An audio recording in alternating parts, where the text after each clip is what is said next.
was envisioning a what you do is you think about a white light and a golden light all around you, protecting you.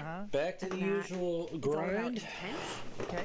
And so, I just stabbed myself with my amulet that's on underneath my dress. While you were thinking about that, I was thinking about demons. I wanted a break.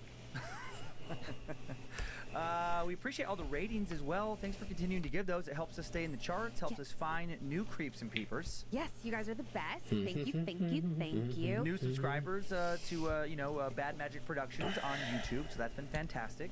Super awesome. We're proud of the video quality that producer Joe puts out every week. I know, Joe's the best, and we get a lot of compliments on that, so thank you guys so much. And it was fun to meet some creeps and peepers in Grand Rapids this past weekend. Yes, I had my first, intimate moments with some fans of just oh my god, I love it so much. How are you? Are you okay? Like all the things. It was amazing. So thank you for my presence. we were there for some. I had some stand-up shows and had a live Time Suck podcast.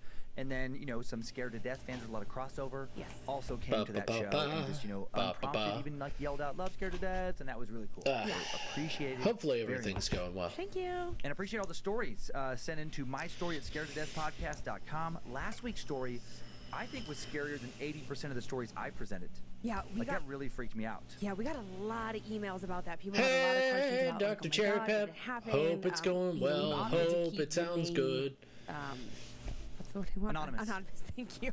Let me see. So people were like, "Oh my God, did you research it? Is he really in jail?" Like, it's for real, as real as any other story that we present here. Yeah, and that's all these stories is, somebody's firsthand accounts, sometimes multiple accounts, multiple eyewitness accounts. Sure. Snack. That woman and her kids. I mean, that's multiple eyewitnesses as far as I'm concerned. And that's right? That's what we heard. So.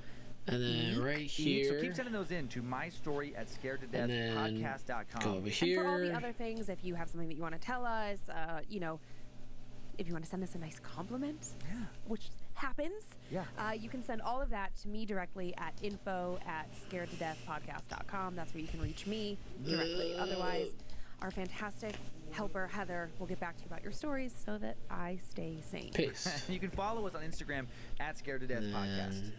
And on Facebook, same handle. All the places. And I'll be telling two supposedly true tales, as always today. Doing my best not to be overly critical of them. I wasn't there, so maybe I'm doing one good. or both of these stories are true. I'm doing good and so that is far. Terrifying because both of I today's am stories, doing I feel great like are so very far, scary. actually. Oh, I'm enjoying myself. Hopefully it's not too bad because we got we've got one more person here. Hopefully the internet is not bad. Your favorite. Hopefully it looks all right. Going back. No, I'm out.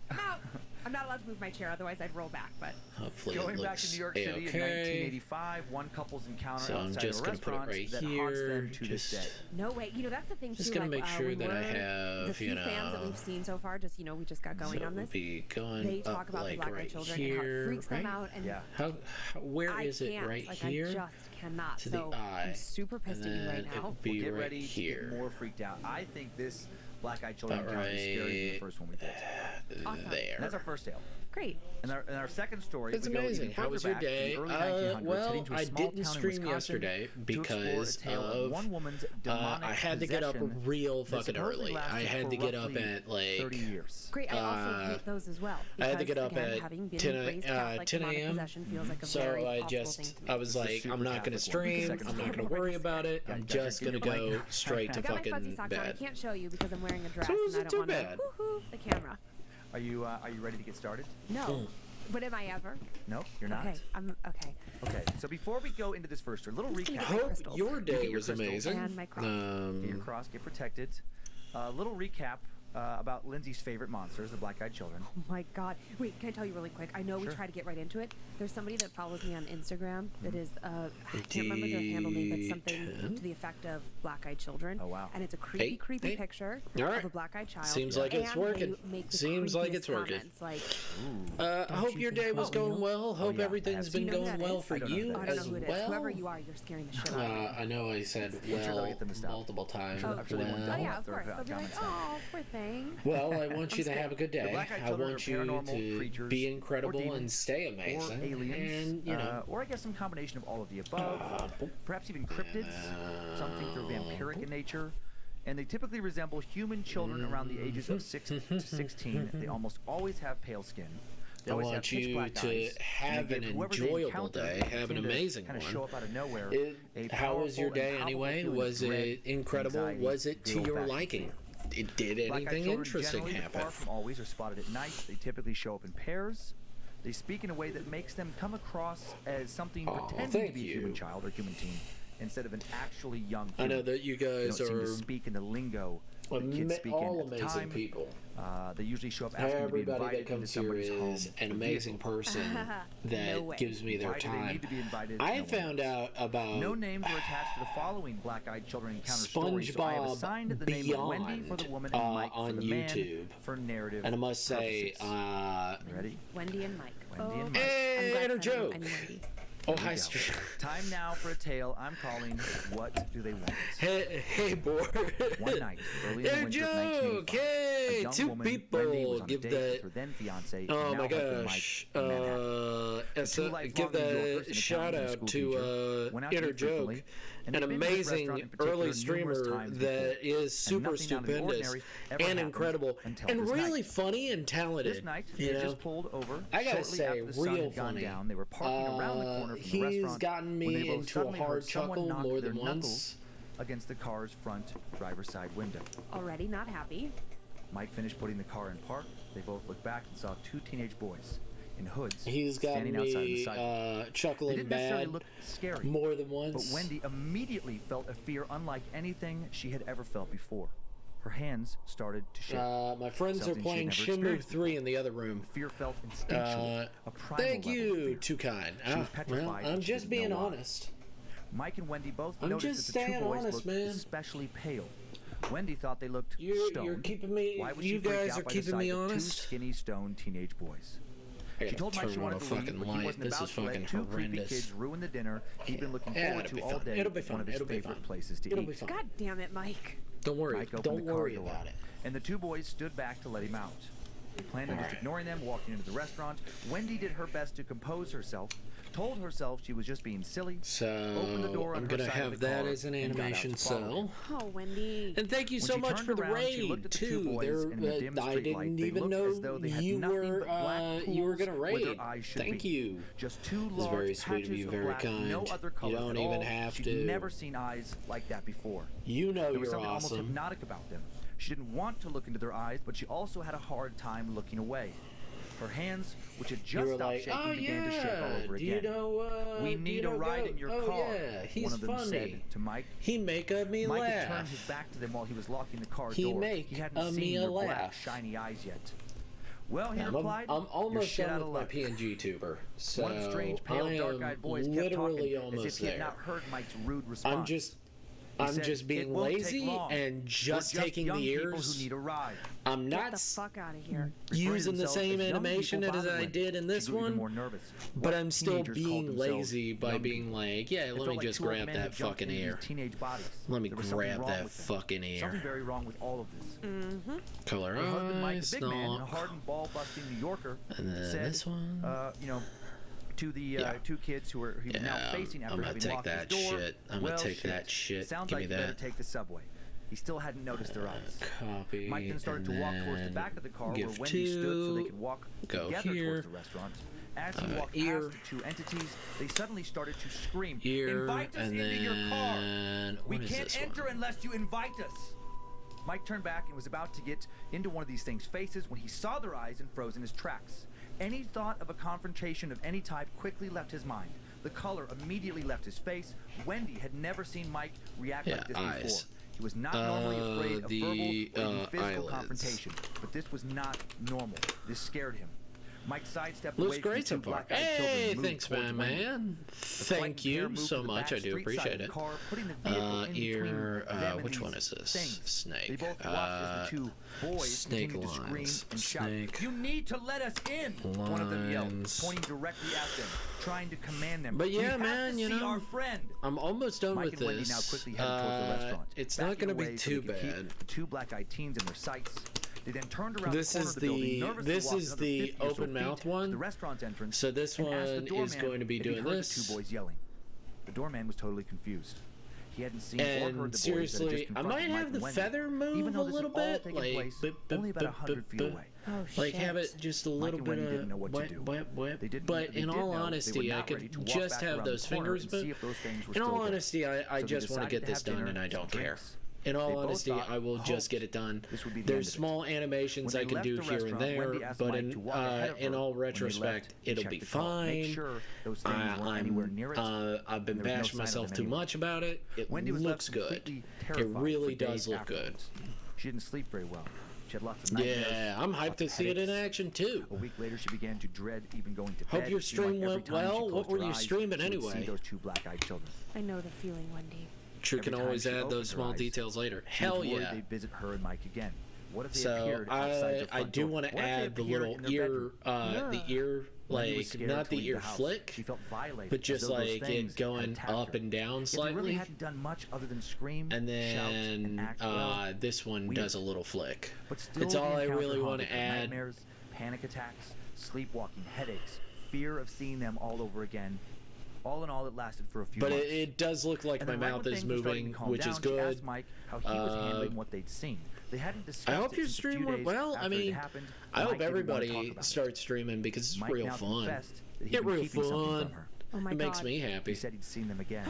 I've been He hadn't wanted really to tell her because of how scared excited she about was all already. of this. But once I get this Mike said a few pngtuber, I weeks can after finish the up restaurant Big incident, Battles those thing. same two pale And black-eyed I can teens had add shown up in, outside his office then I one can start afternoon. working on my comic Again, they again, waited which by will his be call. fun.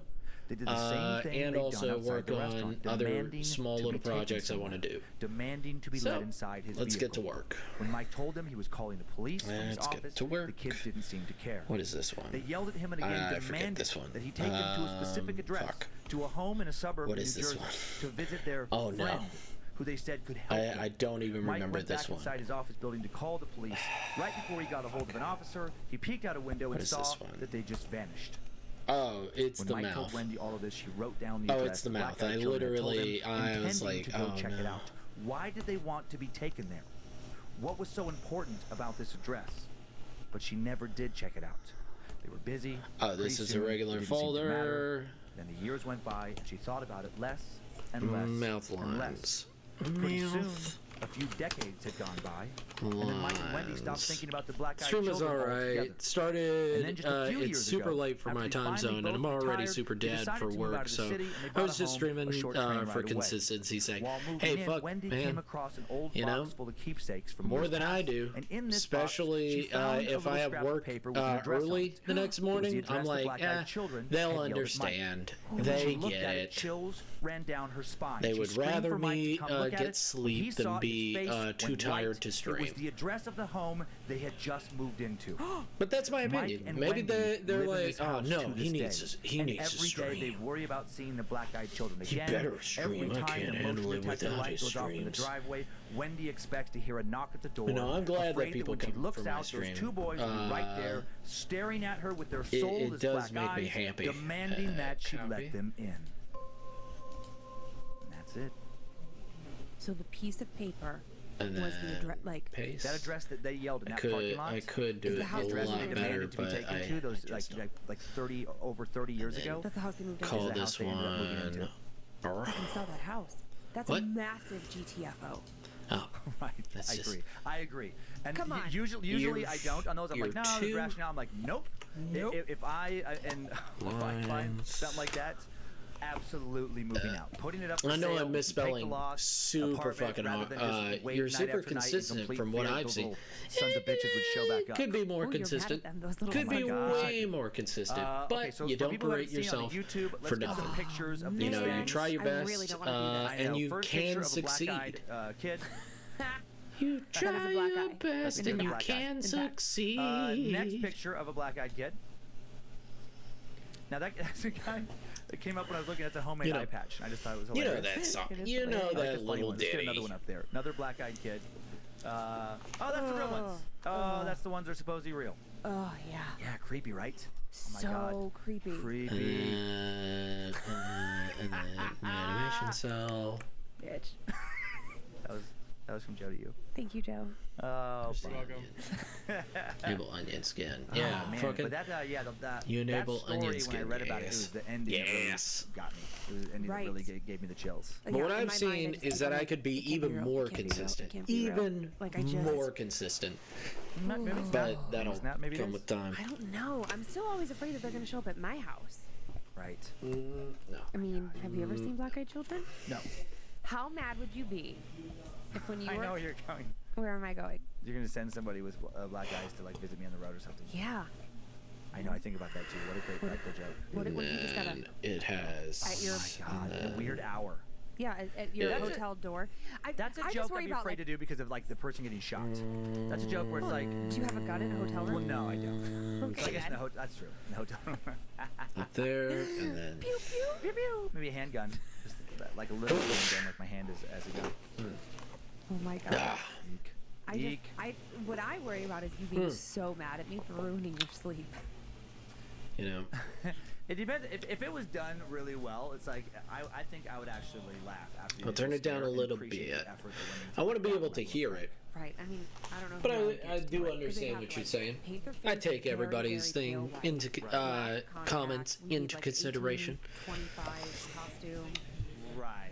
And I love it. A lot of work. Yeah, I'm not going that far for you. Everyone's comment. Now, that story.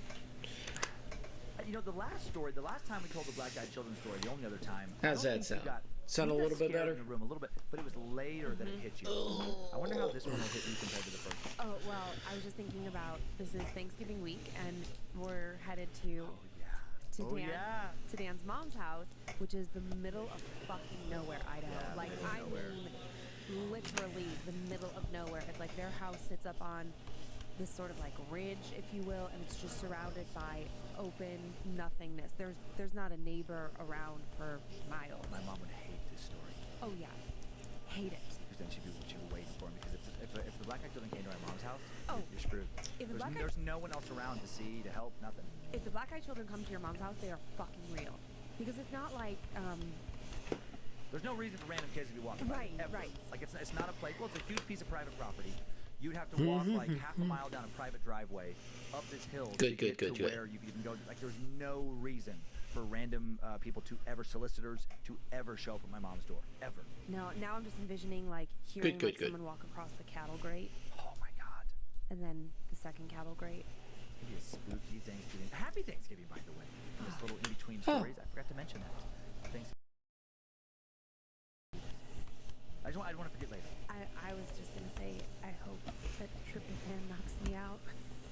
I eat so much turkey. I just. Okay. Yeah. I. Ready for more fear? So this is. That was the warm up. I was just thinking right now. I'm so glad that there's not windows. Good. Because I was just imagining like little black eyes. Well, we could cleanse the palate. 3 and then. Hold on. Would that help? I got my cross. I got my crystals. 6. I think I got the things. I don't think these things help, but that's just me. I think it does help. I do think it helps because if you saw my Instagram late last night, I was very terrified. I know, you kept waking me up. I didn't wake you up once. Yeah, you did. No, I didn't. Yeah, you wanted me to stay awake by you, which I was fine with. But then when you went downstairs, you were doing that thing of like, hey, are you asleep? And I was kind of asleep. But then I would wake up. I thought it was because you were scared and you didn't want me to be asleep when you were awake. That is true. But also, I didn't keep waking you up. I came in once because I heard your sleep music going, but I heard talking, and I was like, is he still watching the TV show? Like, what's going on? And I came in, I was like, hey, are you up? And you were like, yeah, kind of. Okay, I thought it was because you were scared. Well, yes, it was because I was scared, but I didn't keep waking you up. I woke you up once. Exactly. You're the worst. Making me look like a fucking weenie. Well, kind of. Well, not that bad. Not that bad. Not that bad. Okay. Remind me, after this story, I have to tell you something so creepy that happened with my cell phone today. I just remembered right now. Okay. Trying to block it out. Okay, here we go. We head to the dawn of the 20th century, to the rural hamlet of Germantown, Wisconsin for this one. Today, Germantown is a 20,000-person outer suburb of Milwaukee, just over 20 miles northeast of downtown. Back in the early days of the 1900s, it was a 200-person agricultural community of mostly European immigrants. And one of these immigrants was 26-year-old Emma H. Schmidt, small, brown-eyed, plain-looking, introverted, devoutly religious woman described as having a ruddy. I got my bunny here. Born in Switzerland shortly before her Catholic parents, I am enjoying the scary stories. Farmers, immigrated to the United States. Her family was Hope everybody else is enjoying themselves and enjoying the stream. I'm a draw while watching stream. Hell yeah. Thank you, Dr. Cherry Pep. Sweet. And if you guys need to go to bed, go to bed. It's okay. If you want to watch my stream, watch my stream. It's okay. Shortly after that, her mother had died, and she frequently argued with her father and brothers about their, hedonistic lifestyle, their non-religious lifestyles. She was very religious, very pious. Then there were rumors that her father began to abuse her, at least physically, perhaps even sexually. Her father also rumored to have had an affair with her aunt, Minnie, a woman locals believed to be some sort of witch, actually. It was well known in Germantown that Emma herself, again, was deeply religious. Her faith was more important to her than anything else.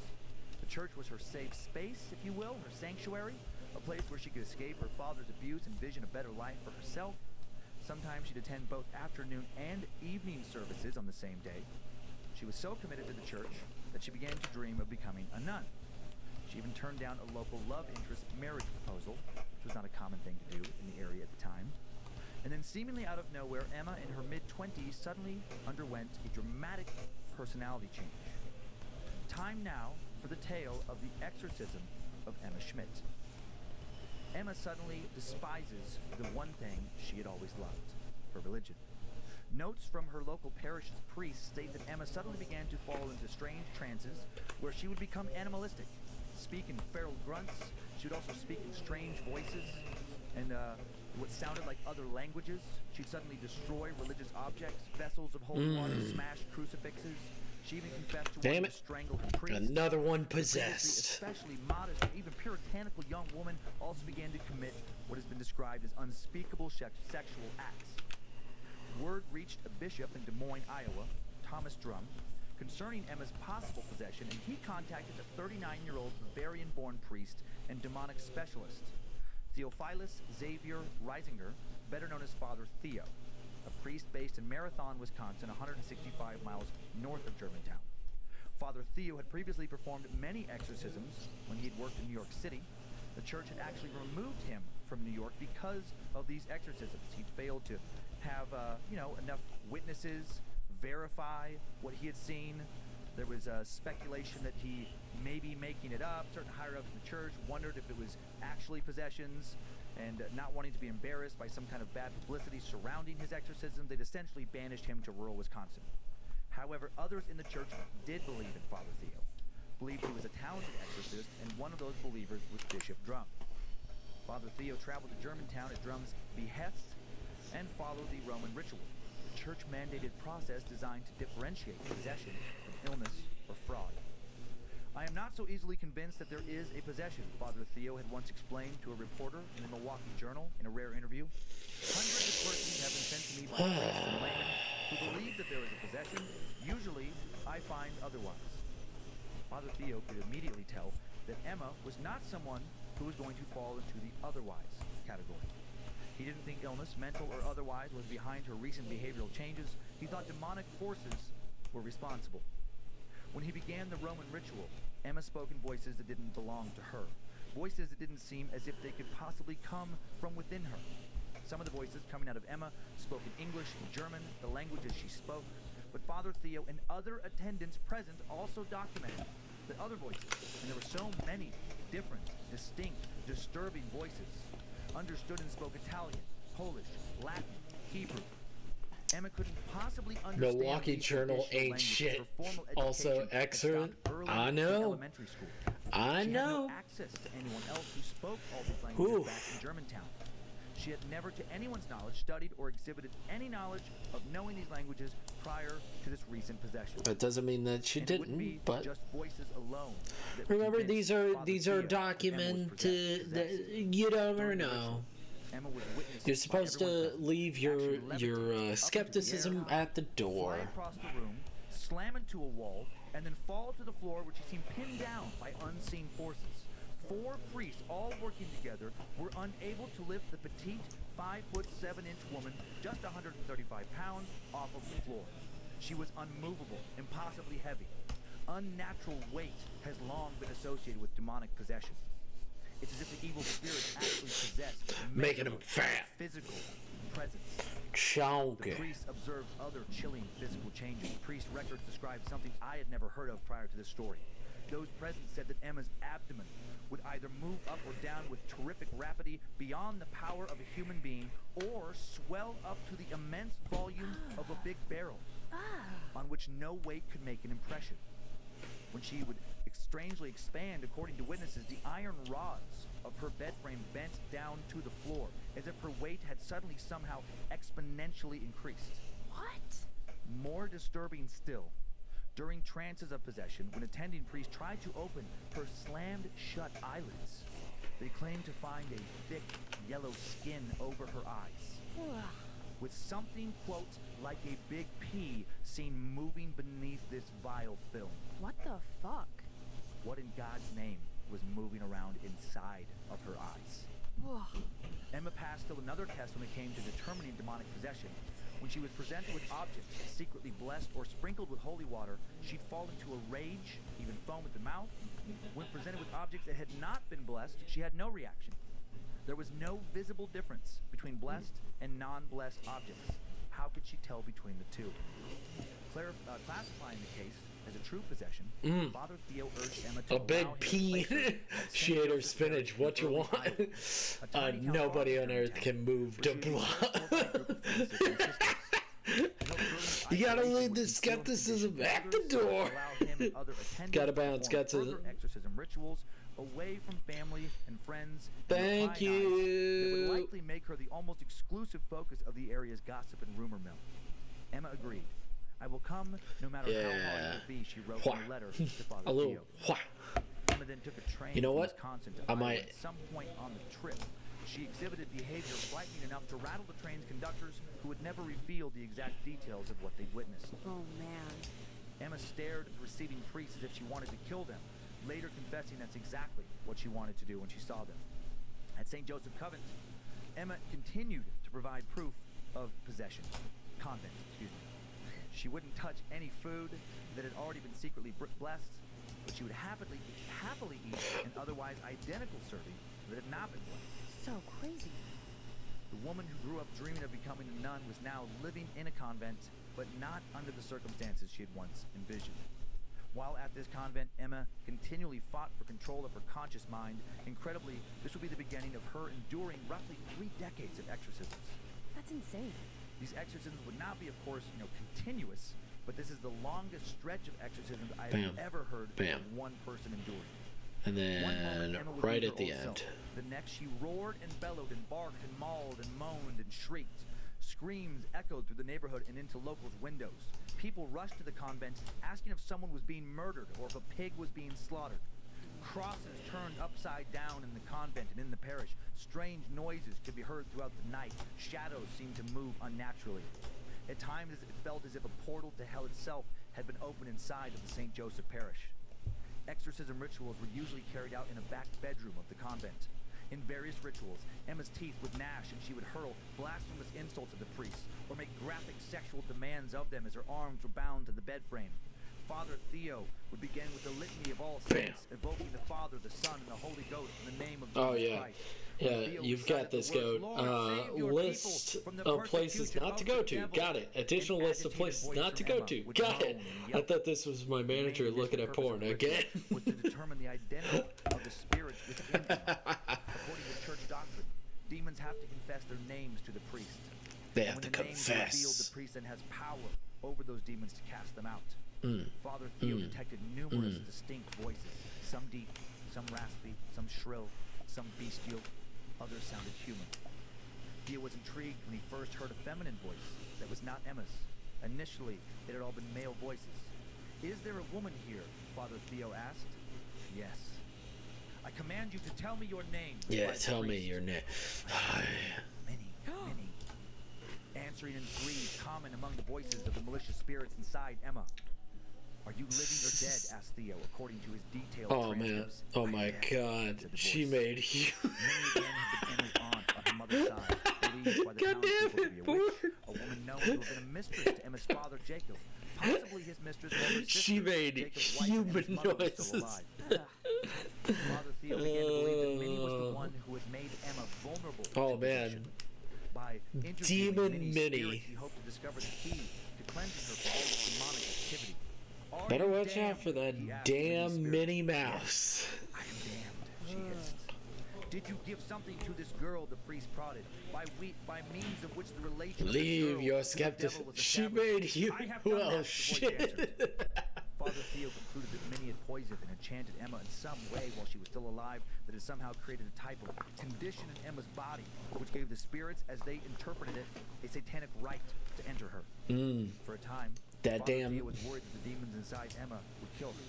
She occasionally would stop eating entirely for days and would get so weak she would have to be carried back and forth to the site of the exorcisms. Once it all got so bad she had to be force-fed by the convent nuns to stay alive. Father Theo tried to remain positive throughout all of this and kept his faith that God would spare her. This woman will not die, he insisted. This manifestation is only one of Satan's cunning tricks. He cannot and will not be permitted to kill her. At night, some of the priests helping with the exorcism started to experience their own demonic torment, as did the nuns. Oh dear. During the height of Emma's initial exorcism, several would claim to be She awakened blinded me in the with middle of the night, like noise. strange, scratching, gnawing sounds on the walls of their rooms. They would continue to hear some of the various voices from Emma's exorcism taunting them. Multiple observers noted that during the initial exorcisms, the demonic voices speaking to Emma were particularly hard on one priest, Father Steiger. Oh. In one session, one of the demons threatened him directly, yelling, "You will suffer for this. Just wait until the end of the week." What does that mean? That Friday, Father Steiger nearly died. He had to drive several miles to visit a sick parishioner that Friday afternoon. While driving back later that evening, by his own account, a black cloud suddenly appeared around him, swallowing his car whole before it reached a nearby bridge that spanned across a deep ravine. It suddenly seemed as if Father Steiger's eyes had been blindfolded. He could see nothing outside the car.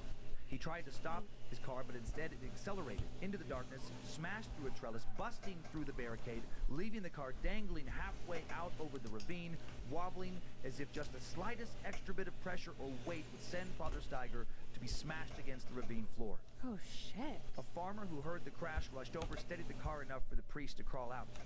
Steiger went to a doctor to get checked for injuries and then headed straight for the convent, furious with the demons inside of Emma. As he entered the room, she defiantly stared at him with a menacing grin. It was as if she expected him to walk in the room at that very moment. And a deep voice from within her laughed and yelled, "Be ready for a whole lot more fun, priests." What? What was documented? No way. Father Steiger, shaken No and legitimately way. afraid for his life, would take more of a background role from that point on Hey, with the exorcism Kazoo! proceedings, Big and would kisses. eventually Hugs and excuse Come here, himself man. entirely from You need future all the exorcisms. kisses. Come here. Shortly after this incident, a new male voice could be heard making guttural sounds. "Who are you?" asked Father Theo. "I am Judas," spoke a particularly ominous voice from within Emma. Father Theo demanded to know what Judas's intentions were with Emma, and Judas told him to bring her to despair so that she will commit suicide and hang herself. She must get the rope. She must go to hell. Ooh. Multiple attendants claimed to have witnessed this exchange. In between draining exorcism sessions with Father Theo, Emma would feel like her old self, and there are records of her describing what she felt during the exorcism proceedings. That's crazy. She claims she never had any memories That's crazy. of what she said or did during these exorcisms. It's like she would get lost inside of herself, lost in what she felt was hell itself. "My body," she would say, "feels as if it's filled with fire. I am enveloped in dark night as in a cloud. Very many devils are present, hissing in all directions and like flashes of lightning. I see their heads with their fiery eyes. 2 gigantic serpents are above me." Emma also described a vision of a battle in which Lucifer, Beelzebub, her father Jacob directed legions of devils against St. Michael, the fight growing fiercer and fiercer. After contending with the voice who identified itself as Judas, Father Theo was also confronted with the spirit of Emma's deceased father, Jacob Schmidt. The man believed to have abused, possibly even molested his daughter Emma. Theo asked, "What do you want to do here, Jacob?" The voice screamed, "I want to lead The last my bit with child to Judas hell." isn't going to line up with anything Theo in yelled it back, anywhere. "You are in hell, but your daughter will never go to hell with you." As As the intense exorcism rituals dragged on from weeks into months, Emma's case began to attract interest from Father Theo's superiors, both in the Midwest and back at the Vatican. Father Theo was now claiming that Emma was possessed by legions, a multitude of spirits, a number Theo would eventually tally as being in the millions. What? It was as if her body had become a conduit to the underworld itself. Church officials were approaching all of this, of course, with extreme caution. The administration of Pope Pius XI had severely restricted authorizations for who could perform exorcisms. Father Theo himself had already gotten into trouble for performing unauthorized exorcisms back in New York. Many within the church were finding the reports of Father Theo's interactions with Emma to be impossible to believe. None of them had heard of anything quite like this.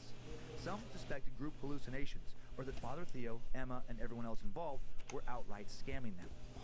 Father Theo had to prove his case. He could be defrocked over this. And to the church, he did prove his case, bolstering his position in regards to not making all of this up were many eyewitnesses, including Father Steiger, who went on record verifying what they had seen.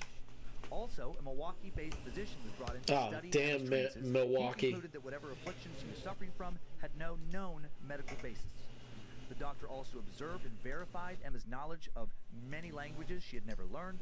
Several other witnesses also wrote affidavits attesting to what they had seen, backing up many of Father Theo's accounts. Could all of this be actually true? It strained credibility. And then Emma's spiritual situation became even more incredulous. How? Suddenly, through Emma, Father Theo found himself discoursing not with just with voices claiming to be evil legions, but suddenly with divine spirits as well. Emma, or the voices speaking through Emma, started to deliver speeches and preach sermons that far surpassed any theological understanding that one could reasonably expect from a layperson.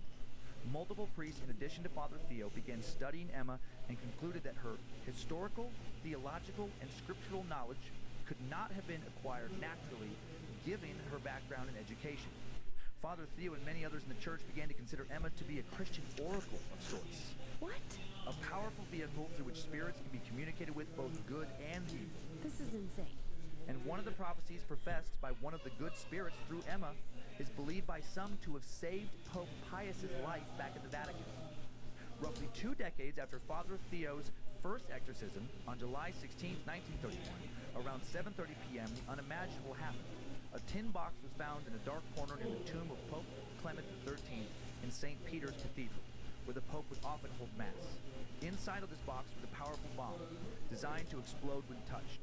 But it was defective. Had it exploded when intended, it would have killed Pope Pius. Back in Wisconsin, on the day of the explosion, Father Theo had transcribed a message of Emma triumphantly relayed from the Virgin Mary about saving the Pope. It said, "My servant, your confessor, gives me joy, and I am pleased with his work, namely..." Yes, because they knew her prior to this to verify she couldn't have learned them. So this is supposed to be horror?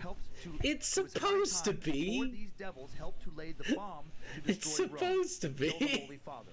Had the devils not been Come found on. before they passed into hell, the bomb would have not been found.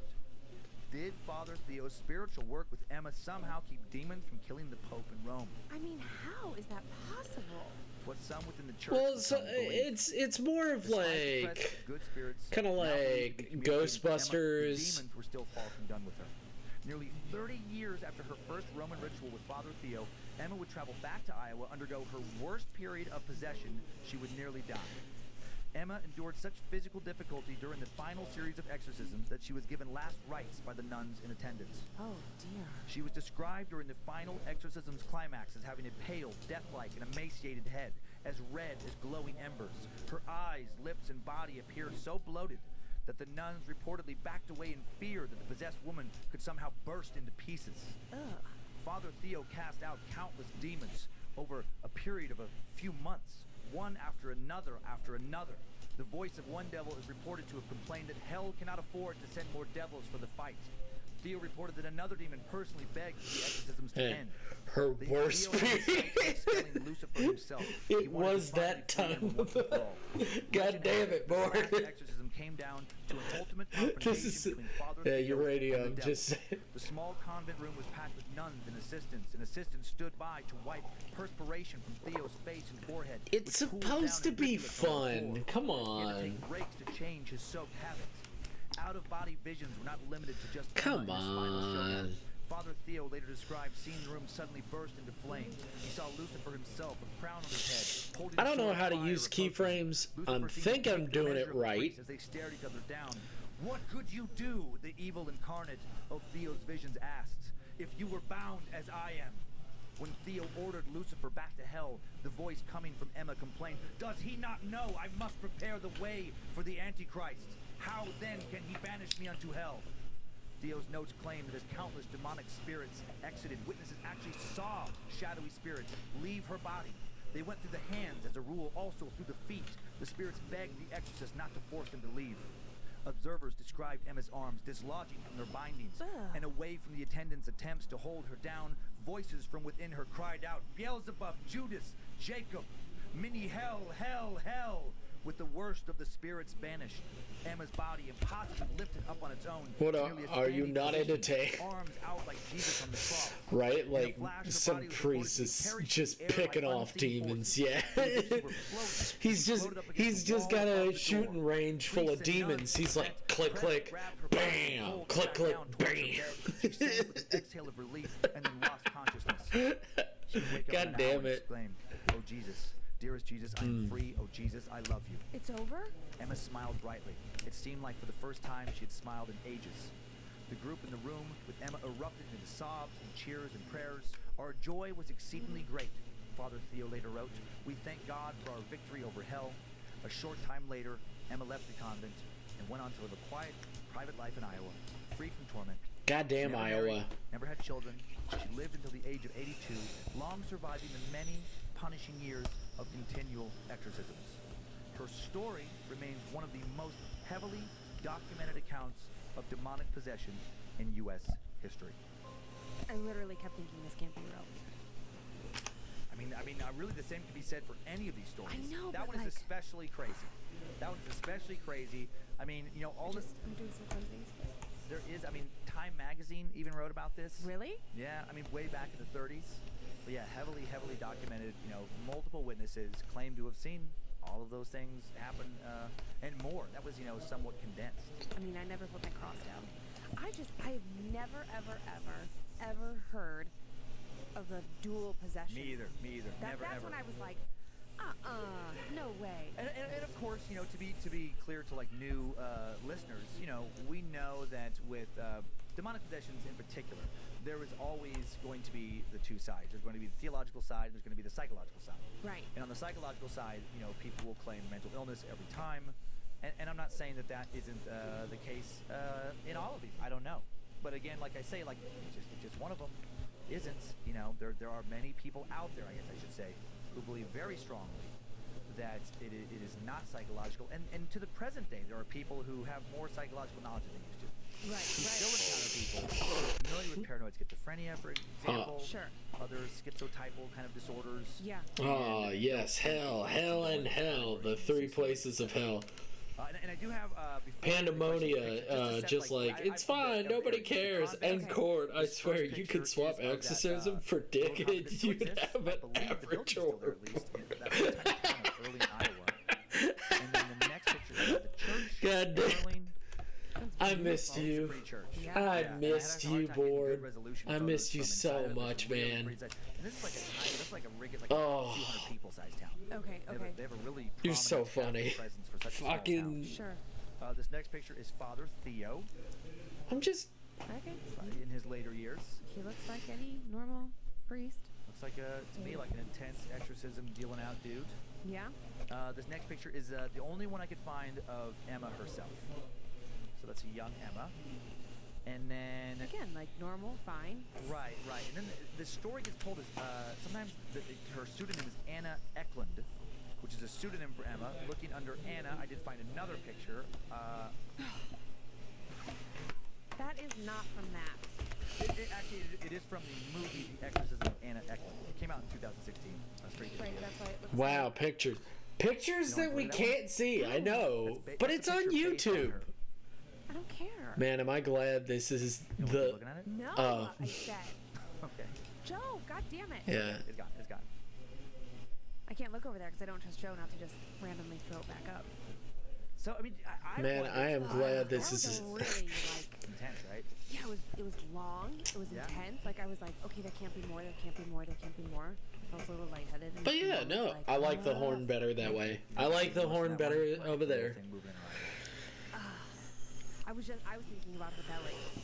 Yeah, the weird and distended and the weight. I mean, so many strange phenomena that supposedly, was witnessed. Well, that's the thing that gets me. Like when you say, like, is it mental illness or is it not? And it's like, I just don't know how you get a room full of people to agree on that story. Because to me, it's like, a priest, no way. An exorcism. You mean people that don't exist? It's all real. It's all true. Right. And then how are you going to? How are you going to? Shares this information.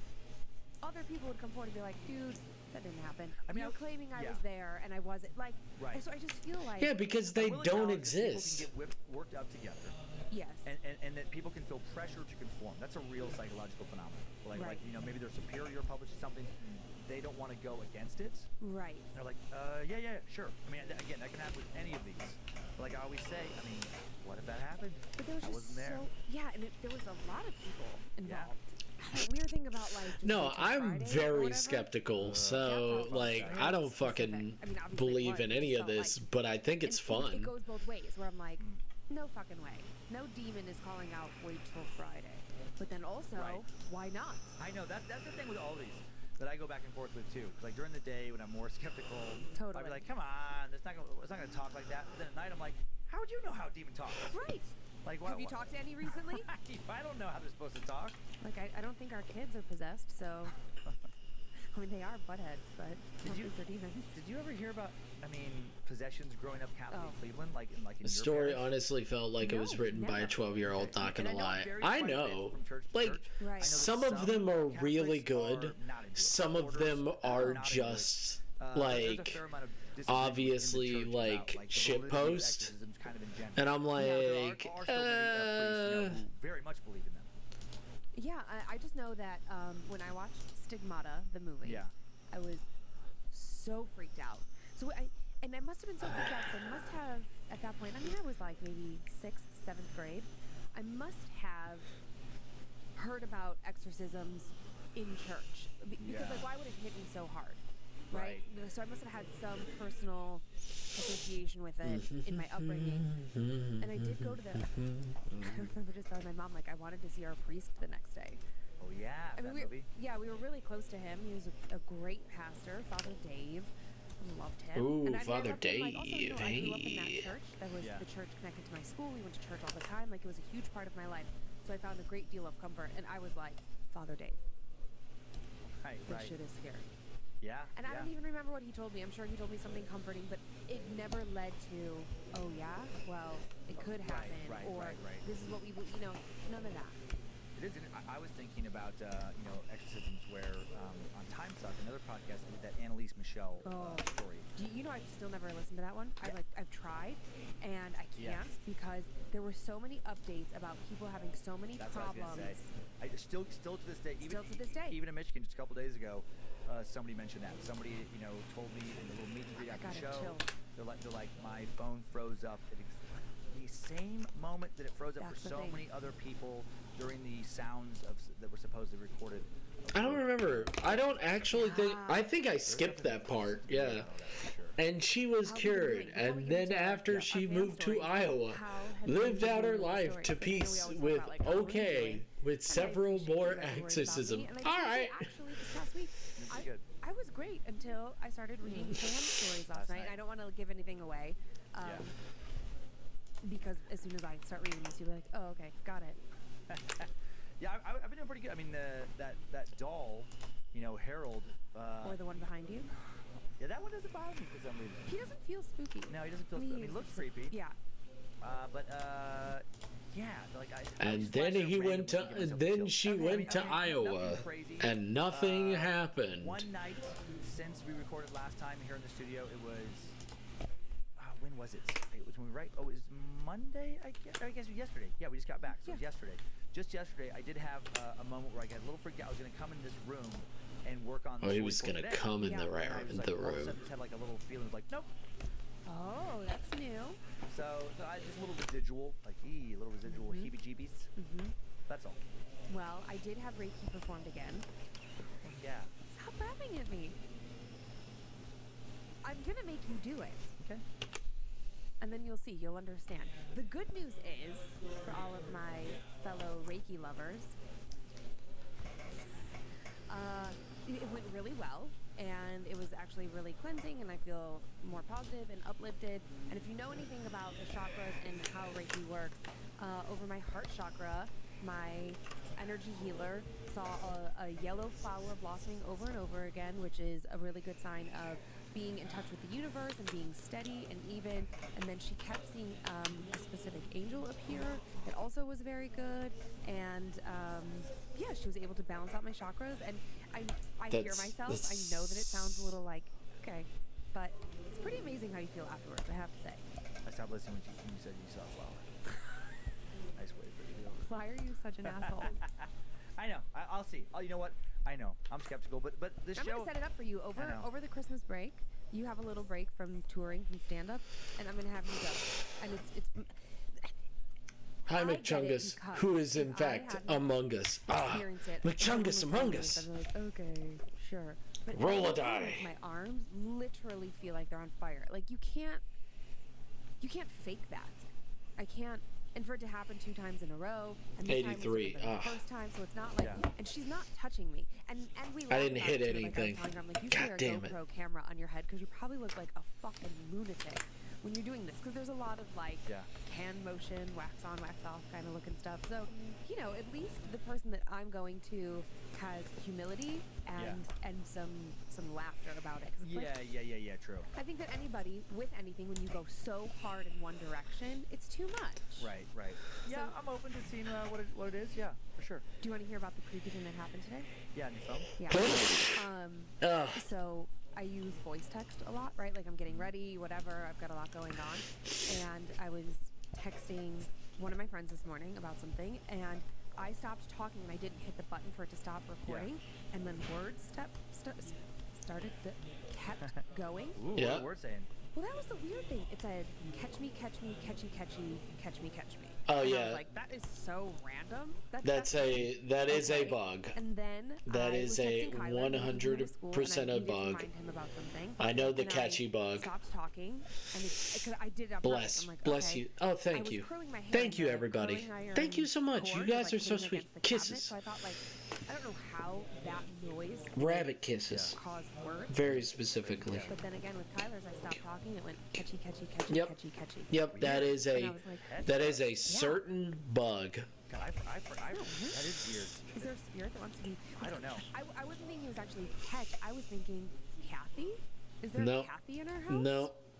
Weird. Nope. You're looking way too much into it. Messages like from myself. It's a weird thing. Are you being serious right now? In the messages, it keeps saying Joe and his family will be taken into the pits of hell.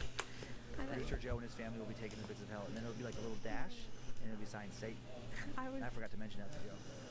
I thought you were going to say something like, my wife will give me more blowjobs. Oh, I could have went in that direction. Oh, man. I just assumed that's where you would take it. Are you ready? I'm ready. Okay, do you have your squishy? Yeah, I'm a little stressed off. I'm going to have a little sip. Okay. Get a little sip. I'll prepare for fan-sent-in horror stories. I'm starving, which is why I was chugging drinks this morning. I'm so hungry. Are you ready? I'm ready. Okay. Now, I know last week was incredibly creepy. Let's go Possessed. And these are creepy as well, but no, rabbit kisses. Rabbit kisses. I love the bunny. I really want to tell these stories because what's a bug? Save. The catchy bug is a problem with the Google. Hey, Dan and Lindsay. This is one of many strange occurrences that have happened to my family when we were living out in the woods. About 3 or 4 years ago, my wife and I and our young son lived on a 5-forested acre parcel Robot rabbit kisses. I know you said you don't want to hear about anything creepy happening in Coeur d'Alene, Lindsay. Let's go Possessed. Possessed. I had to send in my story. Oh no, I'm not possessed. I'm just having some fun. I love the bunny and he needs kisses. And I was born in I'm Coeur like, I don't want to kiss other people, but it seems like it makes people happy. Oh yeah. Like humans. Anyways, I'm like, I only kiss, people but it seems like it makes people happy in streams. Had about 5 large trees. One night we were lying Personally, in bed I'm watching TV, very much like, you're my friend. Haha. As I'm sure you know, having the windows open with lights on inside and darkness outside is one of the most uncomfortable and creepy feelings one can have. I mean, it doesn't have anything to do with anything. I can't remember if it was me or my wife who and then I add the eyes, which was literally right next to our bed, and then I add the eyes. So I just so that it's not weird. 20 feet away to me, I say the rabbit kisses. If you're uncomfortable, you shouldn't do it. But it makes other people happy. I don't know you personally. That's the problem. Like, if I knew you personally, I still wouldn't do it. If I knew you personally in real IRL, I wouldn't do it. Unless we were dating. Like, very specifically, the rest of the night we just talked about what the hell we may have just seen. Oh my God. The next day I woke I would up only do and it for immediately that. looked out the window to see if in the daylight it would show me something that our minds were just playing a trick on us. Yeah, right where the thing was standing the night before, there was absolutely nothing. Yeah, Board's been working on this. I never told him to do this. He has just been having fun. About a week later, the family who had lived in the house prior to us and I have not stopped him because he is enjoying himself. Bum bum kisses are better, and don't make people happy if it makes you uncomfortable. I'm sure everyone will be happy with bum bum kisses. Kisses. Comes out at night and stands next to the tree. You were the one that told me all the hearts I was putting in something were a bit feminine. So, like, fun? Anyway, we lived out there for about 2 years and have experienced a few strange things, a couple of which scared the shit out of us. Yeah, I'm a bit weird. I am 100% weird. Yes, you figured it out. I'm a weirdo. Maybe in a different spot. Yeah. Keep up the great work. You guys kick ass. I'm very much a weirdo. You figured me out. I hope the dungeon one of these days, Cameron. Wow. Right? God, yeah. Sometimes things that, like hearts, I'm like, that's a bit gay. That's a bit girly. Come on. That's what I thought about. And then I'm like, that's so pretty. I love it so much. And if you could imagine, I don't know where I am. I'm a crazy person. So the windows are like your weirdness is valid. The height of the bed. And it's okay to be gay. I would 100%. It's okay to be gay. I don't care. Hey, that's okay, Dr. Cherry. Yep. Gay and girly aren't the same thing. You're right. You can't see in. The curtains are drawn. Is it a deer? That really makes them want to go out there? I think it's a deer, but I mean... Yeah, that's the thing. I mean, it clearly wasn't a deer situation they were seeing. Yeah, and I don't know. Thing of like, some artists do think it's the same exact thing. Creature we can't explain. Do you ever some furry artists mostly. Living in our treehouse? Dan built this amazing treehouse. And that's totally fine. It's their right. I think that every time I have to let the dogs out, when you stand at the back of our house, because they can be gay as much as they want. 10 feet up off the ground. Yeah. And I mean, it's a tiny little house. Yeah. And the door is painted black with like that chalk paint, and so it just looks like an abyss in the evenings, like just like a dark hole. I'm not gonna make an excuse for myself as well. What if the door just opened right now? What if someone just popped out? I'm not gonna be like, because this person I know, or my one of my family members. It's like I'm not gonna make an excuse. I know it's wrong to say that. I still say it. It's burned into my brain. I need to get it out of my brain. And no one knows where we live. True. Lunatic. Okay, are you ready for one more story? I am. I mean, since we were already in our backyards, okay. I just thought, let's just I know. let's just go with a little theme this week. So this story comes from Rathdrum, which is just about 15-20 minutes, again, from the Coeur d'Alene area. Not far at all. This fan writes in, let me just start by saying I'm a huge fan of the show. I love what you guys are doing. I've turned so many people onto it already. It's little mind goblins in your own brain that you gotta get over. Every Wednesday morning. A couple weeks ago, they do. Hey, if it ain't hurting no one, let them be them. If they think gay and girly is the same, go for it. Yeah, I have a bit of that issue. Anxiety seems to be a payload feeder. Yeah. I don't want to make an excuse because that's just how I know it. Some people, you know. How do I say this? Yeah. It's okay to be gay. It's not okay to make fun of somebody who is. And it's okay to be you. Mine are gremlins and they impact technology. Yeah. Mind goblins are a thing. So that the rest of the story makes sense. But like. Sorry, I was telling you guys there's a game. As someone who doesn't care about somebody's sexuality. Thank you, Joe. I was prepared to explain that. But, yeah, okay. I jumped the gun. I still don't I guess it's because of my formative years in high school. Okay. And anything that's uncool would be called gay.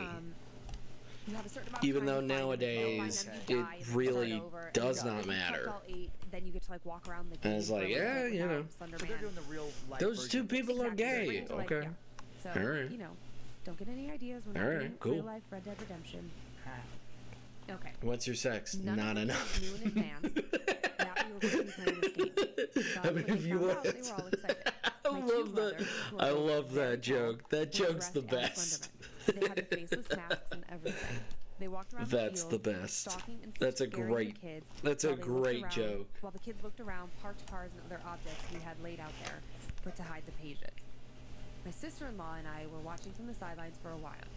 Everything was going fine until my sister-in-law said she saw someone. I know I shouldn't say it.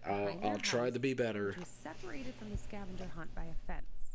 I joked with her about having too much wine, but she was done after that. She didn't want to be out there anymore, and she went to bed. I wish I could just get rid of the airbrush, but I don't think it'll let me.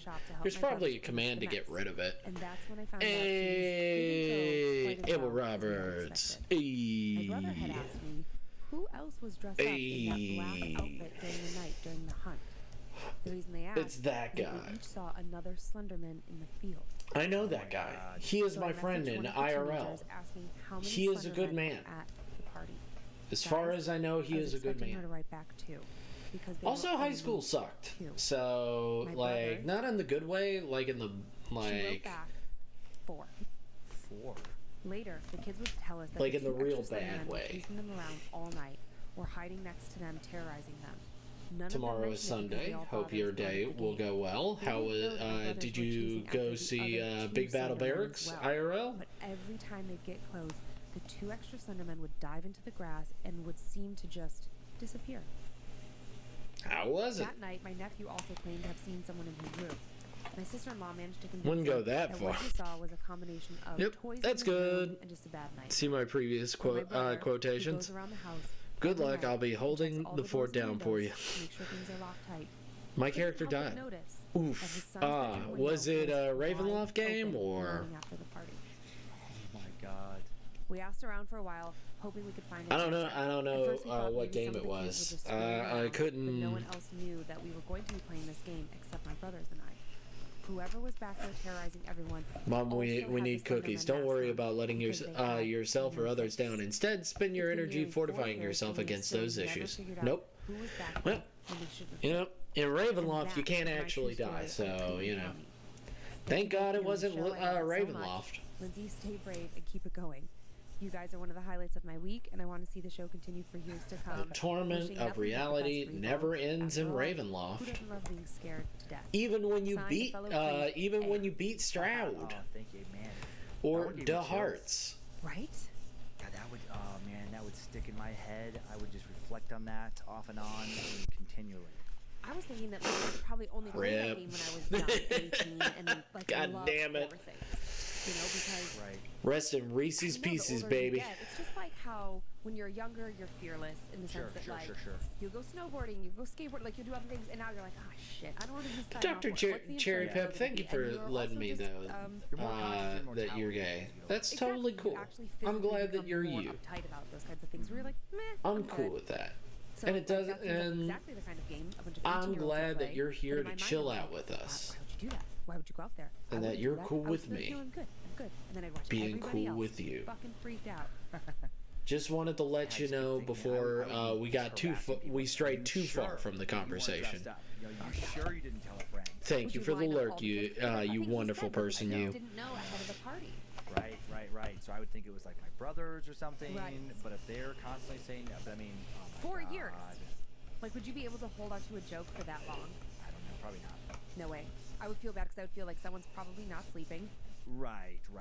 Yeah. And I would want to give in to them to help them feel some sort of peace and whatever. And again, just the thought of like, what if that is true? What if some entities were like, here's our chance to sneak around? Well, that's the thing. Be part of the fun. That's what I'm thinking. I'm already flashing back to the Black-Eyed Children. It's like, what was that about? Like, you have to be invited in? Yeah, exactly. That's what they say. Basically, every Black-Eyed Children story I've come across, and there's quite a few. It's all. Whether thou art. Live podcast in Tacoma this weekend for Time Suck, or Dan's other podcast, and I came back in at one point. He was like, "I was gonna come check on you. I was so scared in here." I didn't say it exactly like that.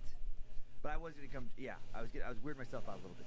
What doesn't help is the chair I like to sit in when I'm at home, just because it's I don't know, better variety than I guess the other places I write. Yeah. It's a very comfortable chair, easy to type on, and it's a swivel chair. And if I look to my right, I look straight down the stairs to a huge mirror. Also lurking. Thank you. Thank you, Borbor, for coming in. Very dark basement. And so when your mind starts playing tricks That's on you, okay. it's like, oh, thank you for being a lurker, man. Thank you for checking me out. Thank you for being awesome, Board. You guys are amazing. You guys are sweet. You guys are stupendous. So thanks to all of you. Thanks to all of you who've been watching, who've been spreading the word, giving us ratings. We continue to get. I'm just gonna listen to my favorite podcast and still work on stuff. I'm almost done with this shit. And we are very grateful.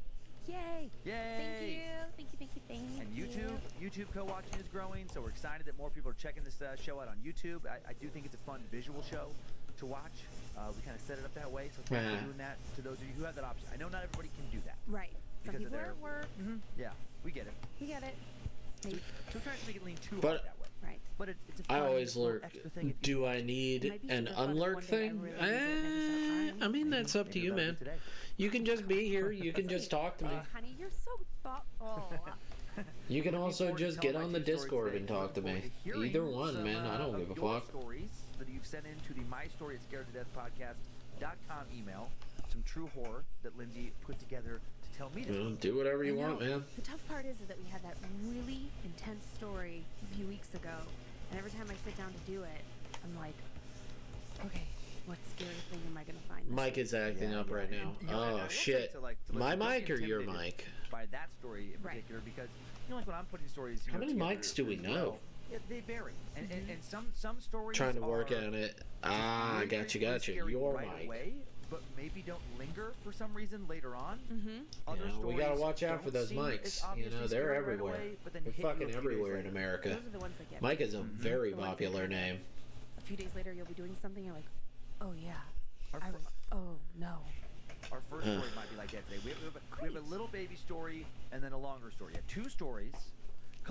We gotta watch out for those mics. Australia in 1978, and I think it touched on what you specifically get scared about more than Oh yeah, I know what happened. Australia's not real? Australia's not real. That's such a weird conspiracy that is. We gotta watch out for those mics. Every time someone says Australia, just not real. Actors. My favorite thing. Crisis actors. No, what is it about Australia and UFOs? Our first UFO tale also took place in Australia from either the first episode or the second episode. This story is not an abduction like that one was. It's a sighting followed by a disappearance. What happened? Floppy Rabbit. Valentine. I love that rabbit so much. This is a really pet that rabbit. Was it just I yeah, lag? So forgive me, but I hope not lag. We were in Maine before, so that was like 2 weeks ago. I believe, yeah, Vermont. I hope we don't lag. Yes.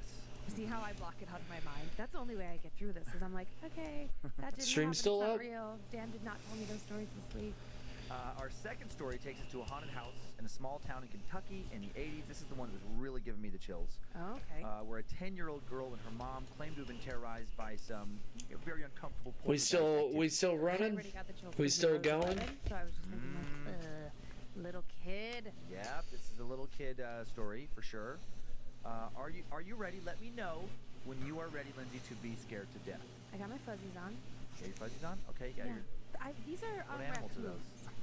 Raccoons? That's some raccoon protection socks. All right. I don't know if the raccoon is a known protective spirit animal of some Well, sort. they're fierce and scrappy, and they'll tear you apart. Are they? They're sneaky. Yeah, and aggressive. Okay, they're aggressive. Okay, all right, fine. They'll fucking tear your eyeballs out. Fine. Yeah, we all know that raccoons regularly tear people's eyeballs out. So that, okay. Dude. Yeah.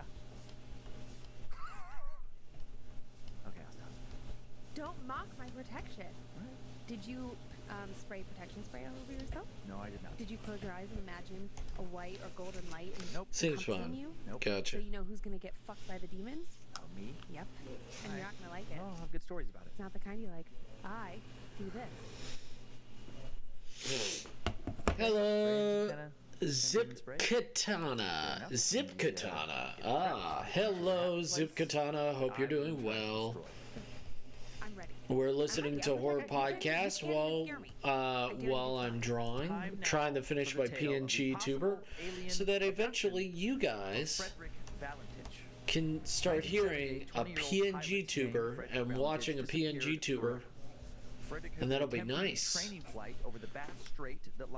Hi there, welcome in. Thank you for coming in and checking me out. Thank you for being awesome. That's good. Already clocked roughly 150 hours of flying time. And on the night of October 21st, 1978, Frederick departed for a training flight from Moorabbin on King Island, a 125-mile journey over the Bass Strait. Moorabbin, I think it's actually. And at 7:06 p.m., Frederick radioed the Melbourne Flight Service to report I am doing good. Today has been good. Everything's been going good. I had a good day at work. It wasn't too bad. I still smell the grease though in my fucking nose. But you know, that's what happens when you work in the deli instead of the seafood. Claims it had just passed 1,000 feet above him, moving at a very high speed. For the next 5 minutes, Frederick continued to report the movements of this unidentified aircraft that was not showing up on any air traffic control instrumentation. Weird. He claimed it had moved towards him numerous times. Was toying with him. Yeah. He claimed at one point the grease is still in my nose. The only description besides the 4 landing lights that Frederick was able to give was the aircraft even after I took a shower and metallic surface had a green light on it. But I'm alive and well. After first radioing the Melbourne Flight Service, Valentich reports he's having some sort of engine trouble. Oh shit. And then the radio officials asked him once more to identify the other aircraft. He manages to respond, "It isn't an aircraft," right before his transmission cuts out. The last sound the radio officials hear is a metallic scraping sound. And then no one ever hears from Frederick Valentich again. Radio officials at the Melbourne Flight Service assumed that Frederick, of course, had crashed. An initial sea and air search of the area, though, he was flying in, turns up nothing. Nothing. The Australian Department of Transport also looks into Frederick's disappearance, and they're unable to find anything. In the end, his disappearance is presumed fatal, and his case is closed. After his mysterious disappearance, the public learned from Fred's That's father, no fun. Valentich, that Frederick was I'm an alive. ardent believer, quote unquote, in UFOs, and that he was worried about being attacked by one. Did he have some sort of premonition? Ufologists jumped on this case immediately, and some of them claim there were other eyewitnesses or other eyewitness accounts. Could be worse. It was a good day.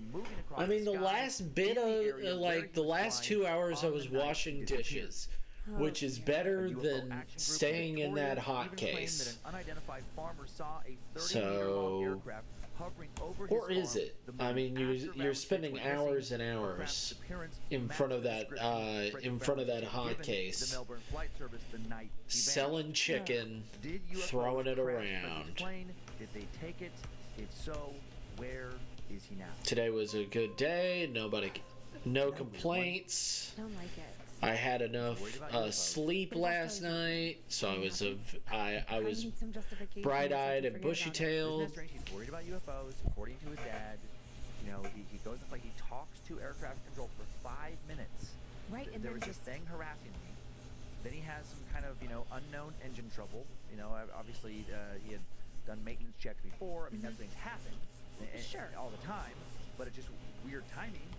But all of a sudden he has this engine trouble while this supposed unidentified object. I mean, I don't know why he would be making that up. I mean, I guess he could, but still very strange that he then disappeared, and then they find no trace of his plane. Well, that's the thing. Even if he was making the whole thing up, even if he was just like kind of like fucking with air traffic control. Hope your day's been going well. If you want to talk about it, I'm here to listen. Desire for this to be real. I am here to listen, and also gone.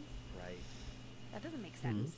Right. With no proof, no busted plane. Don't forget to stay hydrated. No fire and carnage, just fucking nothing. Dad. Right. And what year was this? 1978. And do we know how old he was at the time? Like in his 20s, 30s? I did.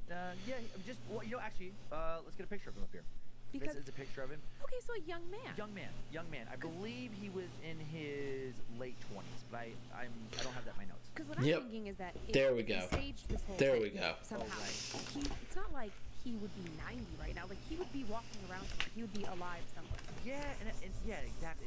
And state. I mean, he did disappear. I believe after instrumentation. Like he did. No one's really doubting that he went away, that he wrecked. Like no one thinks that he escaped. I'll show you the next picture is actually a map of the area. Okay. You can see. He's flying out over the ocean. Yes, there's this tiny little island, but you would think. Is he that red? That's the flight path. Header? Mm-hmm. Okay. That's the flight path, and if you look at the top of the picture, that's the Moorabbin, airport he left from, and then he was going over to that little island. I can't quite see this far. I think it's King Island is what's written there on the map. Yeah, that's what it says. Okay, and then and that's where he disappears. Okay, so Melbourne, and that's Tasmania Moorabbin, down there below. Down in South Australia. On the lighter note, do you remember the cartoon Tasmanian Devil? Oh yeah, of course. Come to Tasmania. I don't remember that being said on it. I remember him just spinning around and that was his theme song. Did he have a theme song? Yes, at the beginning of the show. He had his own show?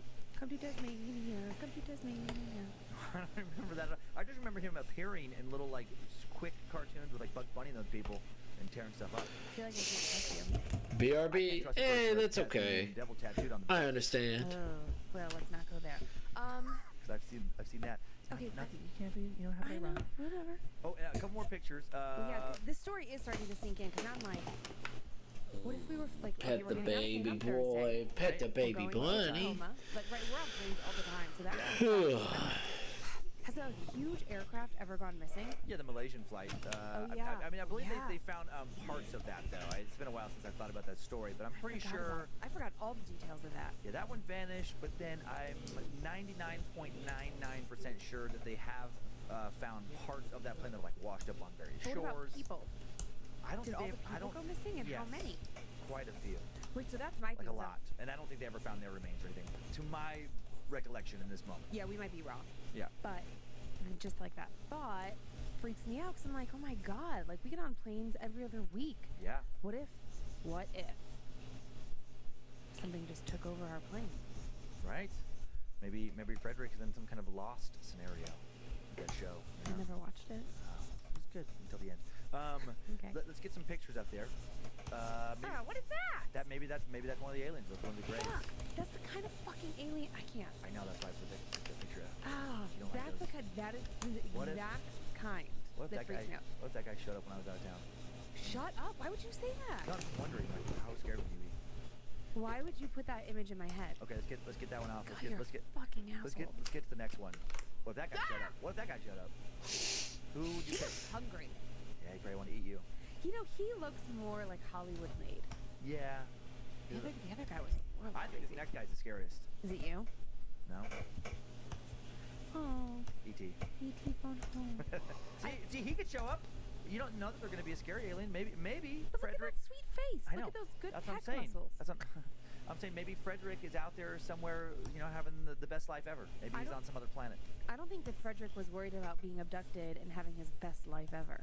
Well, he wasn't, but that doesn't mean that didn't happen. Maybe he was taken, and maybe it's awesome somewhere else. I know, it's really Or maybe he's being cold tortured. Maybe he's being tortured every day. Do you know, like last week it was like 70 something in here, and this week it's 69? Probably because this next story I'm about to tell. I'm really cold right now. Do you feel that? A little bit, yeah. You're probably gonna get colder with this next story. Oh, great. Well, I don't like aliens, and that story. I'm just glad that we're not going to your mom's anytime soon. I'm glad we're back, because that's also, I feel like a lot of alien abductions, they don't ever happen in, like, I was walking down the street in New York City, and then a light came down, and I was taken. That's never the story. The story is always middle of fucking nowhere. I was by myself. Right. Which kind of does make sense. I mean, if you were, okay, if you're going to put a human logic on one of these aliens, if they, exist and do those kind of things, then, if you're going to some place, you would probably prefer if you're gonna go to take somebody or spy on somebody, why would you go to a heavily populated area where there's much more light in the sky, much more chance of being seen if you don't want to be seen for whatever reason? That makes sense. That makes sense to me. Why do they want to remain unseen? What's wrong with them? I don't know. Maybe they're not as powerful as some people think. Maybe they're worried about some kind of counterattack. Who knows? But that's the whole thing about it. That's what's so creepy about it. You really think we don't know. We don't know anything.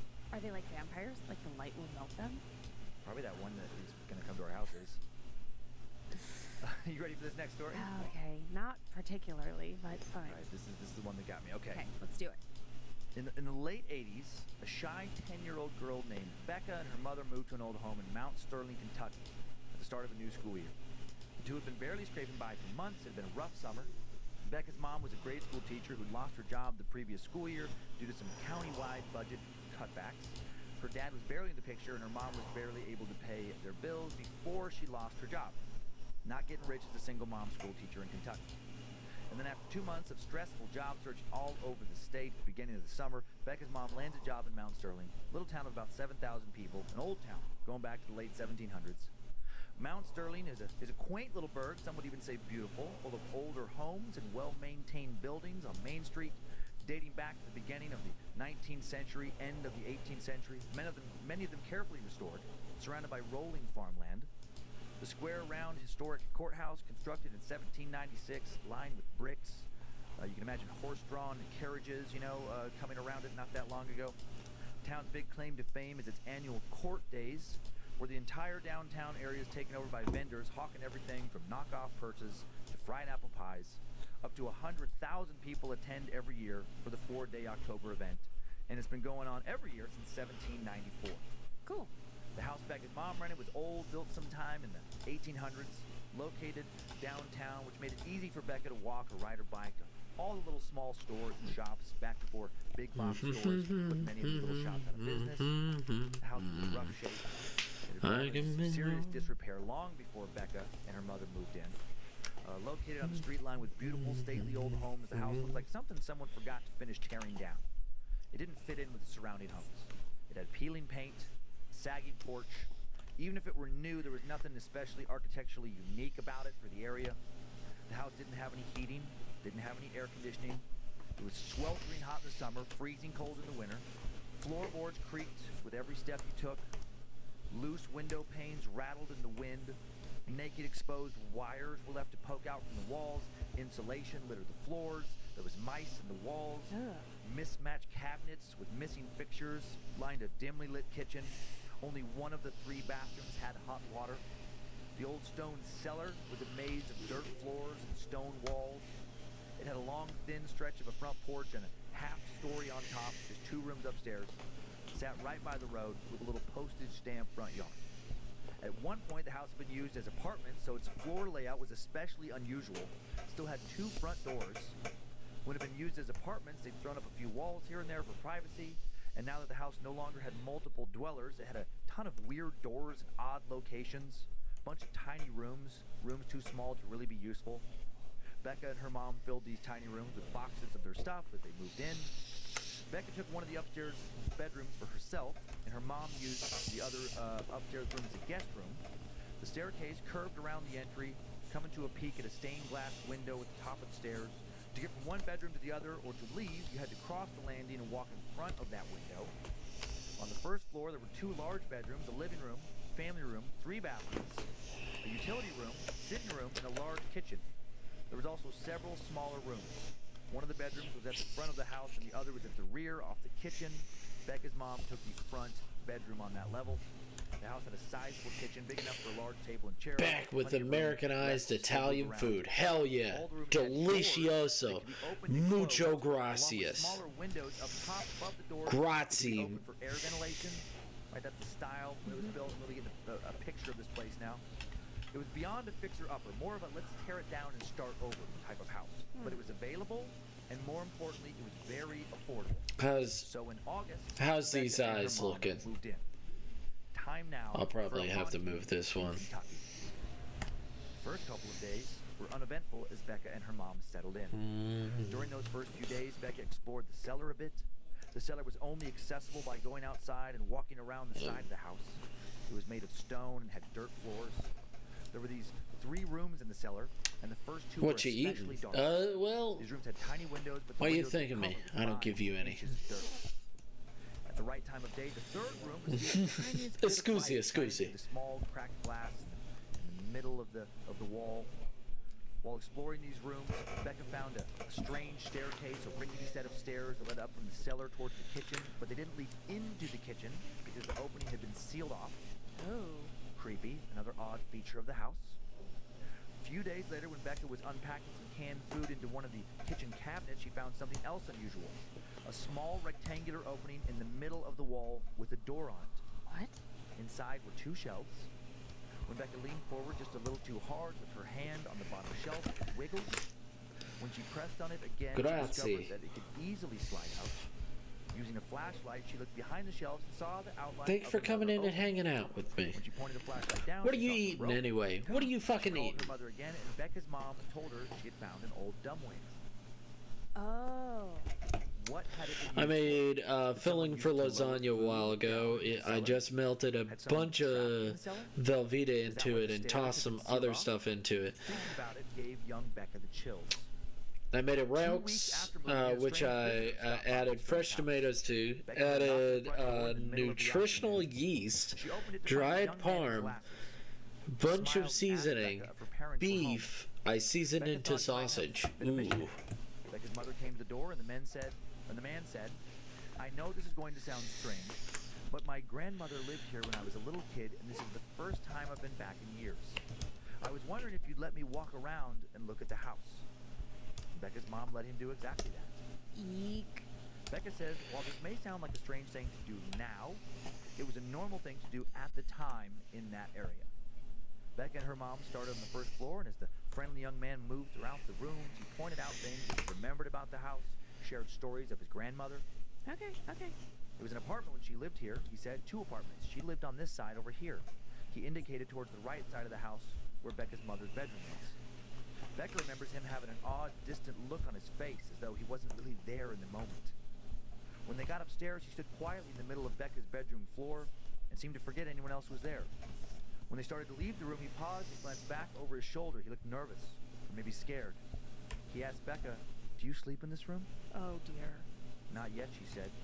She was still sleeping in her mom's bed because the only had one fan and her room was still too hot at night. Okay. The young man then said, "Do you ever, in this room, do you ever," and then he didn't finish his sentence. He suddenly looked troubled. Becca's mom thought the tour was over and said goodbye as they walked back towards the front door. Becca followed the young man outside, and once outside, he stopped and asked if he could check out the old cellar. Oh, man. Becca knew she shouldn't follow a strange man down into the cellar alone, but for some reason, she did anyways. Jackass. I always felt that it was kind of spooky down here, he said, would be closer than Raux. Becca was regretting her decision to lead him down. Run! Did her mom even know she was still with him? She felt anxious. Something about him suddenly felt wrong. "Where do you live?" she asked him. West of here," he replied vaguely. And then he walked around, peering into dark corners and westward. the walls as though he was trying to Don't go into the cellar. That's the first rule. Oh my God.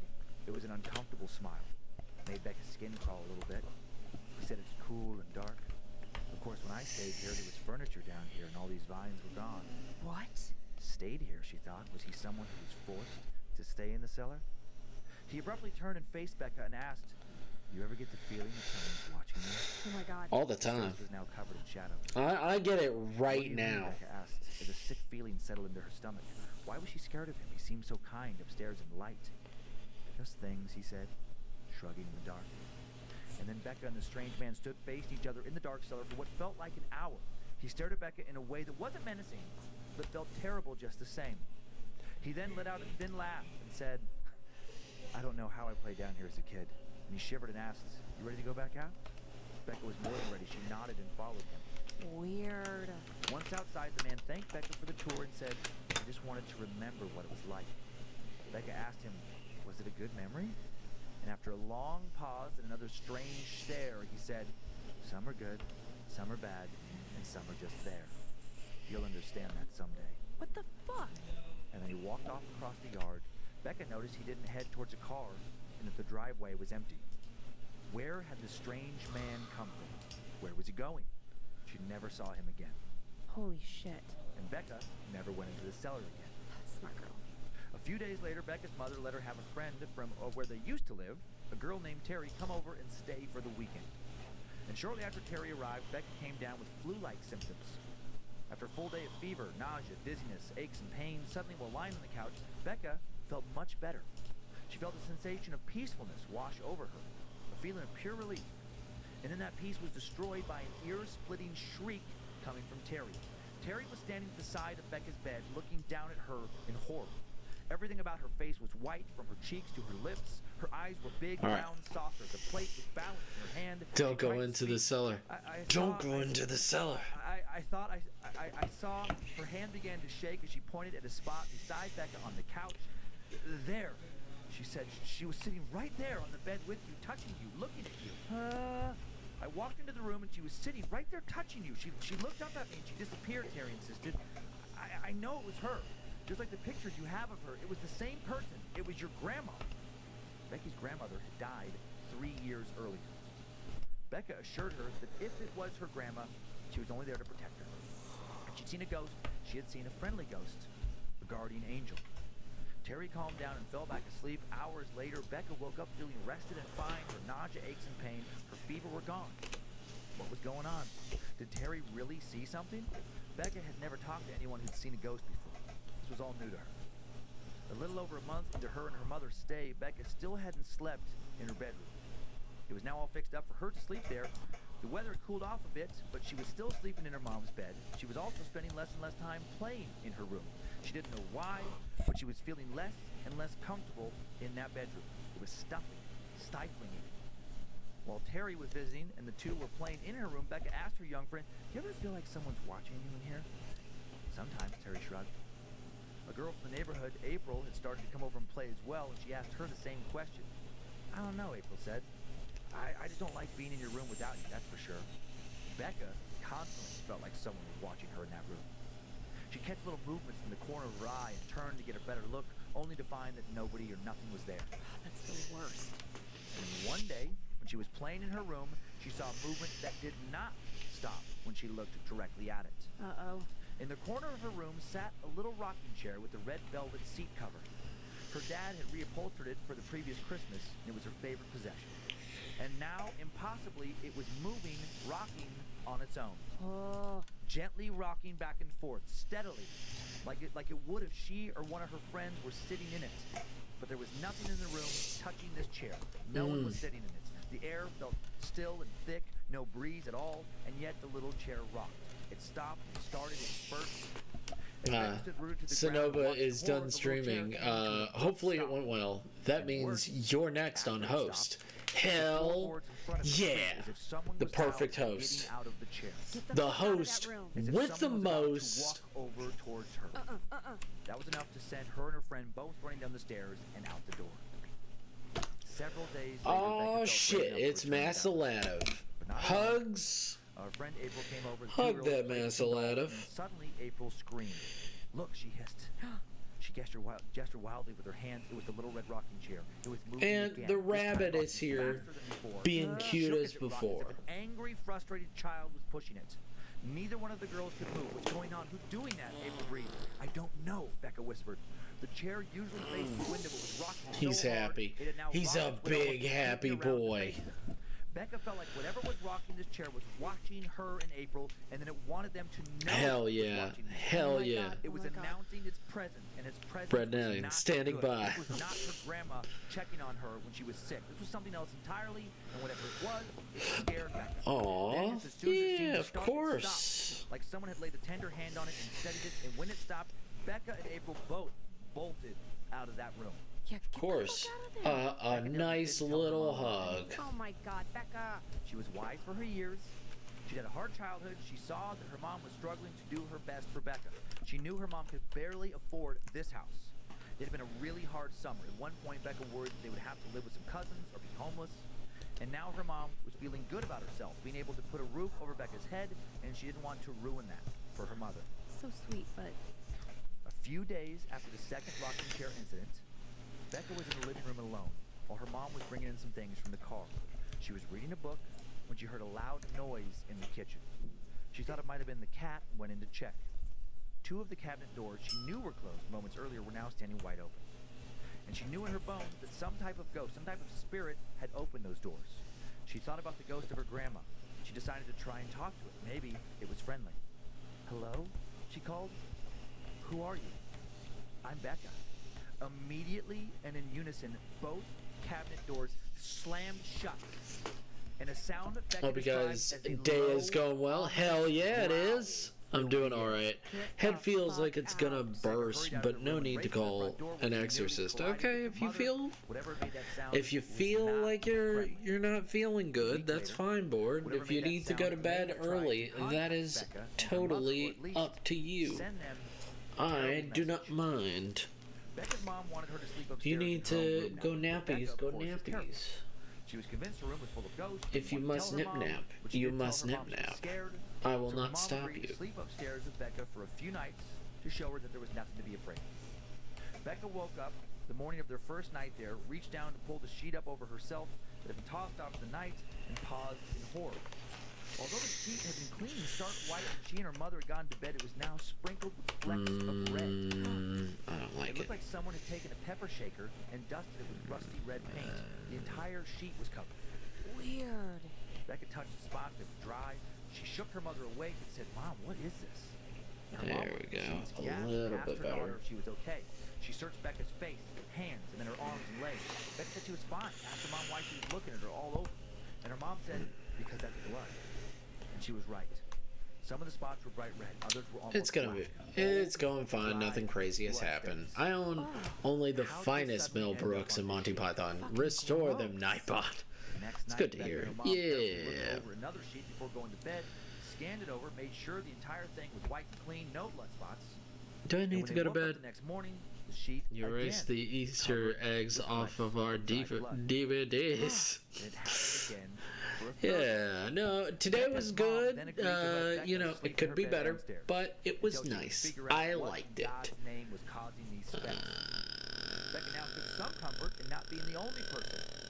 I see a problem on here, but in all honesty, the only person who's gonna notice is fucking me.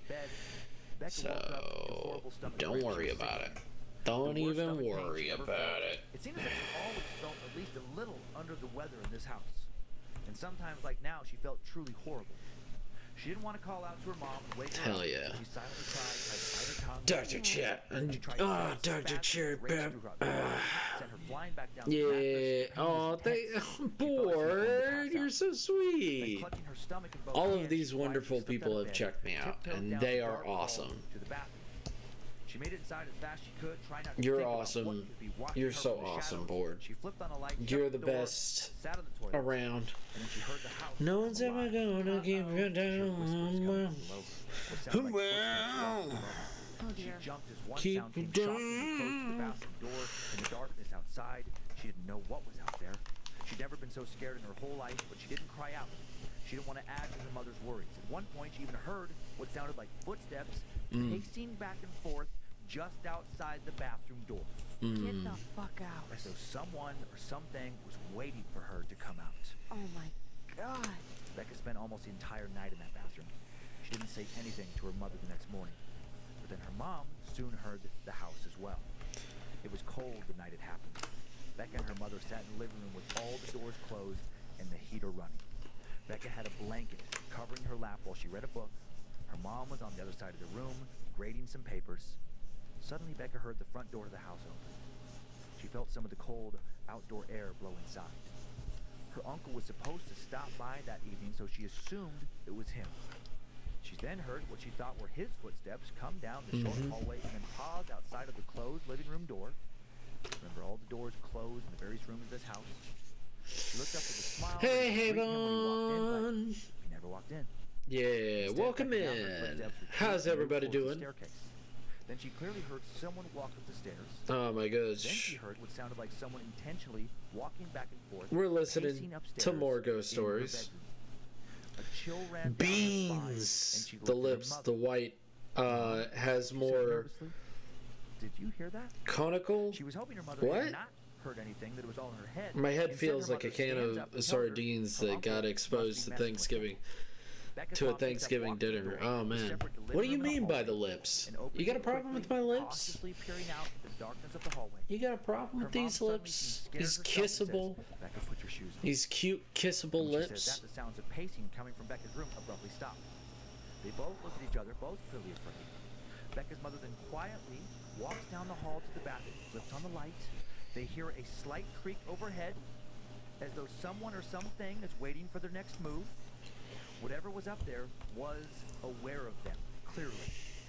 "Let's go," Becca's mom suddenly said urgently, as she pointed to the front door, which, by the way, was closed.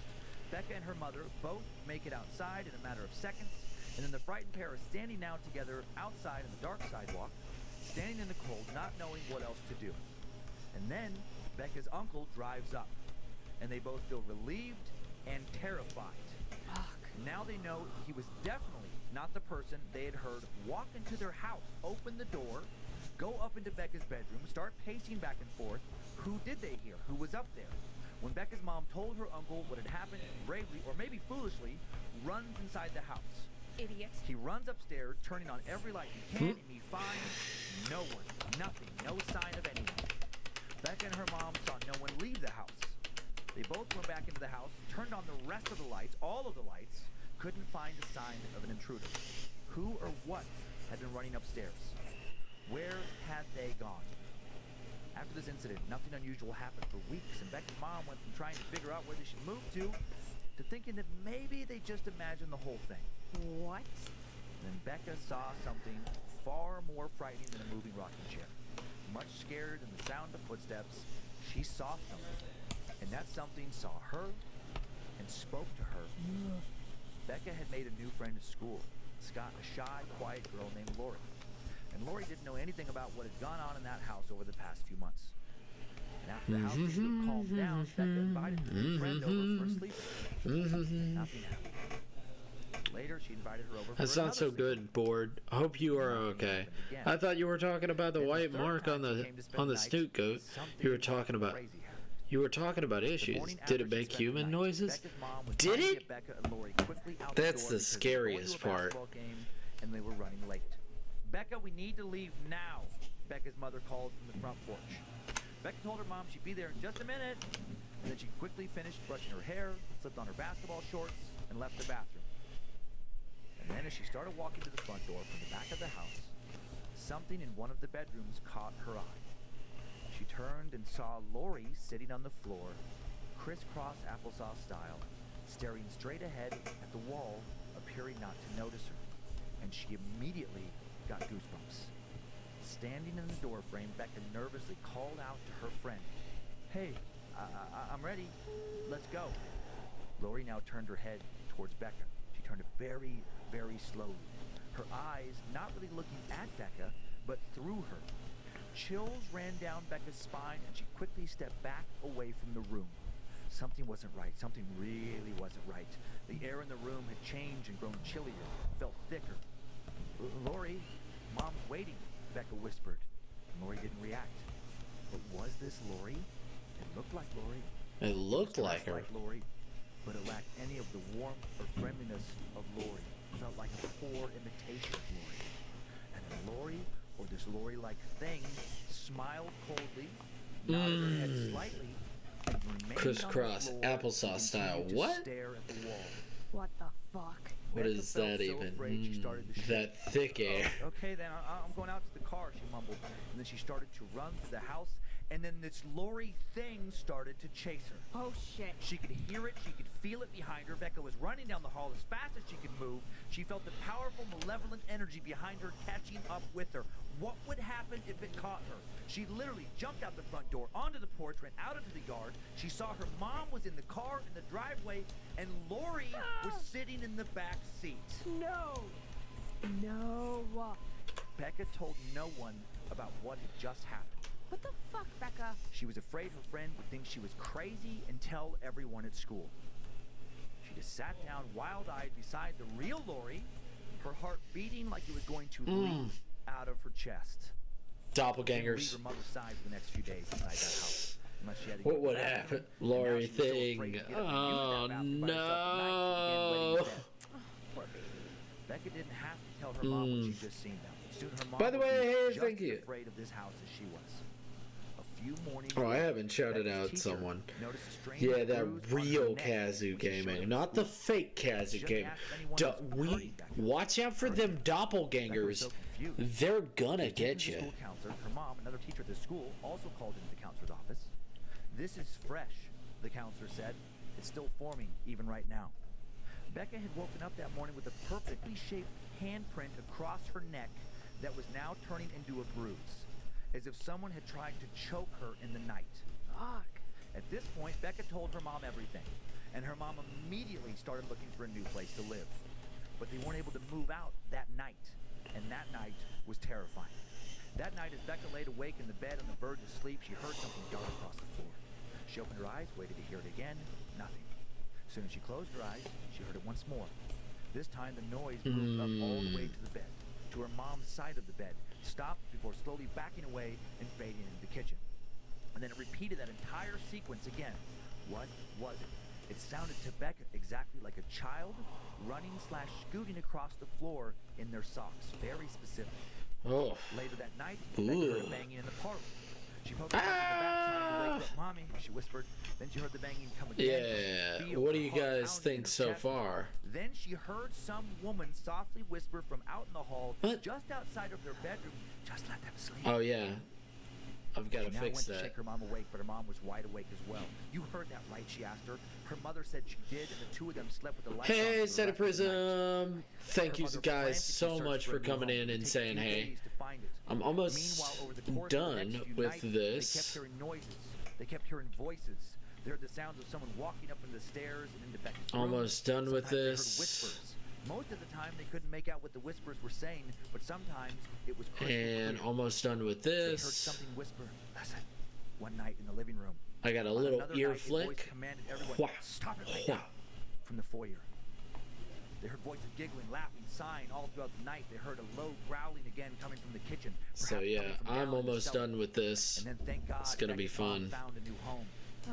And the last few days in that house were the worst. Oh my 2 nights gosh. before moving Hope out, Becca everybody's woke in doing the middle great. of the night covered in big, painful My welts. doppelganger is Her getting body looked adopted. like that I of need an burned evil victim. twin I can keep on a leash. Her mom Hell picked yeah. up a bright coal Go. cloth and cowhide Love you, lotion to her Simon. body, planned to take her to the Understandable. doctor first thing in the morning, Boop, boop. but by the time morning Beans. came, By the welts were question gone. about that The 20-minute next sketch night- the redeem, next is there night, the any house limits seemed to really aside from come alive. time?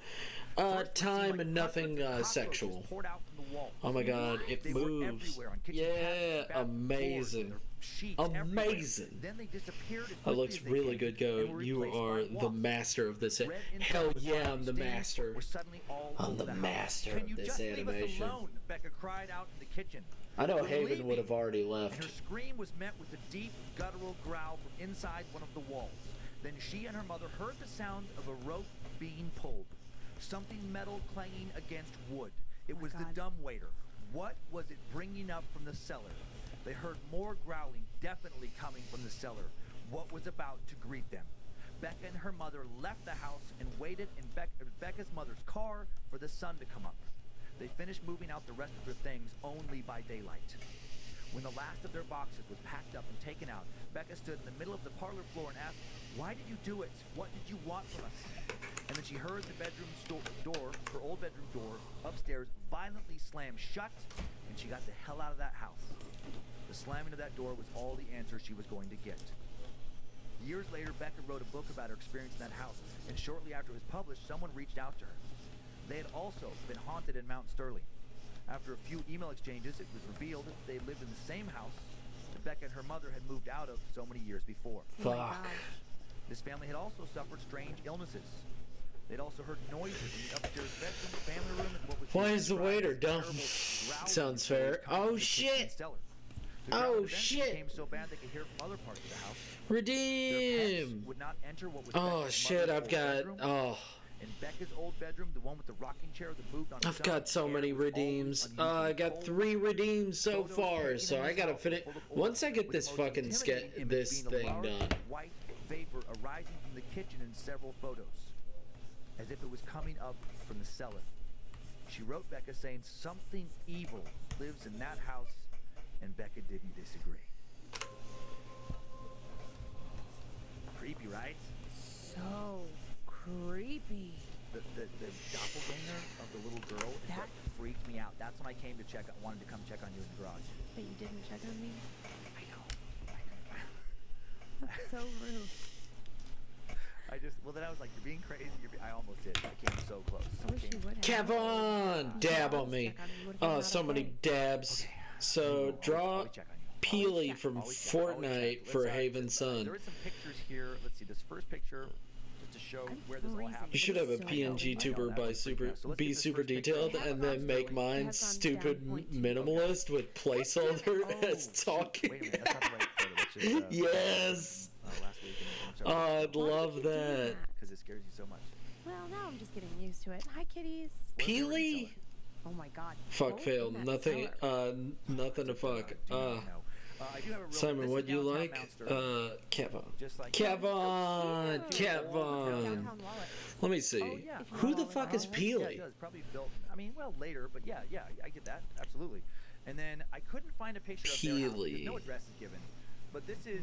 Oh, is that the banana? It was probably built around the same time in Mount Sterling. It's beautiful. Yeah, so I imagine there's it's the banana. Plainer version of that. Holy shit! It's the banana. I'm a banana. I'm a banana. I don't know if like this was. I'm a banana. Look at me move. Whatever. Yeah. They're old. They're fun for me. You're stale. Oh man, stale. Oh gosh. Okay, guys, like the tricks. But seriously. And I'm almost done with this, and then I'm gonna have board be right here. He's got. Let me see if I can find it. I'm a banana. I'm a banana. I'm a banana. Look at me move. Because you know that she can't financially afford to leave work to come get you, right? Like those kinds of things are very right here. when you grow up have him on my shoulder. Yeah, I mean, just I get it. You know, like she's really truly worried about her mom and just can sense that one just going right? I would love that. I would love that so much. As 10 years old, yeah, and then oh man, yeah, it's the banana. Okay, so when you were describing the cellar, what I don't understand is why are there 3 rooms in the cellar? Oh my god, yes. I'm a banana. I love that. Yeah, no, we're gonna have board just right here, just. And also, it's gonna be hyper detailed. What are you talking about? Have you seen me? There was one speculation. People told me that I could easily do very easy things multiple times. They're like, yeah, you don't have to do it that detailed or anything like that. You've seen what I do. Whenever anybody gives me that, it's like, yeah, you don't have to do that. Yeah, it's gonna be real cute. It's gonna be super cute. Which is very much not fucking bored. Route through there. That was what they thought, but they couldn't they couldn't find the historical records. He's very much not cute. Not trying to be mean. But then there was that he's just he's got an attitude. Nobody knows where he came from, and and then that's of course the imaginative speculation is that No. He is not a bird at all. I have decided the bird. Because bored birdie is basically like a finger bird. That's the kind of bird he is. He is just some spirit who's kind of come back to warn them, but he didn't really warn them. Yeah, guys, watch out for those doppelgangers. That is something that is a PSA from Goat to you. Watch out for doppelgangers. I know, I'm so fucking cold right now. Like, we can fuck around as much as you want. I was thinking about, we don't fuck around with doppelgangers. Have you ever seen Kiss the Girls? Oh, you have referenced that before. We talked. Yeah, I think I did. Yeah. And there's like an onion. He's got like an underground layer. Banana time. Banana time. Really banana time. Stop. A movie, but it made me think of that. Like, oh yeah, you could have different people in each of the rooms, and like. Oh my god. That song Why were there windows in each of the? Was ingrained into my memory. Yeah, true. Yeah, that's very true. My ex love that song, and I gotta say, it's fun. It is a very fun it is very funny. Because it had its own entrance. I mean, nobody wants to live in the cellar, but it's like Stranger Things. If you had a bad day, just listen to that song. That song will make your day a lot better. Theory, just because that gives me a little bit of like, yeah, a little bit of peace. Because then the house itself. So do you think that was her grandma when she was sick and then feeling better? I mean, banana time. I mean, maybe. I'm a happy little. I'm a happy birdie. Good luck. I'll be here holding a fort down for you. Doppelgangers are cute. They think they can kill me. I mean, she did feel better. But yeah, no. PSA. You want to tell them that it's fine, but it's not. Oh my god. No, I have had those moments, but it is fine. I like it. I think it's funny. Right. Whenever you're having a bad day, you it feels like there was a lot of kids in the house. Like you were saying. You put that on and it'll be nice. Just let them sleep and leave them alone and like knock it off. That sounds like a mom. That's like a mom yelling at her kids because Becca said it specifically had that like shuffling sound. Did it end? It happened. But I think that you should bring the good memories. Keep the memories, the good memories you have. That story, I keep thinking about the little girl sitting on the floor, the doppelganger. Oh, that is so weird. I've never heard that come up in a story where it's like the apparition takes on the form of somebody else in the house. I mean, I guess, and I must have seen that. Wait, why am I going into this? I don't. You don't care. You guys don't care. What was that movie? Creep Out. What was that Jordan Peele? Oh, Get Out? No, the next one. Where it's like the family that looks like the family. Then there's all the people that are the doppelgangers. Getting too personal over here. We're talking about pngtuber. Hope everybody's having a good day. Maybe that was the name of it. I was thinking about Zelda music all fucking day. I was thinking about Zelda music all day. I don't know why. It's us. Thank you, Joe. But the little kid thing, I really do. Do you include when they don't look alike? Watching out for doppelgangers when they don't look alike? Maybe my doppelganger has a bigger dog. 12 inches is still big, buddy. Like that, you gotta stop putting yourself down. 12 inches is a good size. In Becca's bedroom, that felt fucking terrifying. And whatever was making the 12 inches is a relatively good size. From the kitchen cellar. Right. That didn't feel good. Maybe they had a dog that they locked down, and that's how they made Becca an animal. Yeah. I don't know. Was there a butcher shower down there? No, not that came up in the story. No, there was that did not. No, that did not show up. I love that I know what that is. I know from early stories. Smart. Oh, what a butcher shower! I'm sure that's gonna show up in a lot of horror movies. Yeah. I just that little creepy little Lori. And the cockroach. The cockroach is the wasps. And the blood flecks. What was that all about? What the fuck? What had happened? What had happened in that way? Well, that's the thing. That it was repeating itself that way. Right, How right. did it manifest physically, or did I'm they having a see it, great but it day wasn't really as there? Like, I wonder if just there was awake somebody watching else Goat in those stream and on holiday for 2 weeks. Yeah, hell yeah. The other little friend Hell that she yeah. had to sleep over.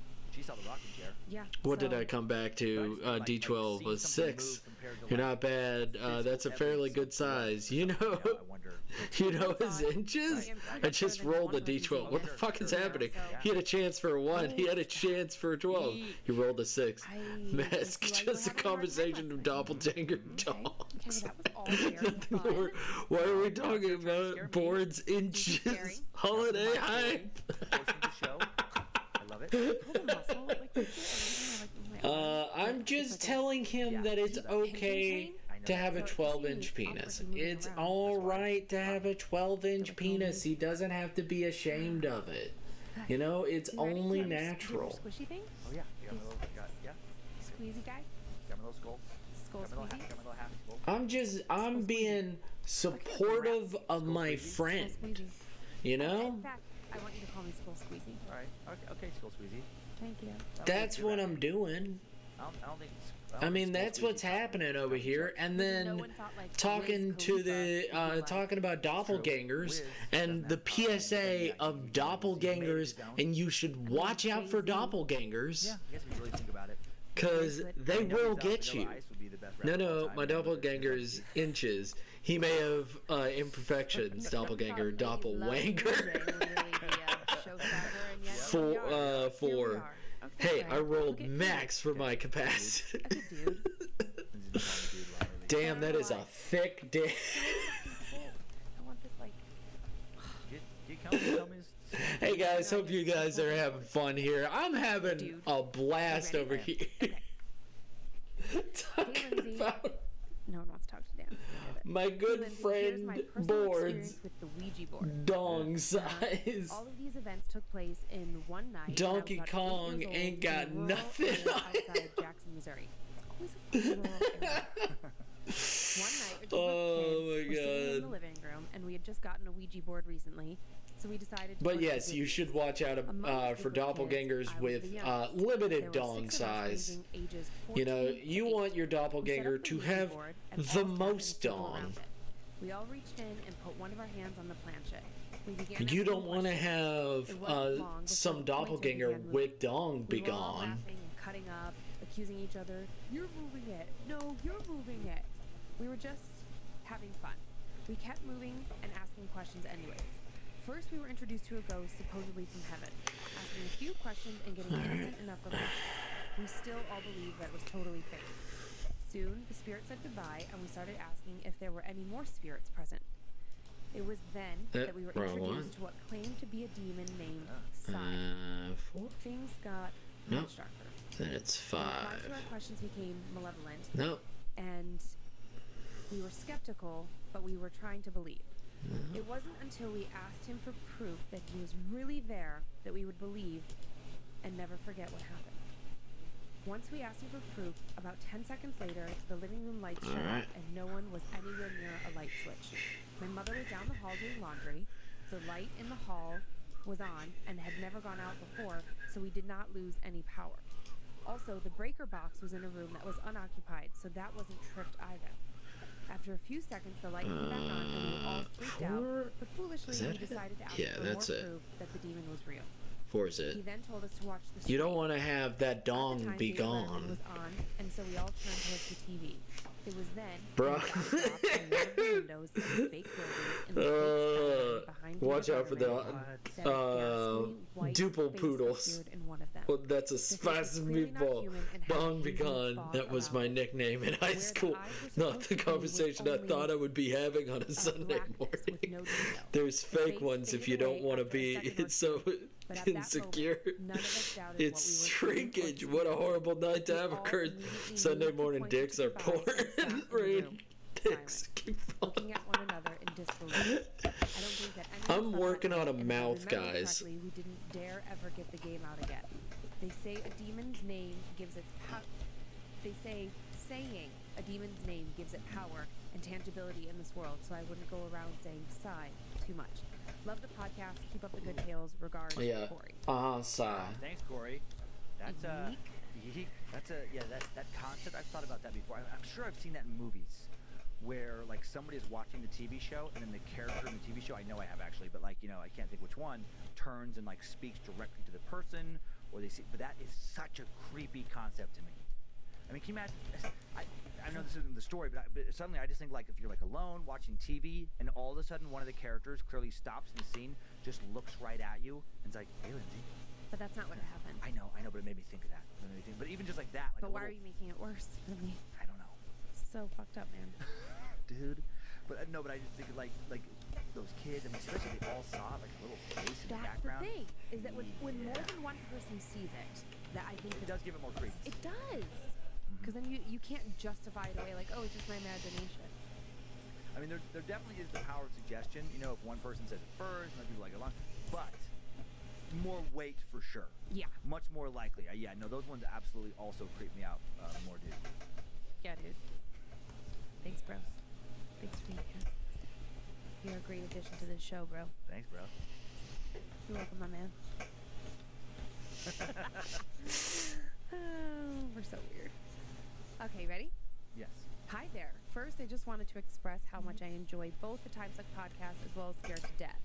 My husband got me started on Time Suck, and now I listen to it on a regular basis. Thank you. The Scared to Death podcast is much more my style, and I find myself wanting more information and longer episodes because why not? I get it. I'm writing now to tell you my most vivid encounter and memorable experience. Sorry for the long email, but the details of the story are important. About 5 years ago or so, my husband and our daughter, who was 2 or 3 at the time, and our basset hound and myself lived in an upstairs apartment. We ended up living there for a few years, so these experiences did not sway us to move out. Nonetheless, it was scary as hell. Our daughter had her own room, and we had a room directly next to hers. Then down the hall was the living room. At the end of the hall, the kitchen. I'm just doing this. I'm sorry. On several occasions, we would put our daughter to bed and would be sitting in the living room watching What does the mouth can do? I'm joking. Please don't ban. What band did you want? You not want to be? I feel Aerosmith became oddly relevant. Isn't nice and doesn't want me to play with the little boy. Soft band, understandable. What does a Viagra band sound like? Hard Rocks? Does anyone know someone from the Blue Man group? I call dibs and xylophone. Nope. Xylobone? Viagra phone? This is really hard type. Seems soft. Crying hysterically and screaming, and she would say the same thing. The man in the closet Poor little bunny. And doesn't want me to play with the little boy. Do you know any dick jokes? Why are you afraid of some ghosts? We have a son, so it's just mom, dad, little girl. Why are we afraid of ghosts? When we would ask her what this man looked like, she would say he was tall like Daddy, who's 6'3", with a long black coat and a black hat. Well, what about the little boy? We would ask. He just looks like a little boy. He shows up in my closet to play with my toys and me. He is very nice, and he is my friend. Oh my God. These experiences did not stop the entire time we lived in this apartment. Our dog would randomly stare at walls and corners and just bark and bare his teeth at nothing. The string to the light in my closet would randomly start swinging rapidly in the closet with no wind or anyone around. I was standing in my kitchen one day and saw a black shadow in the entryway to the kitchen out of the corner of my eye. I thought it was my dog. I looked over and nothing was there. It was like a mist that moved past the entryway when I looked. I checked around for my dog and he was asleep in the back of the house in his bed. No possible way. There was a family we knew that lived downstairs across the complex from us, but we knew them and conversed on a regular basis. And then you do this. They ended up moving into a different apartment just downstairs from us because they both physically saw a large, dark figure of a man next to him. I'm sorry. They both saw a large, dark figure of a man in a black hat and coat with a hand on a small child standing next to him. After they moved to the other apartment, they had a friend take a picture of them in the yard in front of their apartment. They sent the picture to some family in Australia. Engorge! And the family called them almost instantly and started asking about the other child in the photo. Got any dick jokes? I'm Dad. What do you call a transparent translator droid?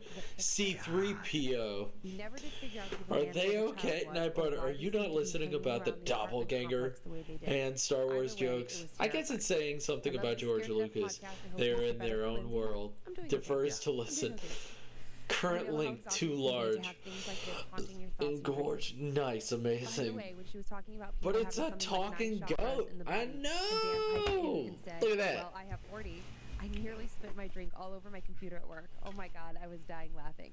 I'm sure people in my office think I'm absolutely insane. Laugh out loud. Thanks for all you do. Sincerely, Megan. Thanks, Megan. So I'm And it going was to a nice light fix ending. That was.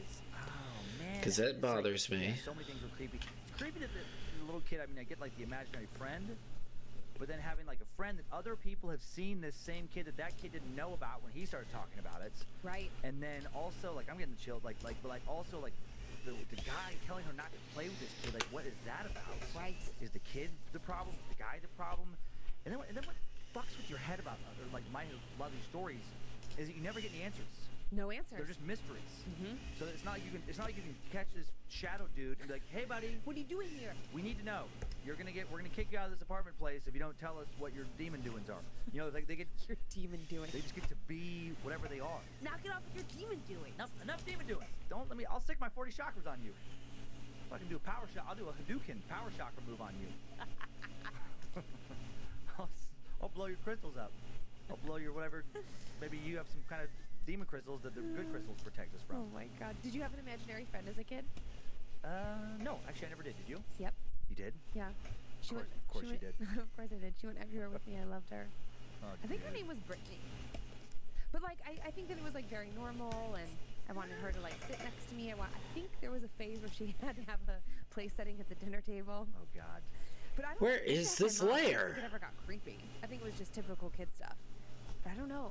My mom also is a big scaredy cat, so like she's coming to visit us this week, and man. There it she already is. said, she's like, I'm There not you fucking going are. to that studio. I bet, She is yeah. not interested in watching us do this. Whereas like my dad was here a couple months ago, and he's more open to it. And both of my Oh, parents right. are religious, Yeah. and so I don't know. I don't know if my mom is Yeah, just look a at scaredy that. cat, or if it's the religious aspect. My dad, didn't he have some sort of story about something that happened to him? Yes, he did. I cannot recall the details of it now, but Me yes, neither. he did. Yes, he Yeah. did. Next time he's in town, we'll have him on. Did you think it would be funny? I see your it. mom would think it was funny is while she was sleeping in the guest room, if I came in the middle of the night and it just got right close to my face. Just, do you need anything? Are you enjoying your stay? I would like it better if you found a way to do that without going in there. Like if you could like quickly have a speaker installed. Oh my God! Like in the oh my God! Can you imagine doing that to somebody in the guest room? Yes. In the head of the bed, the header, whatever it's called, where the mattress ends by the wall. The head, The head of top, the bed. top of the bed. I just want to watch you struggle. This is so great. I never know these terms. If you could have like a little The header. The header. Yep. If you could have a little The head of the bed. You have the head of the bed and the foot in the bed. Okay, if you get near the head chakra of the bed, if you could have a little speaker put in, Yeah. but then if you could like from some other place in the house, oh man, I just like whisper things. Like, But yeah, other than that, Let's find out. today was pretty good. Now that he's a little bit older, he gets to stay up late, right? boy. Especially on the weekends. Like Oh, he can stay up boy. till midnight. Oh, I'm not. I have one. oh, cool, another one. I didn't know you had 3. It's a tiny sweet one, Okay. and I thought that it was a good way to. But yeah, I was thinking of Zelda music, by the way, Dear all King night, Queen of the Suck, all I tried to day, spread and the I'm suck still my way thinking with of success. However, she has Majora's gone Mask, all in on scared death. Yay. day 2. Good, thanks. Our 5-year-old daughter told my Creepy wife that follow up this of year the she wanted to go to hindsight, Demon blow for my Halloween. pickles out. What As is I am radio minding my doing? business watching Why YouTube is the videos in radio my room, blowing Tessa its comes in pickles with the out? attached I've invested picture that she all my has drawn. cash in stock She in Euro tells me Disney. that she Dang. sees this every They night did in you her dirty. room, It's and fine. I like, already work "Where?" food And service. she says, Ooh. "In What my scares room." you the most? Seriously? I take her in her room. What and ask scares her, me the where did she see it? most? She Ugh. proceeds to demonstrate how she I would sees say it from her bed as I it don't walks want to out of say her it. closet. I don't want to Now, say I'm it because skeptical, knowing but she my usually ass, comes into her room in the I'll middle of the spook night to myself. sleep for the So rest of the the night. answer is And I say, I'm "Well, that's gonna really keep it a something. We should secret. tell Mom about I'm gonna it." keep She it says, to "No, we myself. can't tell Mom. We can't You know talk about what? the I'm gonna demon." keep it to I myself. agree to secrecy, I'm a and the first Euro chance I get, I Disney. go straight to my wife, as all good parents do. And Not ask her gonna about tell the no picture of one. the demon Tessa drew. And I say to her, or she says to me, the picture of her teacher? No, the demon. No, the one of the Cuphead and the Mugman? No, the demon. I looked deep into her eyes, and with every ounce of sincerity, you know what I could do? I asked, "Are you fucking with me?" And I could get the mouth lines She had seen Tessa drawing a picture of a demon in her of her demon costume. I told her to tell me if she'd seen this creature in her room. That is great. Joe, you want to pop it up on the screen? And this picture scared me this morning. So, and who sent that in? That is from our friend Ryan. Oh, Ryan, thank you. Well, Ryan, you actually did scare me. Because when I put the stories together, the images for the YouTube version, I put them in a Dropbox folder, and then producer Joe, he takes them and adds them. I'm sorry, I'm in my own little world, just trying to get this done. I know that I would love to do your guys' pictures and stuff like that, but I really want to get this done. I'm real excited about it. I'm just so excited. It's getting so close to being done, and I can start getting back to normal normal art and stuff like that. I really want to do your 20-minute sketches and stuff like that. I've got 3 already to do, and I'm real excited to do them. I have 2 mutual fears. You would be careful what you say on the internet. If it deal with that, they'll probably kill you with it. Right before we we decide to go to this Salmon River Inn place. And I deselect, and then I'm gonna select there used to be a place called Salmon River Inn. And then I'm gonna do a gradient because it's easy. Salmon River Inn, when I was a kid, had a very specific menu. It's easy to do gradients, right? It's real easy to do gradients, right? The sandwich that I wanted. It was delicious, by the way, the back Eddie. But we go there, and it's kind of set up like the old Sam River used to be, with the video games and the jukebox and the pool tables, and just like my youth, everything there is a piece of shit and falling apart, and it's like sketchy. And so you're constantly everything's breaking. It's eating all of our quarters. Kids are constantly like taking our quarters, all this. The only thing that worked was the bubble gum machine. The bubble gum machine. Monroe got $4.50 worth of bubble gum. A little bit more, just a little bit more. Won't take my credit card, won't take my other credit card, won't take the $5 bills. I'm just like, just on a whim, I'm like, I throw a 20 in there, and it takes it. I'm like, State of Prism. 75 oh, damn. Wasn't that supposed to be new normal? Make it 4. Normal is what you want it to be. Oh, man. What is normal? Also, can I provide a link of prompt or just a description? Wow, that guy is such an optimist. I will say link it. Link it. Link it. Lincoln Park it, baby. Lincoln Park it, baby. Starts playing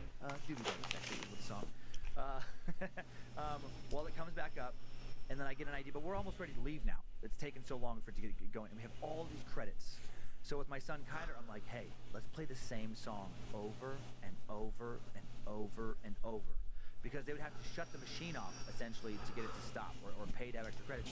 So we picked Rick Astley's Never Gonna Give You Up. And it started the first, it literally, I think between 25 and 30 times in a row was gonna play, which we determined was at least 90 What is normal? To 2 hours. Never gonna give you up. Like what? Never gonna let you down. Never gonna let you down. Dun, dun, dun, dun, dun. Yeah, we're just getting ripped over and over. I just love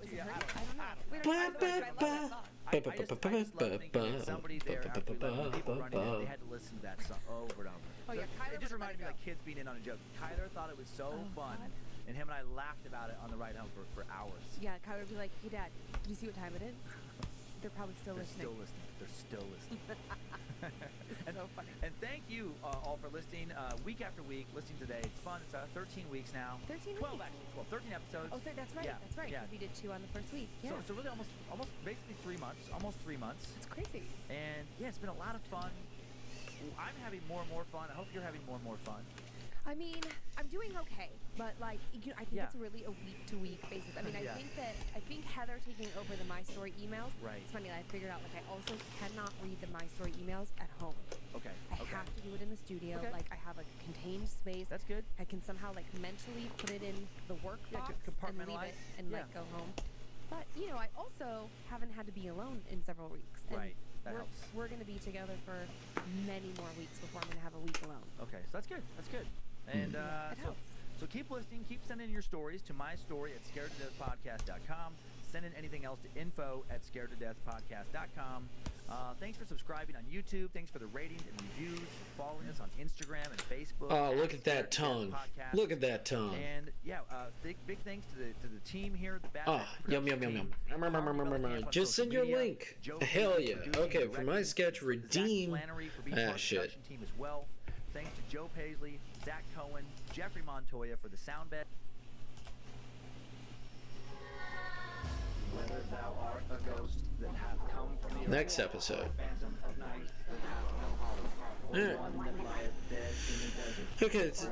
Okay, I would like you to version of Millie. Millie? Until thou art Who? thou shalt find here Who? water to drink.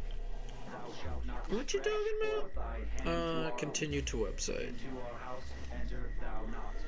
To our fence break through thou not. Oh my goodness! Oh my goodness! Alright. Oh my goodness, a cute little otter. If you want, you can join the Discord, and I can let you in, and you can put it in. Oh, man, I should do that. The struggle is I real should today. definitely put a 20-minute sketch I sound spot. Hold up. like 1-800. Call me. I should put a 20-minute sketch. If you want to jump Fine, why in. not? So I apologize in advance. I'm gonna Yeah, try no. my best not to have If a you want to sneak jump in, attack, on camera, because it's really I should just Well, I make a appreciate that. 20-minute Sounds sketch. fine. Sounds fine. Oh, you can the sneeze attack would be yeah, unattractive. it would be like Yeah. 20-minute. yeah. I All right, mean, we're still I'm doing here. the show. We're still doing the Sketch. show. Still Yep. gonna be scary. Yep, I was listening to There you go. other scary things on There you go. my phone this morning to get my head in the All right right, space. and everybody I can wanna come into focus, this damn so I'm thing. already a little Already a little Welcome. spooked. And how many stories are you telling today? I just have two today. I have one that's brief and one that's a little bit longer. But if you so want to I'm join the jumping in, Yeah, read I found rules them to now. be Cool. quite creepy. QQ. So good. Okay, I'm excited. I'm excited about that. What do you I like got getting, today? I like getting spooked. I like getting the chills. Well, and really Study quick, prison, I'm gonna have two stories as well. manage Good. And then Lindsay's stories are the ones that user, we send to tavern my regular. stories There you at go. scaredtodeathpodcast.com. There you Keep sending go. those stories in. We love them. Just put And it thanks for the into reviews, too. I a noticed 20-minute there were, sketch. Almost 3,000 ratings. and Just put reviews it on into iTunes, which 20-minute awesome. sketch, for the and you horror should be genre is actually good. really, really good. Yeah. Otters. And, you know, Yeah, it's you just should really- watch we out really for appreciate otters. that. So that's what Otters I noticed. are Thank you. dangerous Yeah, thank you. and Look at the adorable. feedback, scan it, We love you know. otters, Well, the Dan looks at it goats, because I'm and a sensitive birdies. Sally, so he has to look at the Yeah. statistics I look at it. and then tell me because I can go Can we down the include fucking rabbit ferrets hole, and like, weasels? oh, We can yeah, include Bob, ferrets 1, 2, and 3. weasels. You don't like my fucking swearing? We So can that's include Dan's ferrets and department that tells weasels. me where we need to improve. Ah, And yeah, just so you know how we take it. You know, it's not going to Oh, make look major at changes. that. You know, we have to do the show. And it's have it coming we like. together. And our vision, but also the My feedback does matter. God. And, you know, if we Merp, get the merp. same note here over and over and over. We definitely think like, oh, okay, is that something? I'm we so could fix? Is that something we could improve excited. upon? Because we want to make the show And as best then it can be. I'm going to And yeah, so, shade I have, it. two tales. The first tale is more of a collection of supposed Doctor. sightings Woo! than it is a proper Otters kill you story. with Okay. cuteness. Sightings reported on the web about a creature known as the grinning man. Yeah. Oh, Thank is this like a shadow you. person Thank thing? you so much for submitting it. I do appreciate it. Maybe not I will really. ask. It's not linked there, but I would say it's similar. I will Who ask knows what it everybody is? else if Okay. they could But there is, you know, it has the same submit characteristics across sightings. their So, yeah. 20-minute That sketches sounds like great as fun, well. Dan. Thank you. Please Thank you do. so much. What is it? What As does it far want? as I can Second remember, story is a tale of an entity known mostly as the elemental. Some believe this 'cause, thing it's haunts the starting to grounds of pile. Ireland's Leap Castle. so it'll be a Ooh. draw Maybe tied pile, somehow to this and old castle's it'll very be my bloody draw history. pile. It will Okay. be So my we'll kinda go work through a for little bit of later. a horror history of All this right, place. let's Okay. get back And to then work. talk about this other creature. So it's a little creature double feature. I said get Creature back to double fucking work, feature. you With dick. How rhymey of you. Some traditional haunts thrown in You that segment. of the dickhole. story. Okay, So okay. I'm excited. I'm excited. It's a little twist on what we've done, which I always like. Of course. Well, it's fun to like kind of mix it up a little bit, Yeah. so we're not just doing exactly the same Alright. thing every week. 'cause Nah, it gets I a like little formulaic. Alright. wants the monotony of it all. Right, exactly. And then exactly. you So, put- so you let me know you put when you're ready. Well, I'm almost ready. I just Wand over acknowledge here, my, and then you So put the wand over there, and then you put the wand over here, and I bought myself this mug that says "Oh dear." Bada Because bada one of ba. my favorite things to say. Oh my god, I have to tell you guys. My thinking brain of that, is I met just these guys in Tacoma, overloading. and they play a drinking game when they watch Scared to Death. And I'm all right based on the here. things I say. So Da, da, da, da, da, da. if I say like get the fuck out, shut the fuck up, oh dear. I think oh dear might be 2 shots. Oh man, shots. Oh yeah, they're getting fucked up watching our show. But so I also have my Christmas I tissue grab box. this, Santa and I socks. grab this color, and then I go here, and then I Okay. put it I'm here. just Blanket, gonna get your protection blanket. Yep. get my protection blanket on. And then I do this. You know, I have like And I go pajamas here. socks. I probably need By to, the like, way, also work on guys, switching out my I wanted to blanket. ask you a question. Oh man, how many blankets? Have you So many, heard? maybe I need a weighted blanket to make me feel Have really you- secure. Maybe. You Rabbit, probably don't even know. I don't. They help you sleep. stop. Weighted blankets.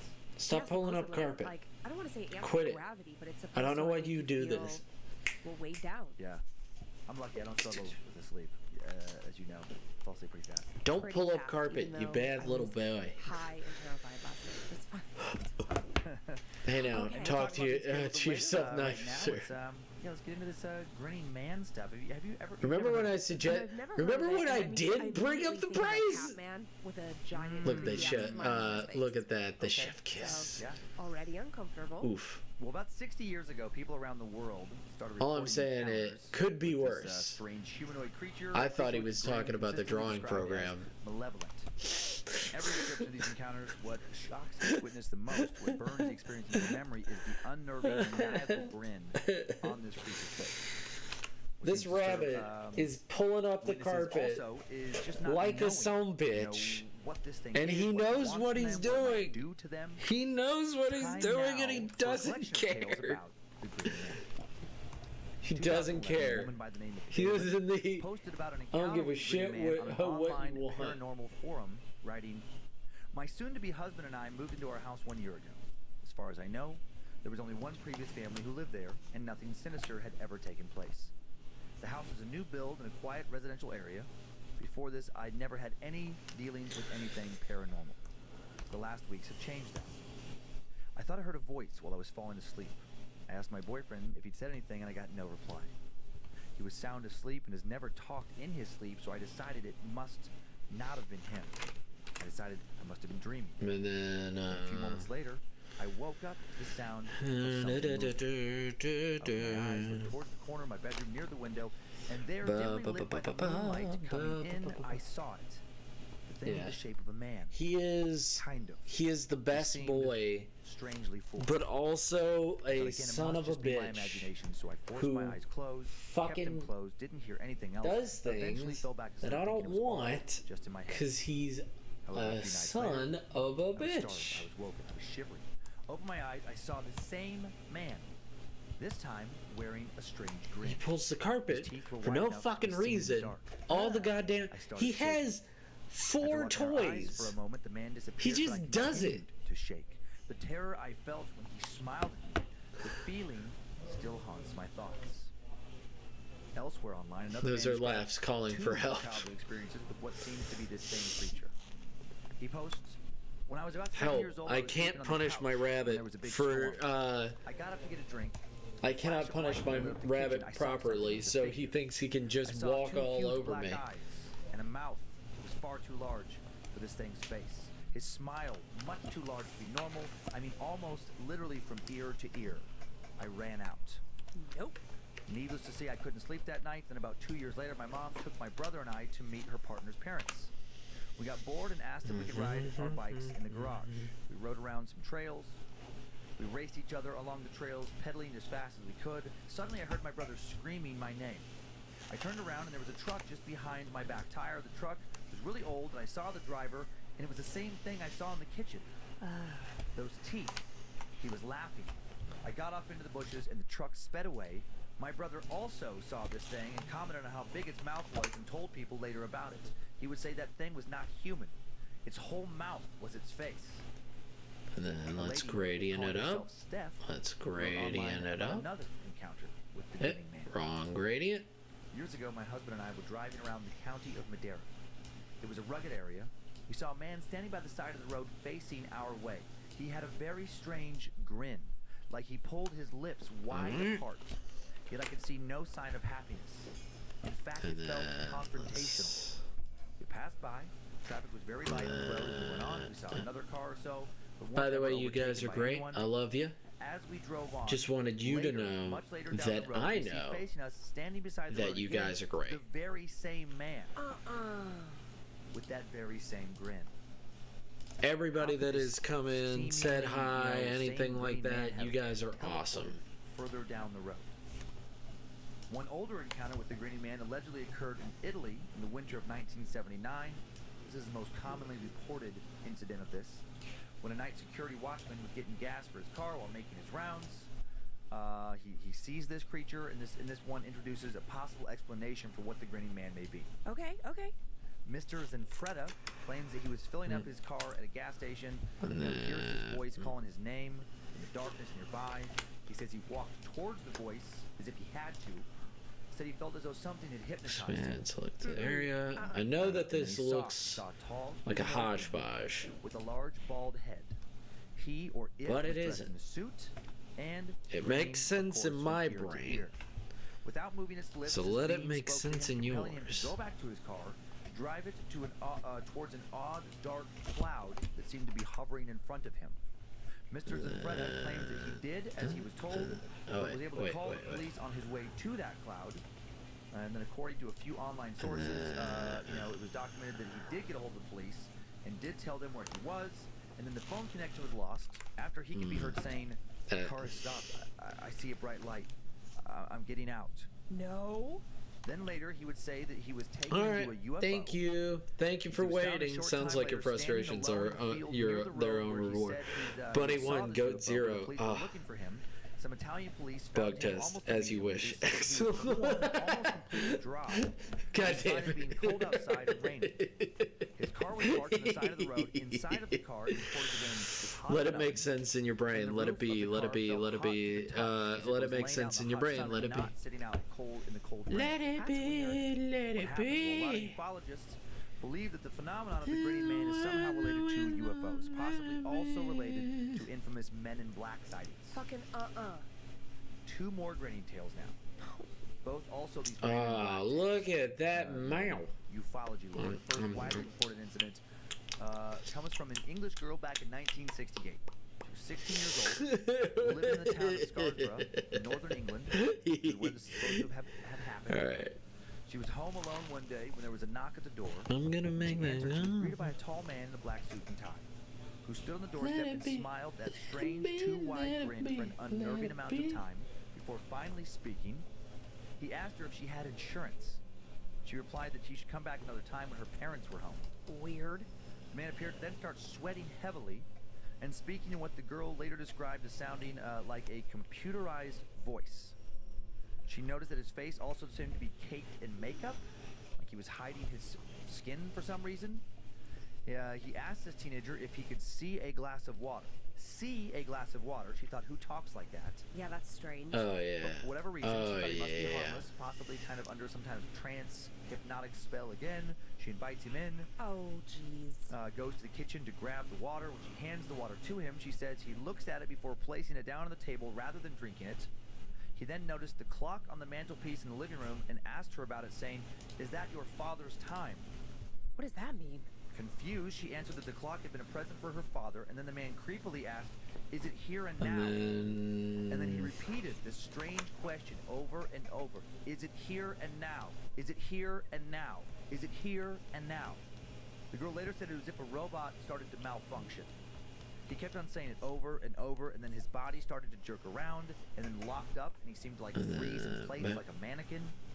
And then it seemed as if he suddenly could move, but with great difficulty, as though his legs, his body had seized up. He then managed to kind of, stumble over towards the front door. By the time he got there, he started to walk a bit more normally. All right, let's see what that looks like. He started to seemingly loosen up, and as he moved down the street, started to walk faster and faster and faster, began to run. Not bad. In speed, eventually achieving some kind of superhuman speed. What? Crazy tail. And then he was just Men in gone. Black side. Little Last ear green flick man gets tail me is similar every to time. that So crazy one I just cute. told. Home A Alone. man named Shit, I'm John liking. posted about an I'm incident getting that occurred a few nostalgia. years ago. Right? He was Oh living in shit, heart of he's large a city gecko somewhere in the US, salesman. but all very anonymous. He said, I mean, I would go for he walks saw at the night for water. years, never felt afraid. But that changed one night. It was quiet, very few traffic or people out. I went down a side street, and that's when I first noticed him. At the far end, on my side of the street, I saw a man It's a little. dancing. It's the littlest of flicks. Thinking he was probably drunk, I approached. I gave him most of the sidewalk, passed by. He was very tall and thin, and then I noticed that his mouth was formed in an extremely wide, very disturbing smile. I crossed the street, looked back. He was facing me. I started walking again, but kept my eyes on him. He didn't move. I almost got a block between us. I looked back to where he was, but then he was gone. But then I saw him again. Now he was coming towards me, moving too quickly. Steps were giant. Then he stopped about the length of a car from me, steps. with that same too wide, very unnerving smile. Then he suddenly turned back around, started running away. I watched him go until he was almost out of sight. I realized that as he ran, his shape seemed to be growing larger. Then he turned around again, coming back my way again, moving so fast. I ran until I was off that street onto a bigger street. I kept glancing over my shoulder, expecting to see that smile. It haunts me to this day, but he wasn't there. I never went for another night walk again, and have never seen him since. Well, good, because who the fuck goes for night walks by themselves, you idiot? Oh, really? When have you ever done that? Not where we live now, but it's not fun. You know, but some places. When have you been a night walker? I've done it a few times. When I was younger. Like it was in a bigger city. It's been a long time. Okay. But I get well, like. you haven't done it in the last decade. It's cold. I know. Yeah. And there's nowhere I'd want to walk to from our place. Even when we lived in LA, you weren't doing night walks. I assure you. No, probably not that. But before I have, like when I was younger and cities were more novel. Yeah. You know, like I was specifically when I was going to school in London when I was like 20. It was fun to like a couple times just by myself go explore at night. But what time? How dark was it? What were you thinking? One time it was like past midnight. Why? You okay, board party? Is it here and like, now? I never got to be around, Is it here and now? Of my, Not fast enough. Third shifters, freaking day walkers, true. Day walkers. Yeah, okay. And then, and then it was just cool to be in such a big city, and so, yeah. Okay, fine. I still think it's dumb. Well, okay, I think it's not safe. So here is artist depictions of what the grinning man may look like. I have something in my brain, and I really don't want it to be accurate. It's probably, let's get the first picture up there. Yeah. No, that's not what I was thinking, but fuck. I wasn't expecting it to be so realistic. Well, that's just one depiction. I mean, yes, but that's fucking scary. Okay, there's three, so that's one. So it kind of looks like William Dafoe. Here's the next one. Yeah. Is that closer? Okay, I don't like that. And then let's get to the third one. I really don't like that. That second one? Yeah, I don't know. He feels trapped. Okay. That's just, somebody's sketch. Well, and that also. Okay, so I was thinking like the Saw face. Right. Because it has that giant. Jigsaw. Yeah, it has that giant smile. But then also, I still kept thinking like shadow person, hat man kind of thing. Right. Because like they did say like dark eyes, like no eyes, and then like a mouth that takes over the whole face. Yep. I don't know. I mean, it is part of it. Like it feels clown-like. But what I thought was interesting about particular detail about the smile is that the teeth were white. It wasn't like yellow fangs. And like it's like that's weird. Is this like, is it a dentist? A dead dentist? I don't know. I just was like having weird thoughts about like why were the teeth so clean, pristine, like that. I don't know. That's a detail that for some reason is very creepy. Like they're Something fake. like that interests me, where it's like one kind of consistent, unusual trait. Right. You know, and when I let my imagination go, I just think about like, okay, let's go to the place of which I do believe mathematically that there's other life forms out there, and let's say that they visited us. You know, the whole UFO thing. Well, if you go to that place, God knows how many different types of aliens have visited us. Because really, like, if you go down that kind of Pandora's box, it's limitless. Right. So I think about, or if you go to that place of what if parallel dimensions type things like are real. Yeah. And then you open up that, it's like, well, then God knows how many different kind of creatures there could be out there, theoretically. Well, sure, because when you think about just like how many different, okay, like we live on this planet, on this plane, in this present time, think about how many different versions of a human there are. Right. Different races, different religions, different ethnicities, like, and how that all shapes and changes us. So you could line up 100 people and you could have 100 people that look entirely different, right? And then when you start adding in like physical deformities or birth defects, it's like, then that changes it as well. Yeah. And really alien bullying just means foreign, right? Something that you don't know or understand. Wow. This story is particularly awful Depictions. for me. We because love it is a sunflower combination seeds of that all don't the things have that I the hate seed in about them. life. Wait, what? My brain just made a syntax error.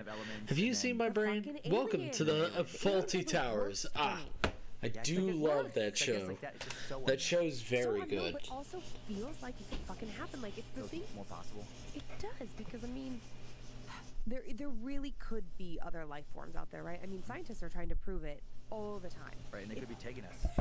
We don't know. We don't know. Some missing people. Maybe that's where they go missing.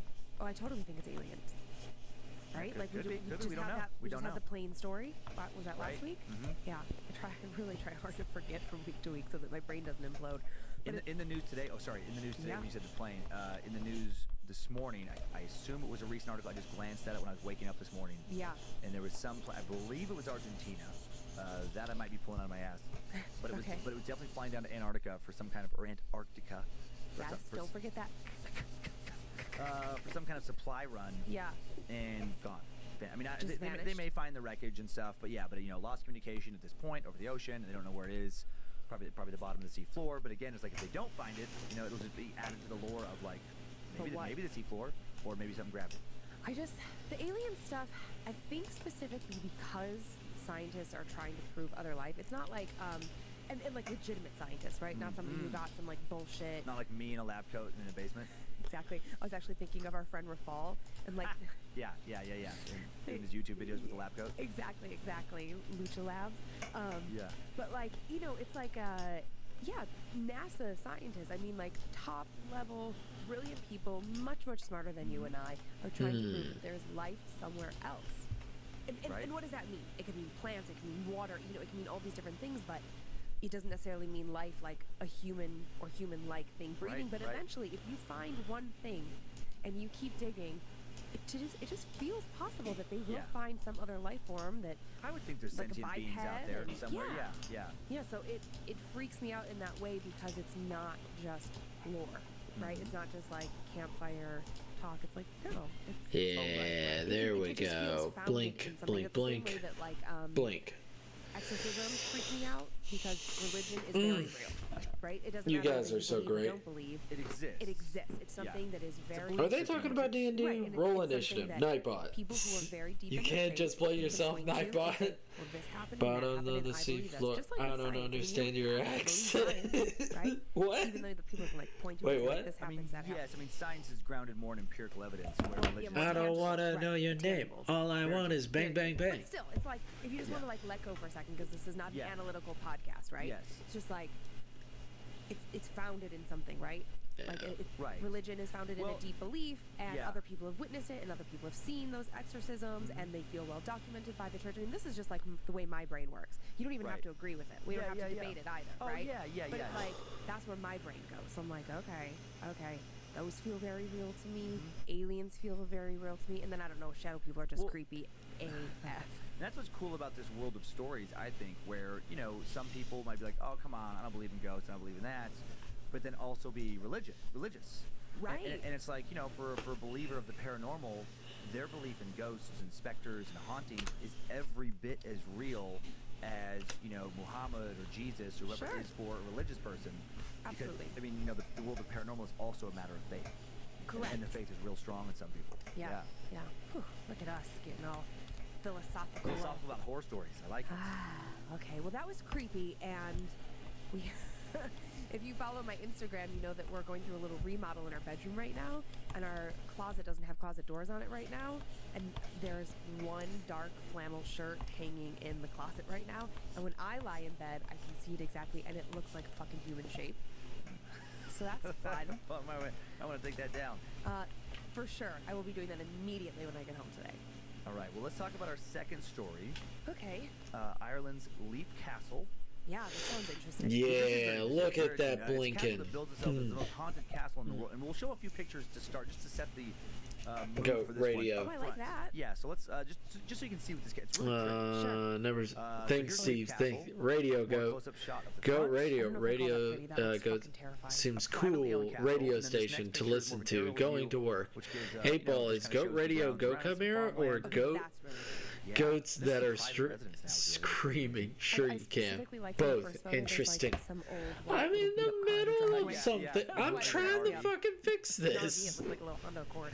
Thank you so RV there, much. too. Oh, baby. I do appreciate. Like a lot of good horror, you know, actually, that might be another picture of it. Did he say Abe Like Lincoln? a lot of good horror stories. This tale begins with some dark legends, some bloody folklore. Did he? We'll blend of truth and myth. We'll never know how much the story is truth, how much of it is myth. I love that in these stories. History of Leap Castle appears to be very bloody, according to legend. The castle was built by the wealthy O'Bannon I do family love somewhere this. between the 12th century This and is the looking 15th century. so good. Legend has it Burn. that before it was built, a very interesting Going to method of lurk as I determining have which of nothing two to do O'Bannon or brothers were get going to up for inherit today. the father's Hell riches yeah. and take control over Thank the you, castle Haven. was agreed upon. Thank you for According to this staying. legend, the Thank you for brothers coming decided to in. jump off Thank a you, you huge beautiful rock people. Located on the site of the current Understandable. castle, and if either survived, the surviving brother would get control of the castle and the family clan. Hilarious. That's not what I was expecting. Yeah, this is the legend, and they both jumped. One of them didn't die, and while the winner of this possibly, or even probably fictitious, deadly competition is now lost to time, the story offers a fun explanation of how the castle came to be known as O'Bannon's Leap, Oh, okay. or more commonly Leap Castle. Okay, that makes sense. The O'Bannons' rule over Leap Castle didn't last long. Soon the murderous O'Carroll clan would take over. The O'Carrolls were a ruthless and domineering family fueled by greed and power. They would add a long, murderous chapter to the castle's history. In 1532, following the death of their patriarch Mulrooney O'Carroll, a fierce struggle for control of the castle and clan ensued, and it turned brother against brother. This struggle leads us to our first ghost. One of the brothers vying for control was Be also safe, the family Haven. priest. Rest easy. Have a great Which was one, fairly Haven. common, back then. You know, they had these Big private hugs, chapels. Haven. And while he was holding mass for some of his family in the castle chapel, his rival brother burst in there, plunged his sword into the priest's chest, fatally wounded him. Eek. The wounded priest fell across the altar, bled out in front of his family, and his ghost has been seen walking around what is now known as the Bloody Chapel ever since. So a ghost, a priest ghost. Priest ghost in the Bloody Chapel. That's new. And this murdered priest is far from the only ghost seen roaming the grounds of Leap Castle. One of the most notorious spirits of Leap Castle is that of the Red Lady. Tall, slender Marooney? spirit, clothed in a fluttering red gown. Now, who's this body loony? Holding a sharp, or Marooney? spotted, holding a sharp blade in her hand. I just flashed on Game of Thrones. Why is he holding ass Oh, good for yeah, his good right. The legend behind her, the real lady, or the Red Mr. Lady, Robot. is that she was a beautiful local peasant woman, imprisoned by the O'Carrolls, used as a sexual slave, repeatedly raped, eventually gave birth to a baby who was then murdered by the O'Carrolls. Oh, dang. Overwhelmed with grief over the tragic loss of her child, the Red Lady used the dagger her phantom now holds to put an end to her life of torment, and now her troubled spirit remains trapped to wander the grounds of the castle. Another often spotted ghost comes from the very end of the castle's bloody O'Carroll era. In the 17th century, an O'Carroll daughter fell in love with an Englishman known as Captain Darby, who was imprisoned in the castle. She would sneak him food while they plotted a way to run away together and get married. One day, this daughter freed Captain Darby, and he fought and killed her brother, a man who was the heir to the castle. And now the O'Carroll daughter, Darby, loved, was the heiress to the castle. The two wed. When her father died, she and Darby inherited the castle. Okay, Damn. okay. Inherited. And then Darby slowly lost his grip on sanity, Oh, no. and Captain Darby became known locally as the Wild Captain. Captain Darby had amassed a small fortune in battles fought during England's Civil War, and he hid much of his fortune around the Leap Castle grounds. At some point, Leap Castle's Wild Captain was imprisoned for treason in Dublin. Years later, when he was released, he was allowed to return to Leap Castle. The years of imprisonment had driven the already wild captain to the brink of complete madness, and he was unable to recall where he'd hid his Well, that fortune, escalated. and that did I drive thought him they completely just insane. called it He spent the that rest because of his life they looking for the didn't treasure, like going and to now his church on ghost is Sundays. said to be seen around the castle, still looking for lost riches. I'm just Damn. imagining a crazy version of you. Okay, all right. Probably not too far off. And then the descendants of the Wild Captain lived in Leap Castle for several more generations. One of those descendants was a Leap spiritualist Castle. named No, he Mildred lost his Darby, grip who on was a sex Sinhanity? Millie. Wait, what am I saying? And Mildred Yeah, had what an are encounter you with saying? a dark and mysterious entity. Some think she awakened in the Where 20th is century my after mind? the Darbys discovered the O'Carrolls' hidden oubliette. There we go. Long hidden, when it was finally rediscovered early last century, a secret shaft once covered by a trapdoor was found. It led to a sealed dungeon located in the northeastern corner of the Bloody Chapel. Let's see. And it is known as the oubliette, a word derived from the French to forget. Centuries earlier, the O'Carroll clan had tossed body after body into that shaft, down into the oubliette, into the dungeon, done so for decades. When it was finally no wonder Haven left. She was like, were still inside. I'm just done with these spooky stories. When cleaned out, it took 3 cartloads to remove. She's like, who lost their britches? Oubliette? Oubliette? Legends tell of several occasions where the O'Carrolls employed other clans as mercenaries to kill their enemies. And upon completion it's of one that of these ear jobs, flick. The mercenaries, it's what the ladies crave. In this instance, were invited back to leave castle for a celebratory feast. And then legend has it, they were poisoned and had their throats slashed. Their bodies were then thrown down into the oubliette. On another occasion in 1599, Charles O'Carroll, the last women love that ear flick. They cannot have enough of the ear flick. After they fought for him, the O'Carrolls had these men murdered in their sleep. Their bodies were as well tossed. I not left. Just cozying up listening. Countless more people killed and tossed. See, it's that ear flick. Haven comes back in for that ear flick. She hears an ear flick and she's like, oh, gotta finish line art, so I'm gonna be in the dark alert. Oh, it's okay. The pit where no one was going to save them, surrounded by the bodies of others who suffered the same fate before them. And some think, out of all this blood and agony, a creature was born. The creature I want to talk about today. A creature Mildred Darby may have awakened through one of her occult rituals. Time now for the tale of it, Leap Castle's elemental. Some believe that something far more terrible than a ghost is haunting the ruins of this castle. They think that a primal force, horrifying beyond description, something that may have dwelled within the castle walls for centuries, still roams the grounds. Was it brought into existence by all of the O'Carroll bloodlusts? Has it been on the grounds all along, long before the castle was built? Did it push the O'Carrolls to their murderous ends as a way to feed its own bloodlust? Damn. The spirit has been called That's a good question. By some, as it, by others, most call it the elemental. The elemental is the most intriguing spirit thought to currently call Leap Castle home. Its origins. Well, I know what an elemental is. Paranormal investigators, demon hunters speculate it's somehow tied to the castle's bloody past. There's a variety of theories regarding how goddamn elementals come out of nowhere. Leap Castle. One theory believes that the elemental was actually summoned to this plane, bound to the site that now, where the castle now sits, by Celtic druids, performing rituals. Goddamn druids again! Possibly human blood. These rituals and sacrifices might have conjured some spirit bound into the grounds. Perhaps over time, long after the druids were gone, the elemental. I mean, I like the ear flick. I'm back. Am I a woman? Does this mean I get boobs of my own now? Wanna be one? I'm game. Same difference. Won't be the most blood I've ever lost. You won't enjoy it. You don't need to be a woman to have boobs. Prime example, me. Why are you talking about how bad Nightbot treats you? Necromancy and the summoning of demons. Hey, I like boobs. Did try to seize the castle. I've got a pair right here. Most people seem to believe the elemental's manifestation. I'm fine with boobs. To the gruesome discoveries within the castle's oubliette. Some think that the removal of the mortal remains of the dark dungeon's victims may have inadvertently somehow unleashed. I've got a pair. Emotional anguish of the I also like boobs. These agonized spirits may have somehow coalesced into one powerful elemental spirit that is bound. Goddamn elementals. Driven to destroy the descendants created by druids who had brutally murdered the victims in the first place. Such a being is known in some paranormal circles as a collective apparition, a term usually used to refer to the same apparition witnessed by numerous different people at the same time, a term here used to describe a creature that can only be created when there are a sufficient number of angry or anguished spirits who will all share the same sort of violent death. Okay, I'm with you. Final interesting theory is that the elemental may not be a spirit of the dead at all, but rather a thought form. Thought form is an artificial being created by collective thoughts or emotions, and those who adhere to this explanation believe that the intense suffering of the dungeon's victims, along with the agony present in their final thoughts and feelings collected together, and then through sheer emotional psychic power. Say something nice to Adam. No Adam Sandler can figure. Well, Nightbot sucks. I'm more of a thigh guy. Understandable. Same. Go Cocker, say. And the clearing of that oubliette, boobs, moobs, who cares?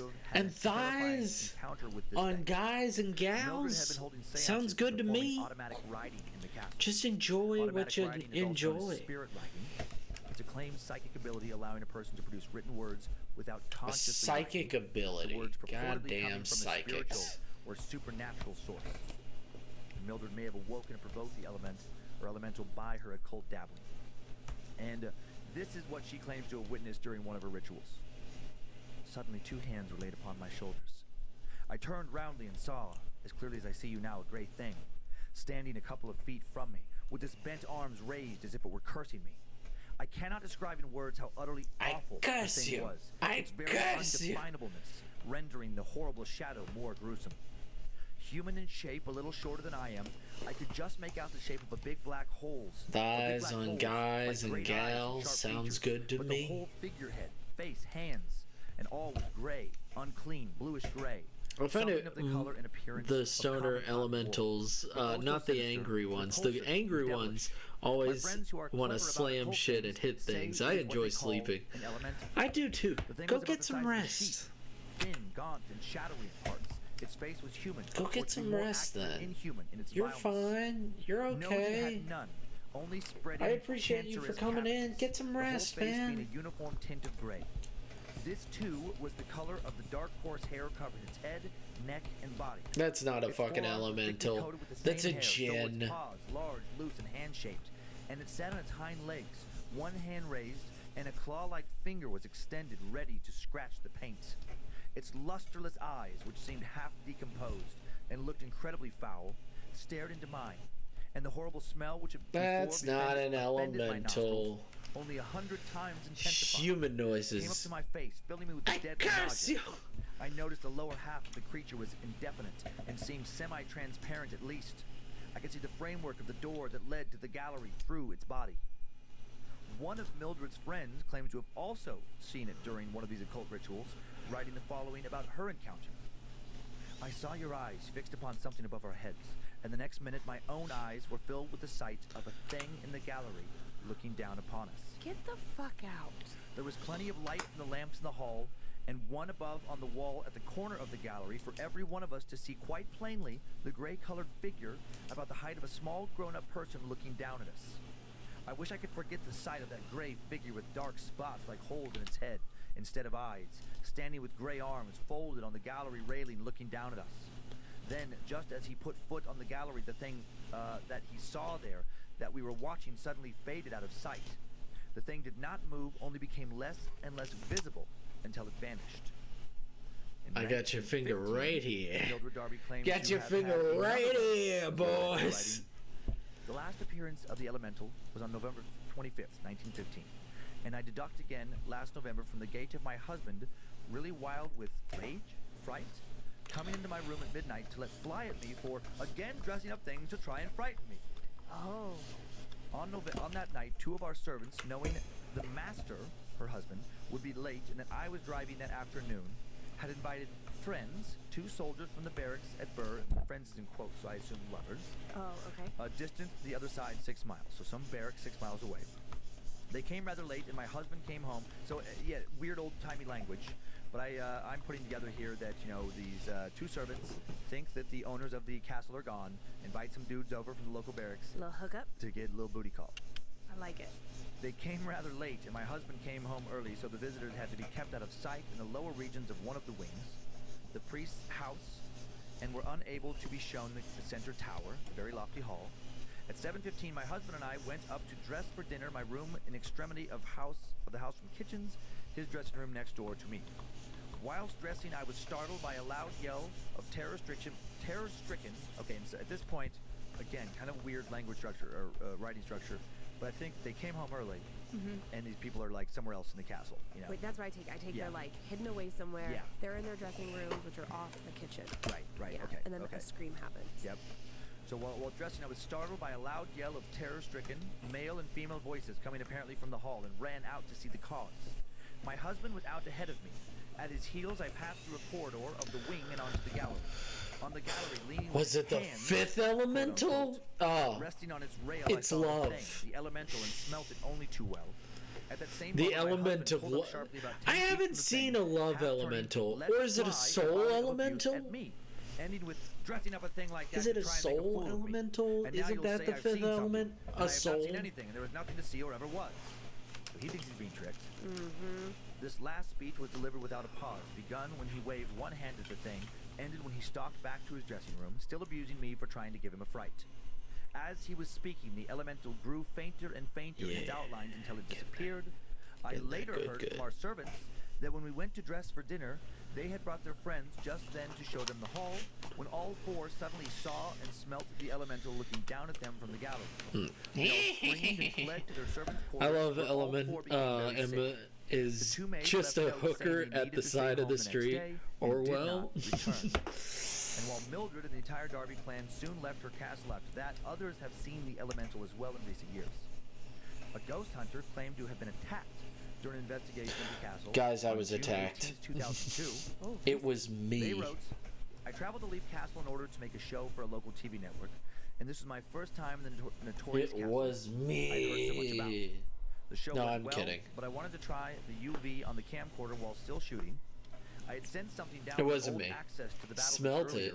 and What never did it went smell down. like? I climbed the stairs with the Did- camcorder in front. if The you light smelt UV it, allowed me to see about you 6 know feet the ahead, answer. and no more, so I climbed slowly.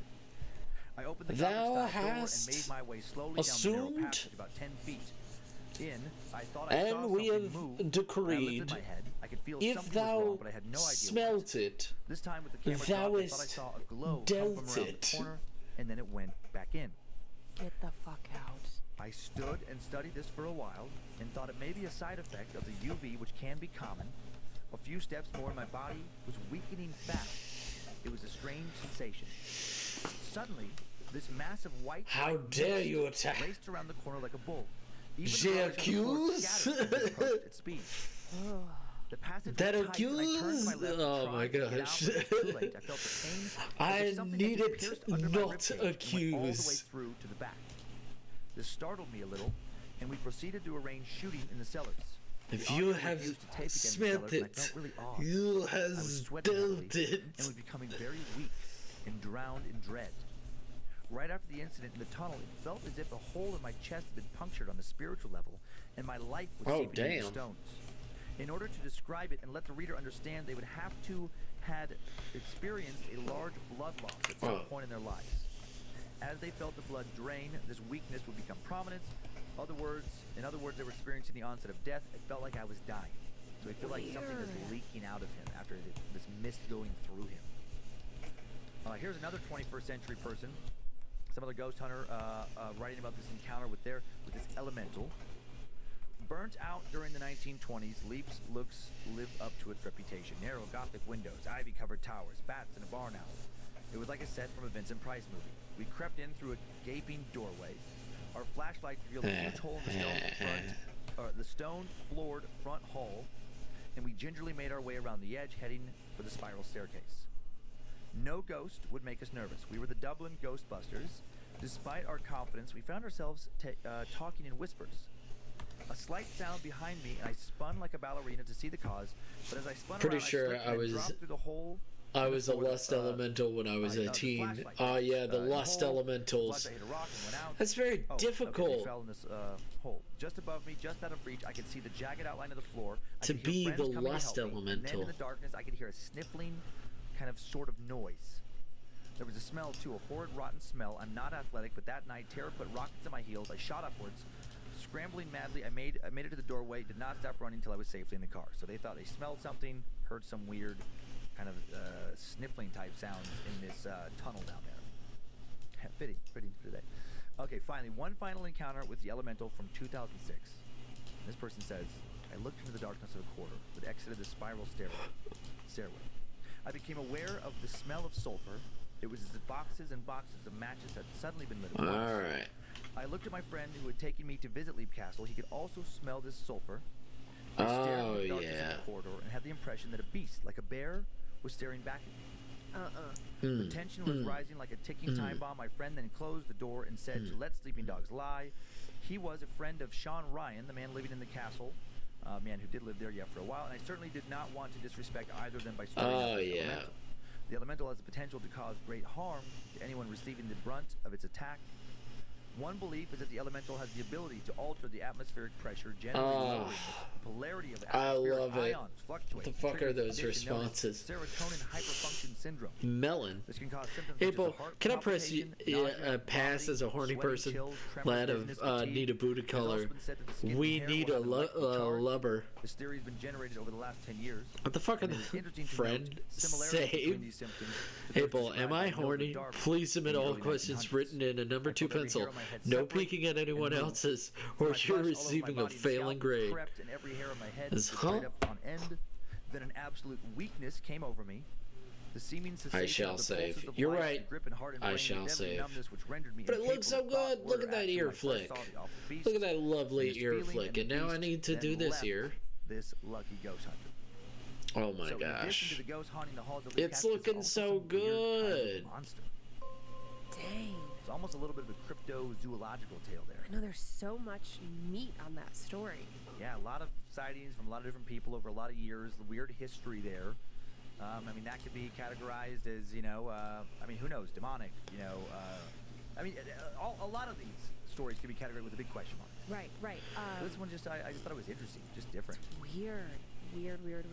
Well, first of all, when you said Mildred, I got a little creeped out because the ghost in our building might be named Millie.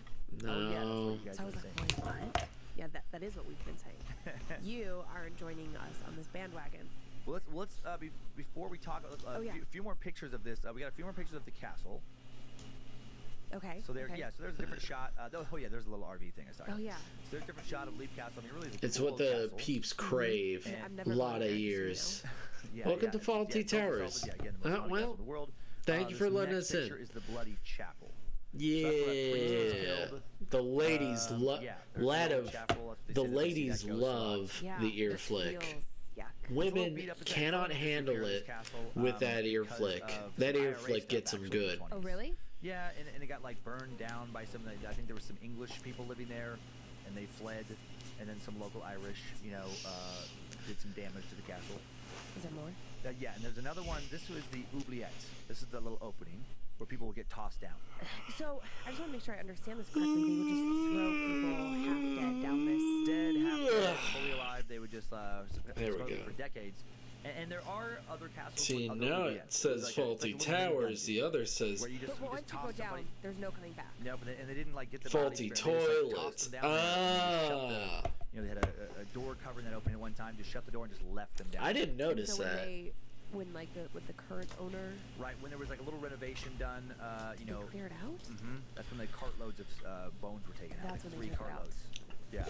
It made me think when we were in Peru this past summer. The Darby's when Mildred was there. Yeah, when we were in Peru this past summer, what was that church that we went to? I got one more picture. And it had all the it was layers. Oh yes. We went down under. We went down this very narrow staircase, and then old it was Catholic church in Peru, and it was like parishioners and people who died. They just ran out of burial space. Yeah, and so they would bury them on top of each other. And then remember there was it was almost like a acrylic box, but you could look in and see. It was as if they had They cut a little opening for visitors to be able to look in there. Yeah, and see all sorts and of. And it was because eventually, they ran out of room, and they had to dig up, people who had died many, many years ago, and then they would just take their bones and dump them in this basement pit. So weird. They were just covered in so many human bones. That's what I was envisioning. Yeah. It was I'm bones sure that's very on similar. Bones on bones. So creepy. Last picture is just what somebody thinks this elemental may look like. Oh. Like this beast, and it's just one person's imagination. Pig-like. Right. Some strange beast. Excuse me. Why do people always go to the pig face? Why is that? I think it's biblical. I'm not 100% sure on that, but I believe if anybody knows, I believe some demons were cast into some swine at one point in the Bible. Cast out and put into another creature, and the pig. I think that's where the is that why Jews association. No, that's different. That was just considered an unclean animal, which actually it was. At the time. There's a certain parasite that can be found in pork that if you don't cook it properly, right, it can get you real sick. Maybe. I think that's probably it's spirit swine. Maybe.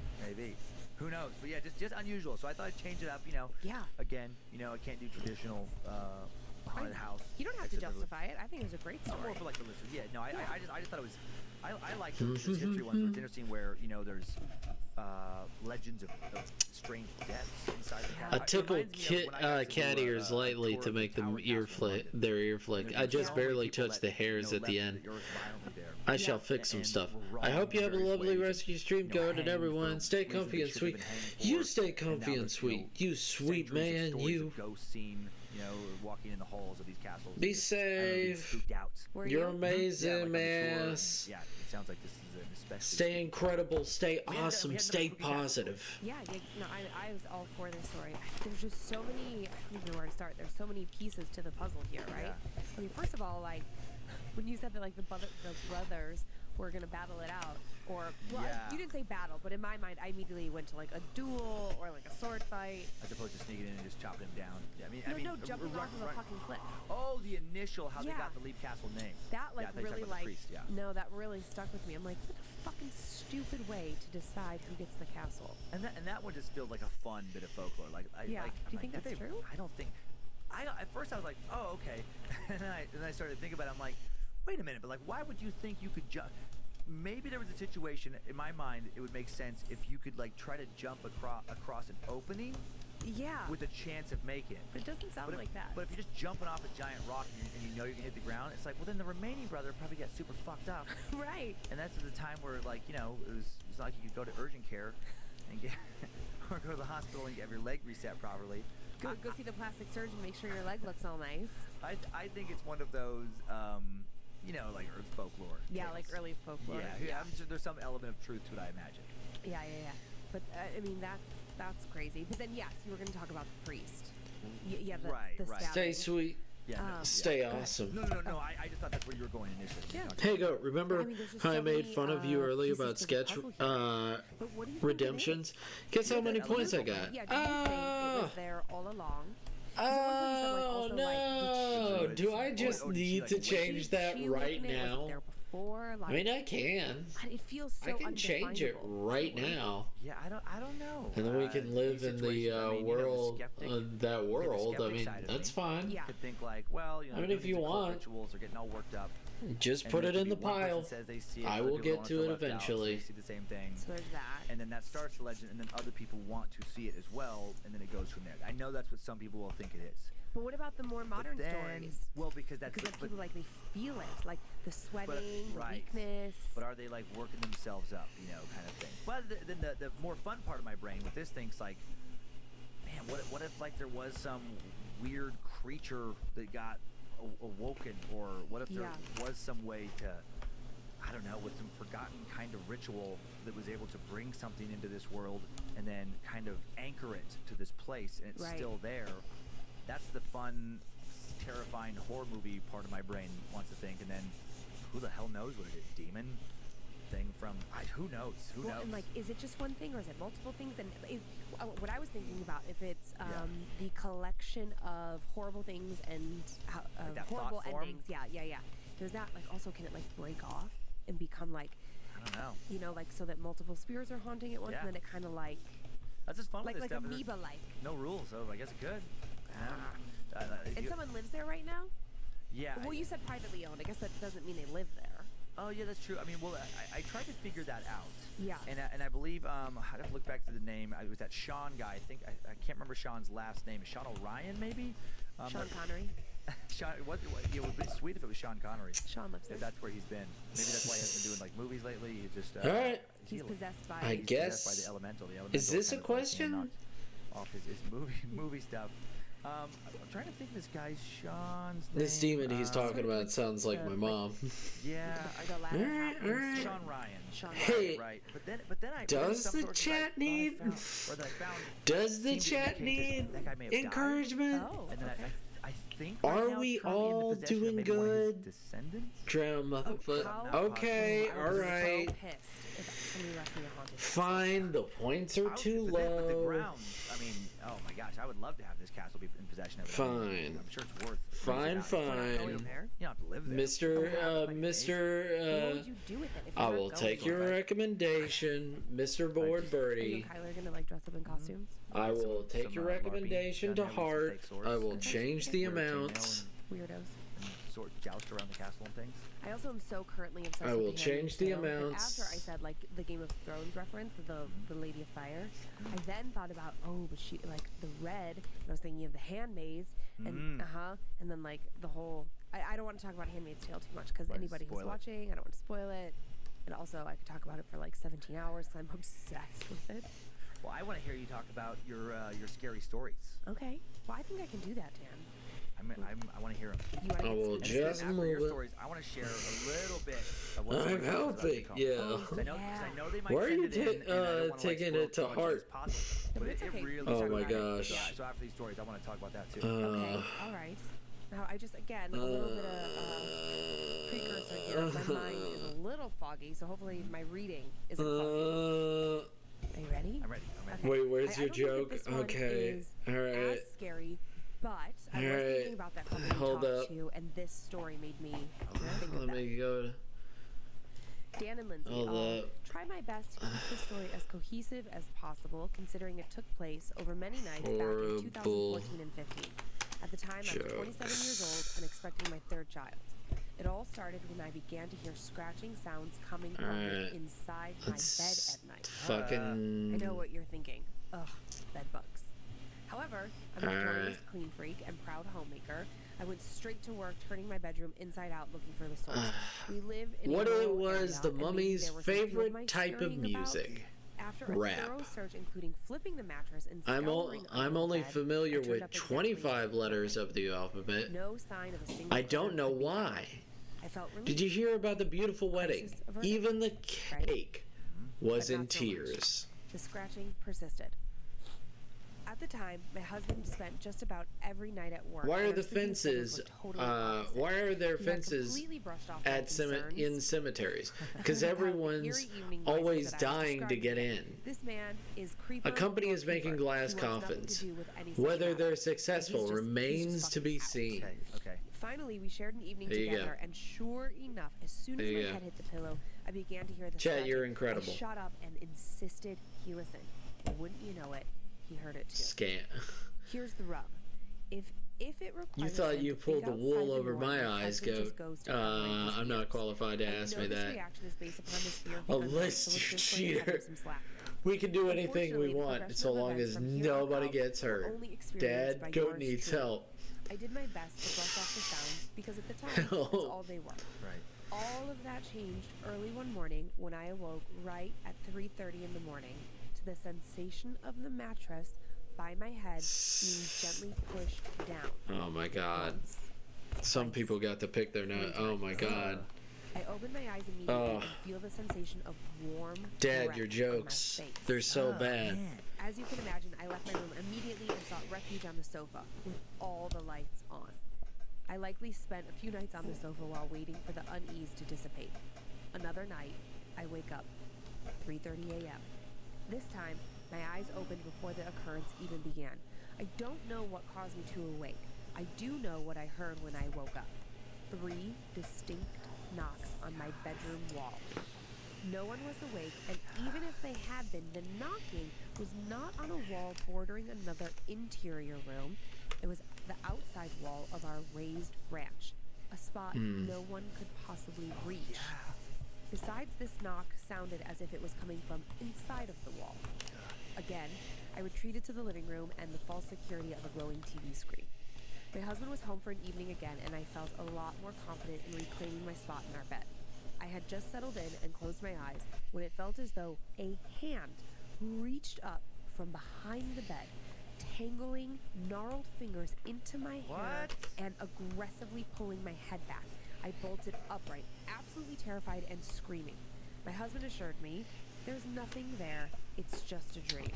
It didn't feel Gordon like a dream. Freeman in I the really don't flesh, think or I had even rather, fallen in the asleep. hazard suit. It I definitely took the wasn't liberty sleep of paralysis, reviving and you, never once had I felt frozen, relieving you never of your capable of movement in any way. weapons. most of them were government property. As for the suit, I think you've earned it. And terrified to close my eyes at night.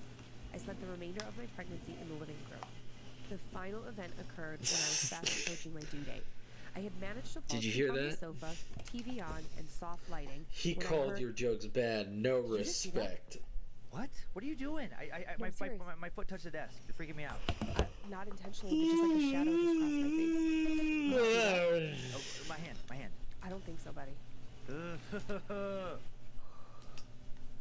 My God. My God. Here I was, heavily pregnant by this point and terrified to close my eyes at night. I spent the remainder of my pregnancy in the living room. The final event occurred when I was fast approaching my due date. I had managed to fall asleep on the sofa, TV on, and soft lighting when I heard a crash from the kitchen. A magnet had fallen down off the refrigerator and taking a sheet of paper with it. Startled, my eyes flew open, and crouching in the middle of my living room was a blackened, wild-looking young boy. Get the fuck out of here. I can only really liken it to a caveman-type appearance. Barely clothed, skin appearing as if completely covered in soot.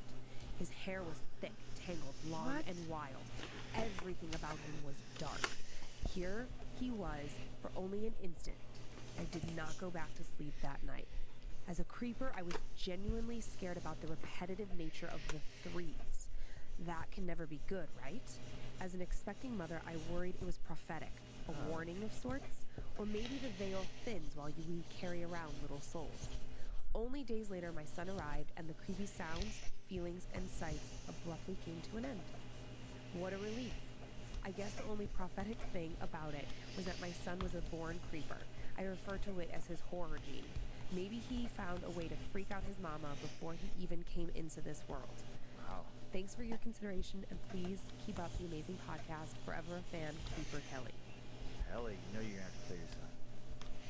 Probably. Let's play him down. She probably already did, if she's smart.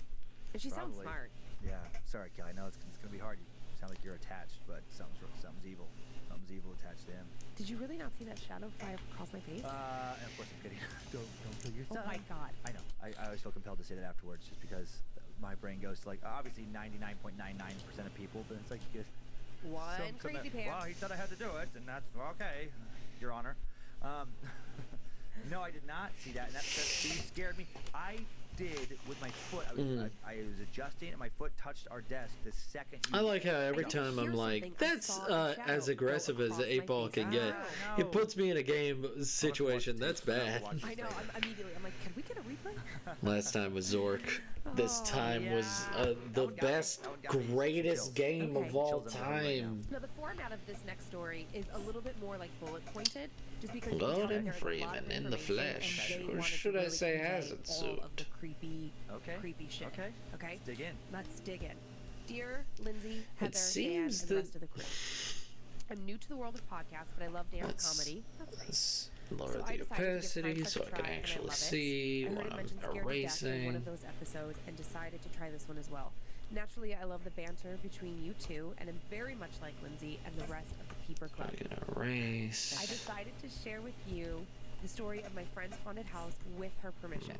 I apologize for the length, but I'll try to make it as clear and concise as possible. It's a story worth telling. We are from the South, and outside of one of the major towns, everything quickly turns into country and woods and farms.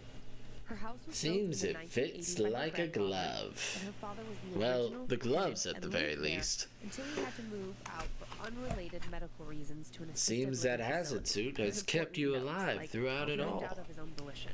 Okay. This house is set down a long gravel driveway that is branched off of another neighbor's drive. It is surrounded by woods on all sides, and the neighbors have a cow pasture before the woods.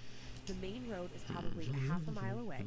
You cannot see the house. And now it's about to be that time again when I have to fucking start doing shading. Know it existed.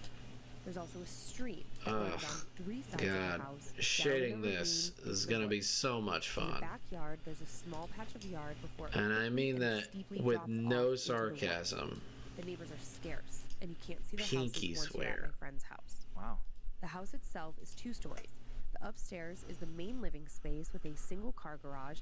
But if you drive around to the back of the house, the downstairs portion of the house, there's another 2-car garage. Can you picture that?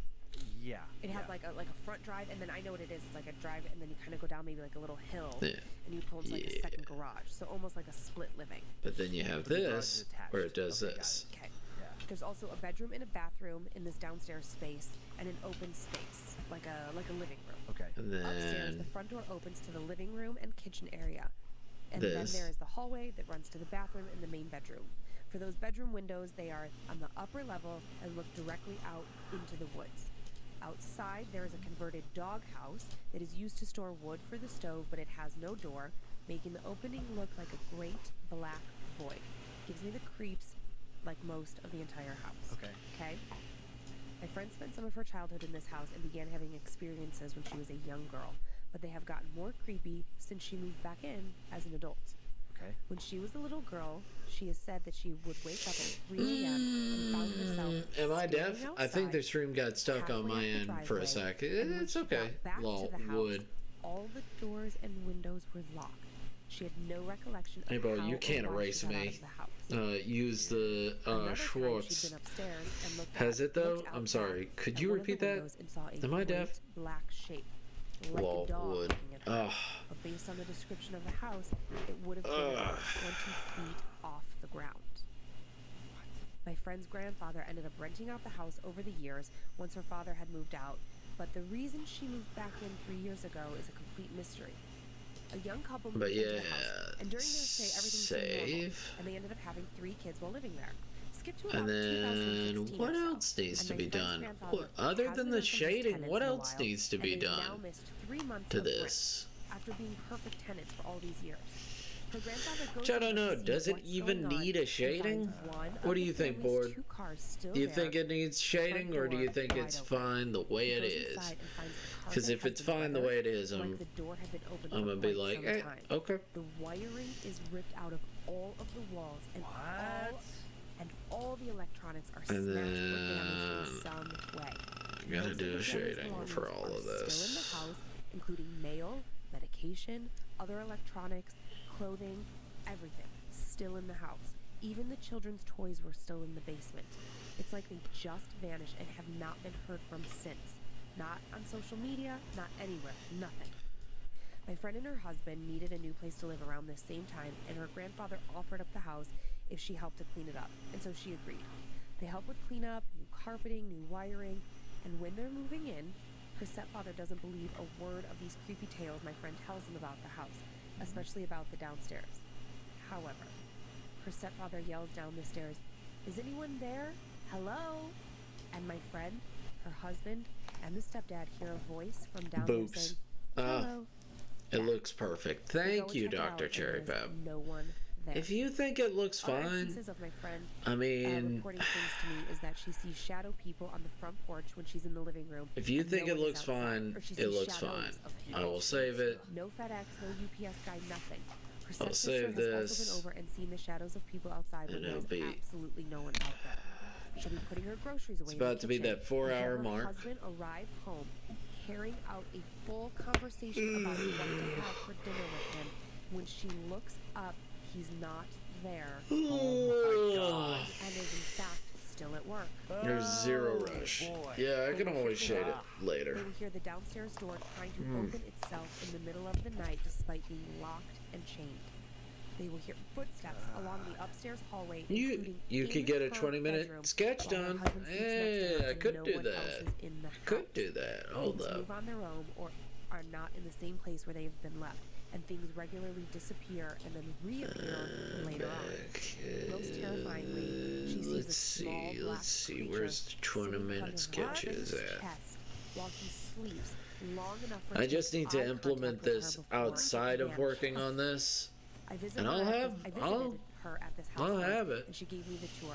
I felt an odd feeling throughout the house. Let's see, but where's not necessarily 20-minute sketch? nefarious, just odd. We did have one experience before we left for dinner. It was in the middle of the afternoon on a summer day with plenty of daylight outside. We were upstairs discussing where to go to dinner, Did I? and I heard a faint There's murmuring, no way like I didn't. TV on in another room. but that was You entirely kidding impossible me? since there's only The one TV in one the house, thing and I we were didn't bring standing right in over, front of that's it. We didn't BS. have That's any gotta be radios or crazy. anything in the back of the It's house gotta be that could crazy produce talk. this I don't. sound. It It's sounded like it gotta was coming be. from downstairs, and I couldn't make out the words. No. But definitely there was a murmur No. until eventually it just stopped and faded away. I still won't spend You the know, night at you her house, guys are and gonna she be was so just- she wouldn't surprised. either. I It's don't the have scariest the story I page have, for and I 20-minute can't help but sketch. wonder what happened to that family, Well, and that nothing happens. And I worry that something will happen to my that's friend and her okay. husband. She still lives there. It's been about 3 years. She says that she doesn't acknowledge whatever is making let's the footsteps that she hears at night because she thinks it Square. could be the same thing that sits Square. on her husband at night. She said it was like a small creature on its haunches. Square, and as for the family then that resolution, disappeared, they still haven't been found. Her no, grandfather, and Rob, then her custom grandfather images. never filed a missing Fuck is persons report, that? and they aren't on social media, Fuck which is is weird that? because they used to be. My personal feeling is that 9 there's protection, or maybe by someone's stabbed and 9. buried in the woods out there. I've listened to too much of Time Suck and true crime stories, maybe. We Keep should up do the great 10. work. I enjoy my weekly Just to be Creepfest, and cool. hope this podcast Just to continues for a be long time to come. cool. Sincerely, SG. 9 by 10. Thank you, SG. Man, Fuck it. That'll thank be you guys fun. for sending in these stories. Alright, These stories, alright. maybe it's just because I'm the one hearing them. But Yeah, to I me, can get a they're often I can get a scarier than 20-minute stories that sketch I'm able done. to find. Like that last story was terrifying. What really terrifies me about that last story, for some reason, is the wiring detail. Me too. Because the wiring detail combined with other things being left in the house. Because Because for a second I thought that's something people will do. They will strip the wiring to sell like the copper wiring. Yes, yeah. All right.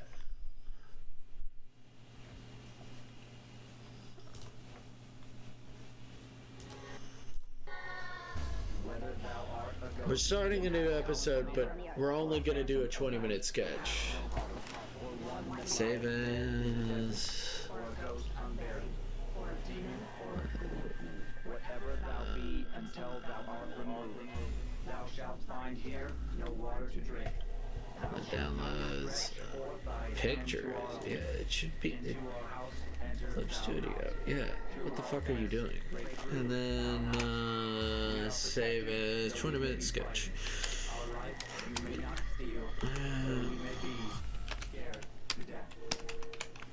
Welcome to Scared to Death, Creeps, and All right. Creepers. I'm excited So for today's show. I'm Dan. we have Ladams Hi, Dan, 1, I'm Lindsay. which he just put in as Queen. Eldridge Sweet. Heart. Thanks for listening to Scared to Death, or watch us on YouTube. So episode 15. that Very excited. is the I'm 20-minute extra sketch pumped that for he today's did. story. I just find today's which story was- very interesting, so I can't wait for that. So let's thanks for the put it feedback in on social timer. media. Got my Just timer under- ready. Oh, Crystal Lady. Just under 3,000 ratings and reviews on iTunes alone. That helps so much. That's how you continue to help us grow. Thank you. By rating Marina and reviewing the show. Lightyear. Reviews also help us improve. You know, Okay. most of the feedback's great.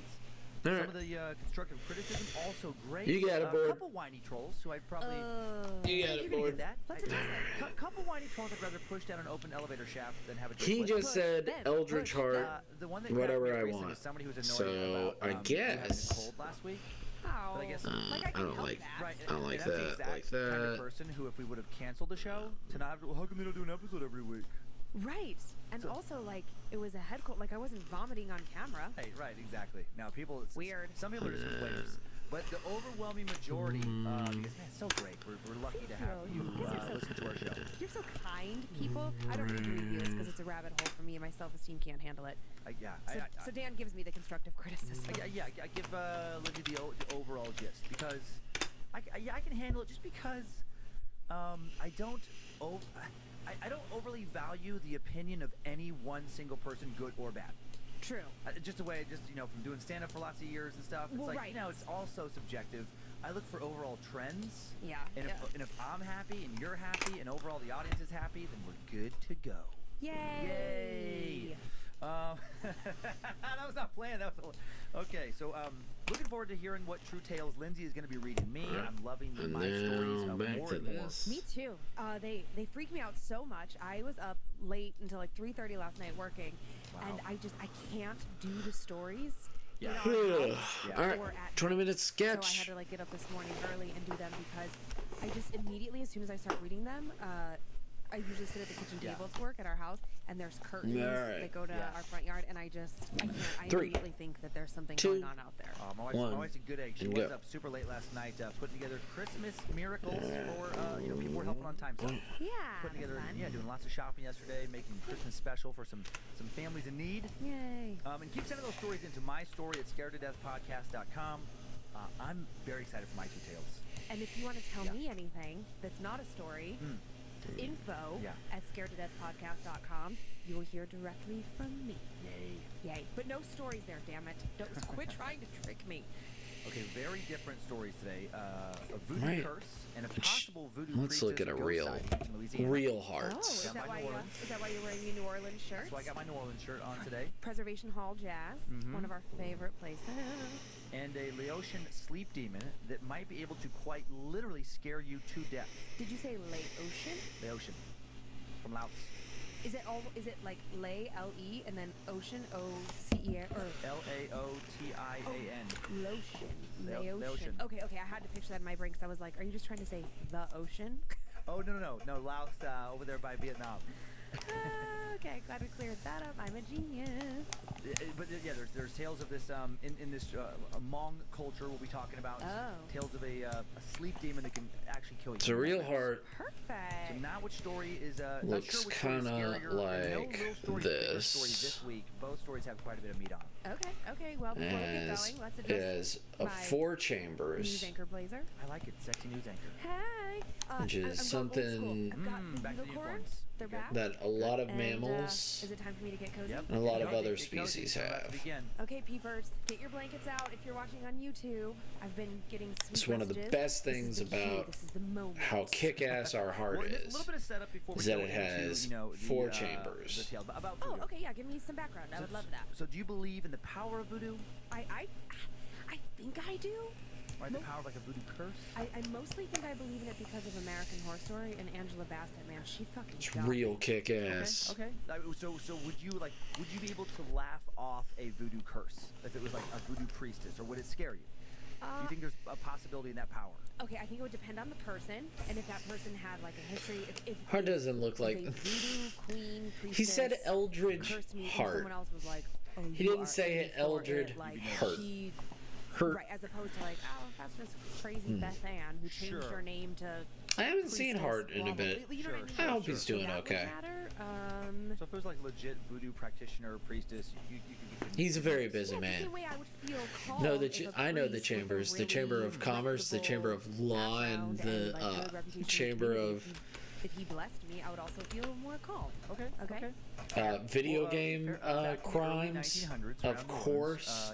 We have the gamer crimes. You gotta watch out for those. Members of the African American community.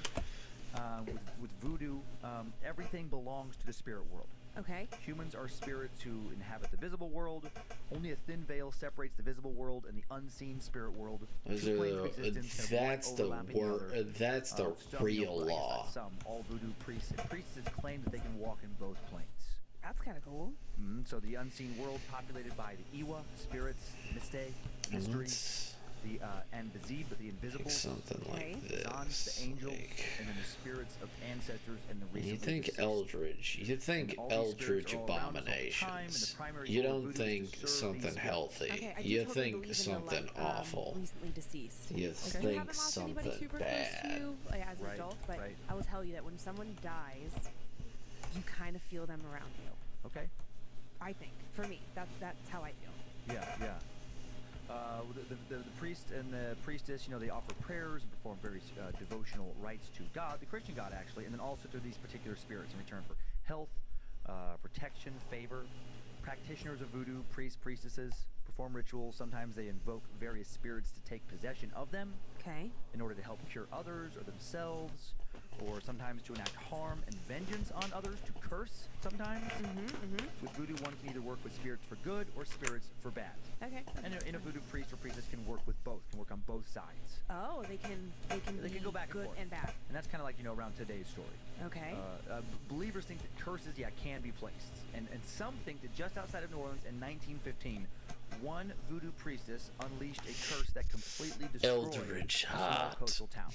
Oh. So time now. You see an eldritch fucking frog? Oh, man. Last curse. Manchac Swamp. I mean, I don't think you would Ghost mind. Swamp, is a swamp just northwest of New Orleans, Louisiana, known for its murky water and eerie-looking cypress trees with big clumps of Spanish moss dangling off of them. The marsh is home to alligators and cottonmouths and other creepy bugs and critters infesting the dark, dank, and shadowy brackish water. I already like it. Many locals consider the swamp haunted by all sorts of ghosts, and the most famous is the ghost of the voodoo priestess Julia Brown, whom, according to legend, cursed the swamp just before she died. And the legend goes something like this. The legend backed up by a lot of eyewitness testimony and documentation, I should add. Julia Brown, known most of her life as Aunt Julia, was a voodoo priestess who lived near the edge of the swamp and worked in a little town of Frenier.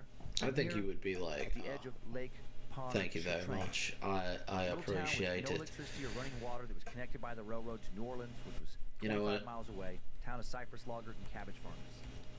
And Julia was well liked We could by always the ask residents him, for many, many years. hey, She'd help mothers during childbirth, aid in Heart, the curing of illnesses and infections. what do you that think was of difficult to treat an and manage. Eldritch Heart? She was a colorful local character, known when she wasn't He'd probably helping be with like, spells oh, and I don't know charms, what you're talking to about, set out on her front mate. porch, play her guitar, and make up and I sing don't think he songs. talks like that. I love her. I don't think he talks Then, like the based on local rumors, Beatles. the locals began to take her help for granted. And Aunt Julia began to Talk resent her. about like Towards the end of her Ringo. life, she began to openly predict when tragedies would befall local residents, and the town began to fear their once beloved local voodoo priestess. According to numerous reports, in the summer of 1915, I was residents in a of the little town band. heard the now 70-year-old Aunt Julia singing some pretty dark lyrics that had everyone more than a little concerned.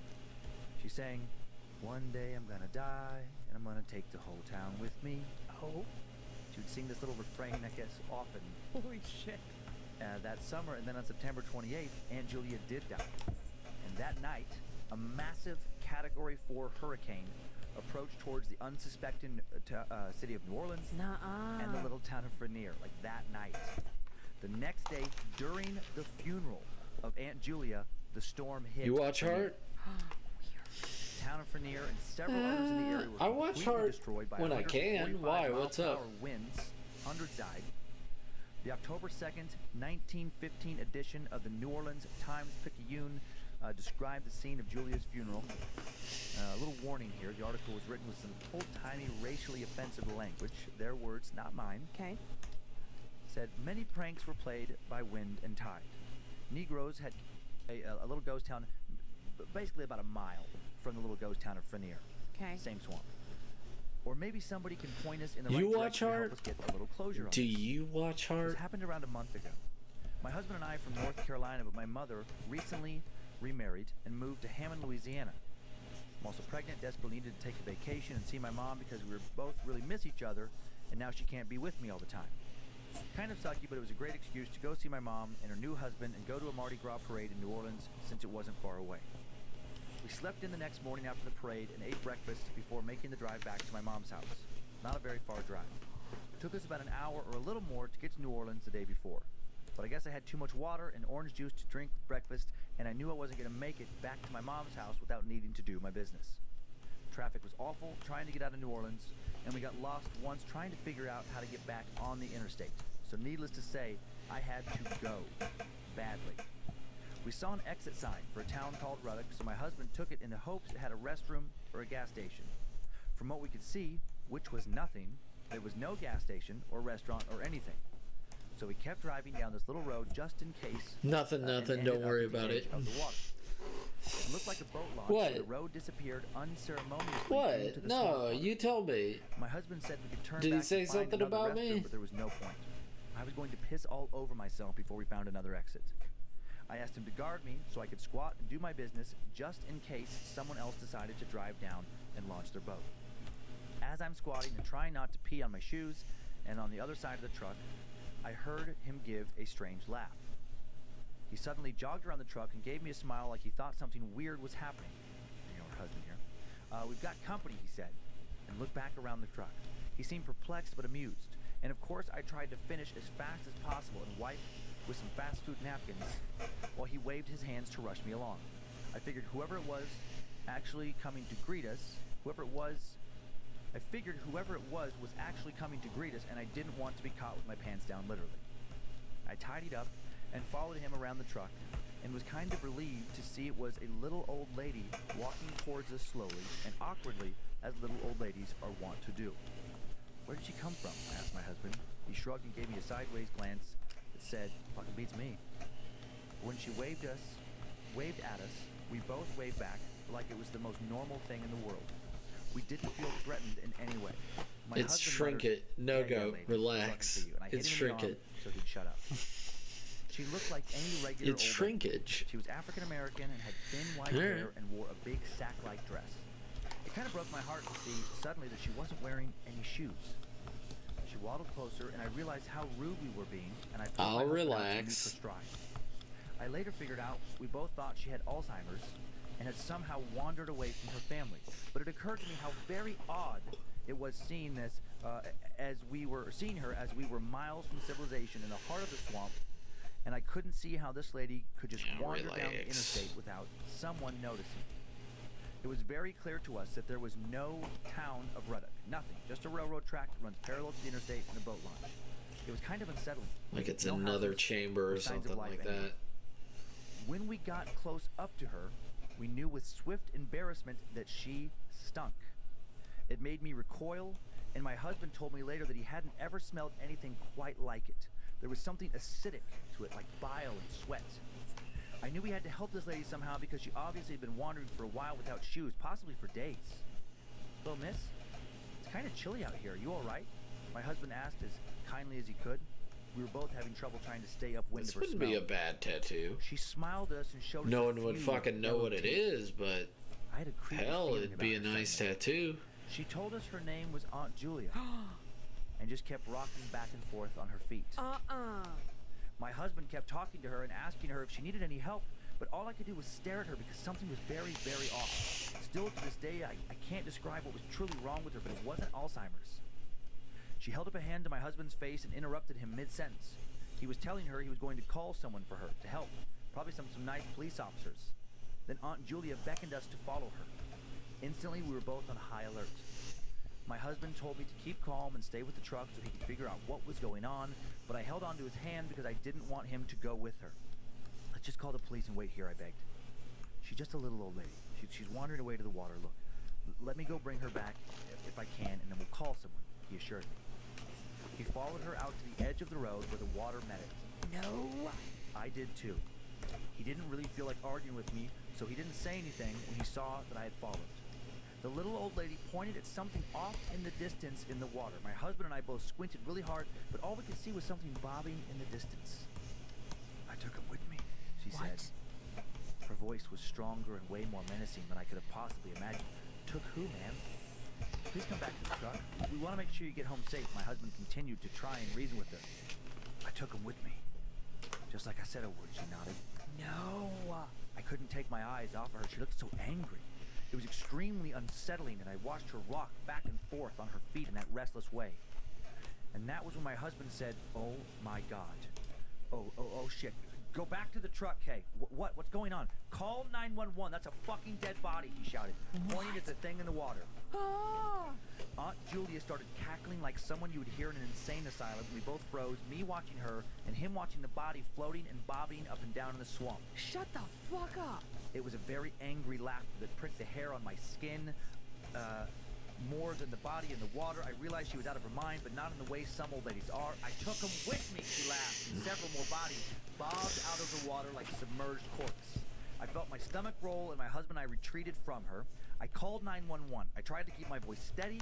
I explained that we'd found an old lady wandering around by herself off the Ruddock exit, and there were a couple of bodies floating in the swamp water. I stayed on the line with the operator for a few more minutes, describing several of the bodies, women, men, possibly children. I remember breaking down on the line with the emergency operator because of the smaller bodies I'd seen. It was very hard to describe how horrified and upset I was. I also described the old lady and that she seemed to be claiming responsibility for it, but I wasn't sure. I made sure to explain to them that there was something very, very wrong with her. As I was relaying our location again and our names, my husband kept an eye on this creepy, laughing old lady.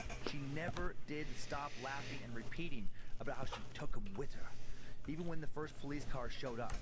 I know the officer saw the bodies. He even managed to smooth talk Aunt Julia into sliding into the back seat of the cruiser. As freaked out as my husband and I were, it would be a huge relief to at least be able to sleep easy later that night, knowing that we had helped a crazy old lady get back to wherever she belonged and help solve some obvious deaths. We chatted with the officer for a little bit, and he assured us that everything would be taken care of. He took both of our statements.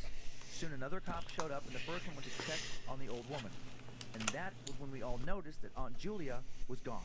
Oh, dear. She'd vanished from the back of the cruiser. The first officer noticed that the floaters he had seen in the water when he first arrived were now gone as well, just vanished. Both cops looked everywhere, totally confused. The first officer seemed especially upset, and then the second officer took our numbers, told us to keep our phones handy, and they would call us for more information, but that we should leave. So we did, and the police never called. It's now been around a month since it happened, and we still talk about it and try to piece together what we'd seen and what happened and why the officers told us to leave and what happened after we did leave. What the fuck? Eve, I did not see that turn of events. I mean, I obviously knew that Aunt Julia was dead. Like, when they said that, I was like, oh, okay, this is where it stopped. For many, many years, yeah. But, at the end there, where she just now I'm gonna do finer No. details. We were like, oh, and then she said her name was Aunt Julia. I thought the story was gonna stop there. I did not see her going to the water, and then I'm like, okay, she's just gonna walk into the water. She's just gonna evaporate. The fucking bobbing dead bodies. What the fuck? Can you imagine if you had that experience after knowing about that story? Well, if that happened, we could just never move to New Orleans. I could never go again. It's fucking it. Why do I want to live there so badly? Are the spirits calling me? Maybe. Fuck. I got a few. This first picture will show us the map of the area. I just did a little screen grab here. Okay. So where that little red marker is, that's Frenier, and that's what Lake Pontchartrain. And then there's the bay. I bet you're butchering that. Did you check the French on that? I did. I listened to a couple of videos to say it, but then I can never remember. Right. When I'm actually saying it. So yeah, and then one thing I will say about pronunciations is in some locals like actually it's pronounced this. It's like with your accent. Like colloquialisms. I'm not from New Orleans. Yeah. I'm probably supposed to say New Orleans, but I don't live there. It's kind of that thing. It's a weird thing with pronunciations where I always think of a Mexican restaurant randomly where it's like when some people are ordering their food and they're not native Spanish speakers, but they try to like put a little flair on the. You just sound like a fucking gringo. You just sound like a douche, when you're trying. You sound like me. I'll have the el pollo. It's like easy, buddy. You can say pollo. You don't have to try and like really or whatever. You don't have to you try. You just say chicken. You know chicken. You say chicken. They know chicken. It's fine. Right. But this next photo, isn't this creepy? Now this is the swamp. This is that Manchac swamp. The mist. Okay, so I was so confused for a second. So for those of you watching on YouTube, the swamp is so. Did you doctor this photo at all? No, but maybe the person who took it did. Because it's so bright green. Yeah, you whatever kind of algae or something on top of the water there. I didn't think. I thought this was a painting, first of all, and then second of all, I thought like, is that lime green carpet? Like I don't even understand. It is thick. Thick. Now I'm sure that's not like it's probably at a certain time of year when some kind of algae or something blooms, but I just like the eeriness. And just having been through a swamp tour together down there, I mean, it is eerie, a swamp. Oh, yeah. Because if you start to think about what it would be like when it's dark out. Or just to be out there off the boat. I mean, when we were doing our swamp tour, I was like, man, if this boat like broke down, like, oh, we gotta walk. I'm like, fuck that. I'm staying on this boat. Or if the boat started to sink, they're just. There's so many fucking there's so many gators. Creepy gators and spiders, like giant spiders. I was just thinking about and the snakes. No, I was thinking about. I mean, obviously, like when you go on a swamp tour, if we have any fans from the South, in the South, I'm sure they're mocking us that we paid money for a swamp tour, but we did. Right. And I know. And I know that the alligators in the swamp. I wouldn't say that they're. It's not like the zoo, like they're not, bred and trained, but they are used to like coming up by the boat and they kind of have a relationship with the boat, the people that run it, right? Because they like feed them food, right? Okay, so anyway, my mind goes to immediately just fucking how like those things go bink, straight up out the water and how fucking big their mouths are. Like if I'm in a swamp and a boat sinks, like I'm just gonna panic. It's just gonna be over for me. I'm not gonna make it. Those hogs. You should just go. Boars out there. So many those things. fucking wild boars. Yeah, so many creepy. I mean, if you were out there again, like especially dark, it's hard to walk around. The mud's kind of like quicksand in places. There's these little fuckers that are just a fucking nightmare. Nobody would want to just walk through that. No, I mean, who are people walking? I see them every day. Almost every day on crap. I mean, like modern day. Also, by the way, like there we go. The picture one back in the swamp. Not bad. Hey, that looks like an eldritch heart. I love that. Now this picture is the Alright. cemetery. Basically all the There we cemeteries go. of the town. 1915 is that? Yeah, that's the year the hurricane hit. Oh, that's what it is. Okay, I don't know what I thought it was. Like I thought it was a grave marker or something. Yeah. I mean, but yes, very beautiful, very beautiful as well. Ugh. And then one last swamp picture. This is the only one I could find. This is swamp ass. Nice. All I right. tried to find.